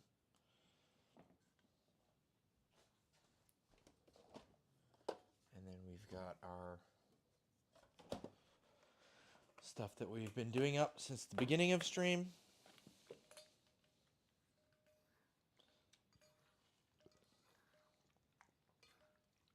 It's looking really nice. Sorry. Getting ahead of myself and just using my hands. So I'm excited. Yo, let's eat. Fuck yeah. All right. Raid. Woo! With a party of 296. Jesus Christ. Wow. Hello, everyone. We're making some authentic Peruvian food. I spent some time in Lima, and ceviche is from Lima, if people recall.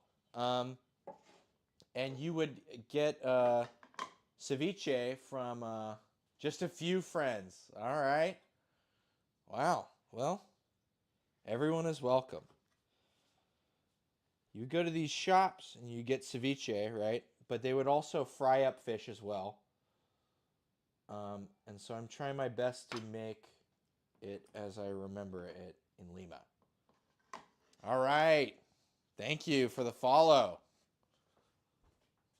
I've seen 700 some nights. Yeah, no. This is way more than any. This is a lot for sure. All right, so we've got our. Sorry. Yeah. I'm looking at it. Sorry, I got a producer off screen. She's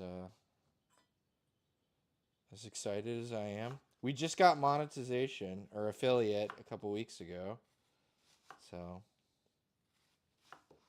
thanks for being here. I'm going to do up some red onion.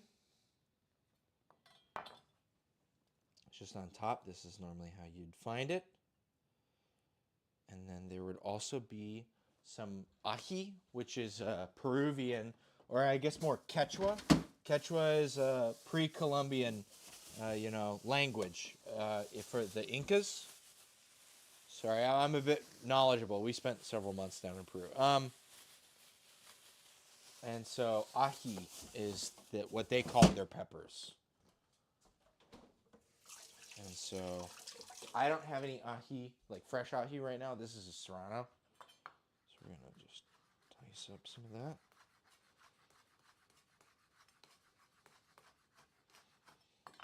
Try to get that nice on top with a little bit of cilantro, I think. Dice up some cilantro. And this is what you would find in any cevicheria, like a place that sells ceviche in, most of South America, definitely in Peru. I don't know. Sometimes they get a little fast and loose. Ají is really tasty and fragrant. It is. I will say the peppers are a lot more colorful too. They're bred to be a lot more colorful. So you have they're named by their colors, like ají amarillo, right? It's like orange, yellow, and then ají limo. It's like supposed to be like lemon, right? All that stuff. It's very, I don't know. It's just like a different flavor or a different style. It's a different culture of peppers that's always been there. But, as Americans, at least for me, right? I'm an American.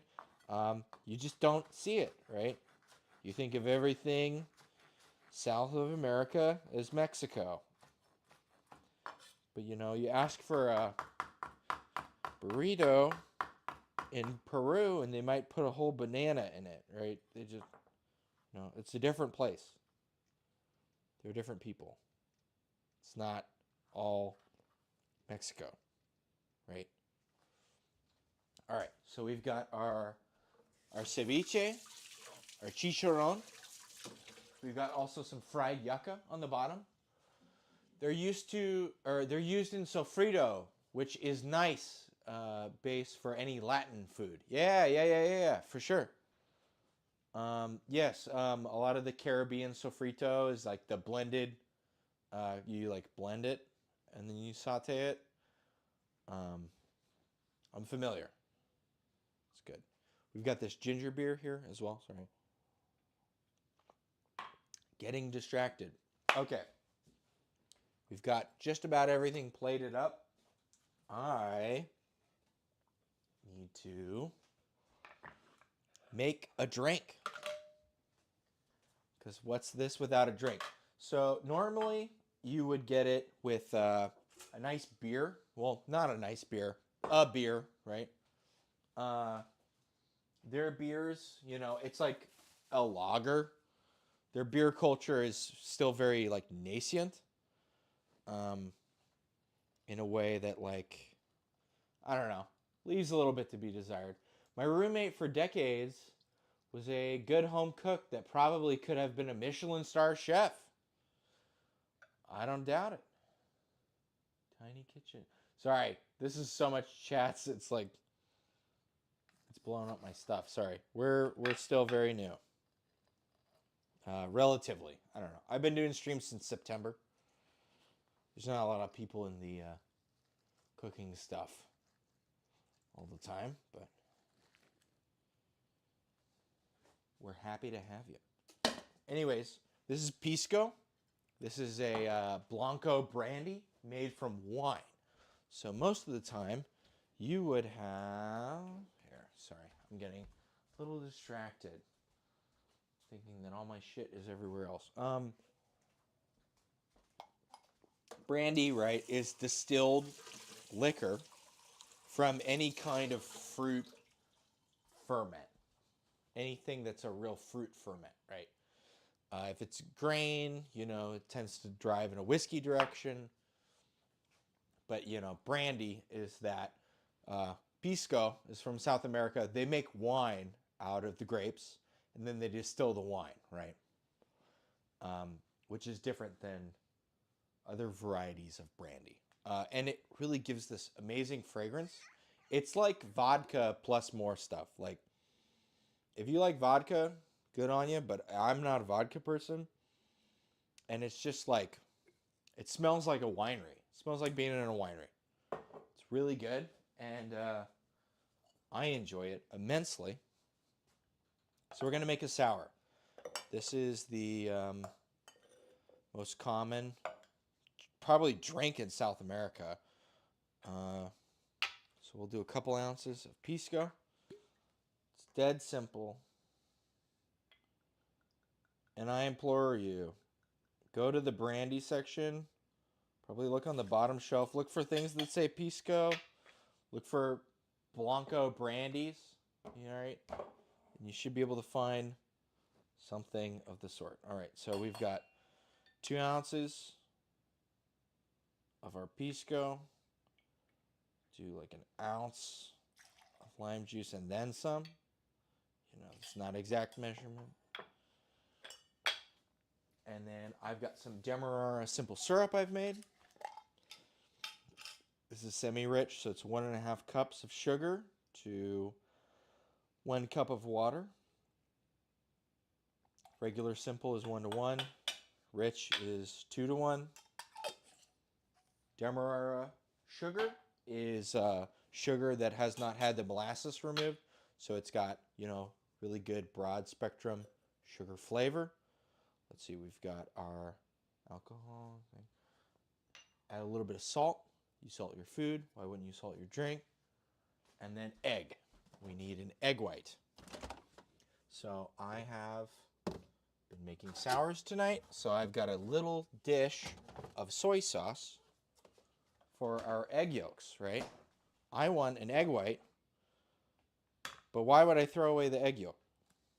So we can, here, whoops, sorry, getting a little ahead of myself. Make sure to open this up so we can put it over here. So you can basically cure egg yolks in soy sauce. And so I'm going to take this egg white, put it in my drink.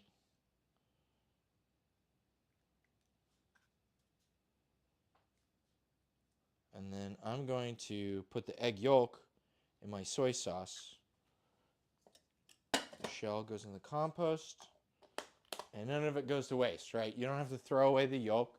This will cure. And I can put it on some rice with like a sausage or with some, a salad, some furikake, something. All right, so we've got our egg yolk, or our egg white, our lime, our pisco, and our simple syrup. I've got a milk frother here. And we're going to do a dry shake before we do our shake with ice. So basically the reason why you add an egg yolk, or an egg white, sorry, my apologies. You want to make bubbles. You want to make it really frothy. And so to make froth, you need something, you either need protein or fat. In this case, we're using protein, egg white.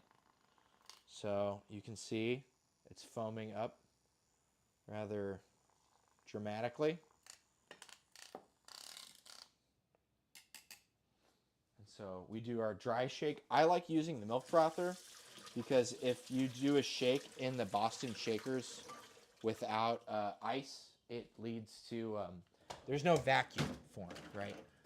Because if we have the ice, it will compress, it will create suction, right? And so it creates a seal. So you can shake this way and it dilutes. And also you really want to make sure you shake drinks that have acids in them, like lime or lemon. It's pretty essential. If your drink winds up to be some variation of a base liquor with sugar and a citrus, you gotta shake it, man. You gotta shake it. There's I could go into some of the science as to why it needs to be, but suffice it to say, you gotta shake that shit. All right. So here's our pisco sour, and we've got a little bit of Angostura bitters. So these bitters are more for aromatics than anything. They're to be on the nose. You do a couple drops around the side. And then normally they'll do this fun little thing where you kind of draw a line through them and it kind of skirts them around. It's whatever. It's fun. It's fine. All right, I got shit on the bottom of it. Whatever. Yeah. Way better than vodka. Any day. All right. So our food tonight that we prepared. Sorry. Oh, the conchita. I'm sorry, I forgot. There's these corn nuts that are, imagine if you were to pop popcorn. I didn't realize that's the probably TLDR. Sorry. Yeah, so imagine if you popped popcorn. When you pop popcorn, imagine you sneezing, right? And now imagine you trying to hold the sneeze in. That's these. What do they call it? I got it right here. It's called conchita, but the base thing is called maize chulpe, and it's like a corn nut kind of thing. But yeah, you have it as a garnish. Sorry. all over the place. I'm not used to having this many people. All right. Yeah, let's dig in. Sorry. Was listening to some music earlier. So we've got our ceviche. Basically, the whole idea is like you bounce back and forth between this like cold, citrusy fish. It's just amazing.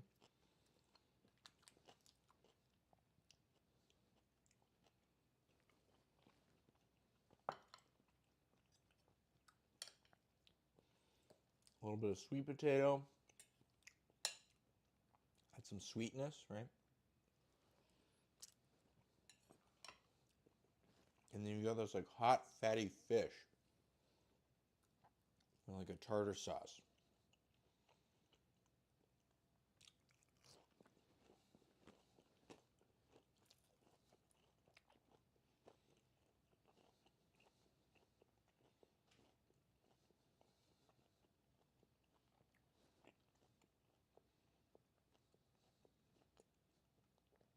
Thank you.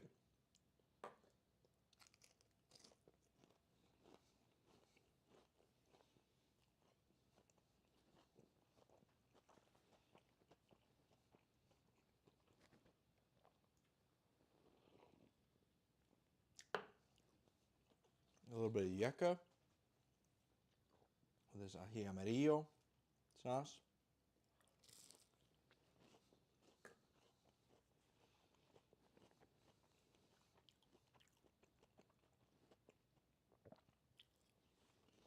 And this is the kind of food you would find in a cevicheria in Peru.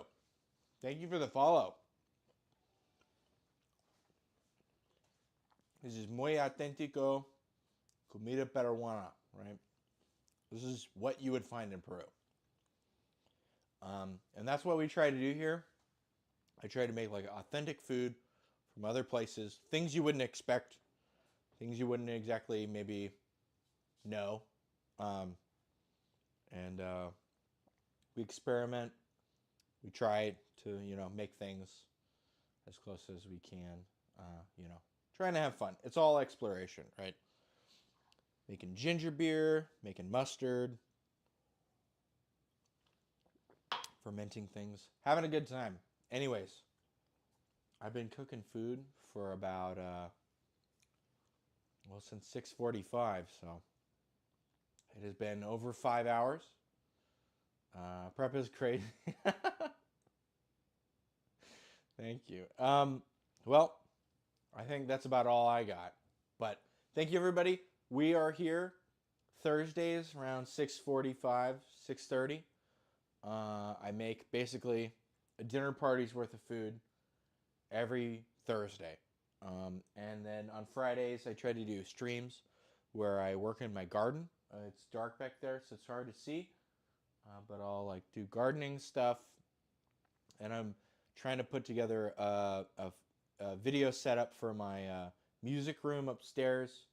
I got a garage with some fermenting equipment. I want to start making beer and stuff. So it's a lot of like streaming, like IRL stuff, making things, doing things, right? I don't know. So that's what I'm about here. Thank you, everybody, for tuning in for a little bit here. I appreciate your attention. I hope you found what you're looking for. Thanks for stopping by. We'll see you later.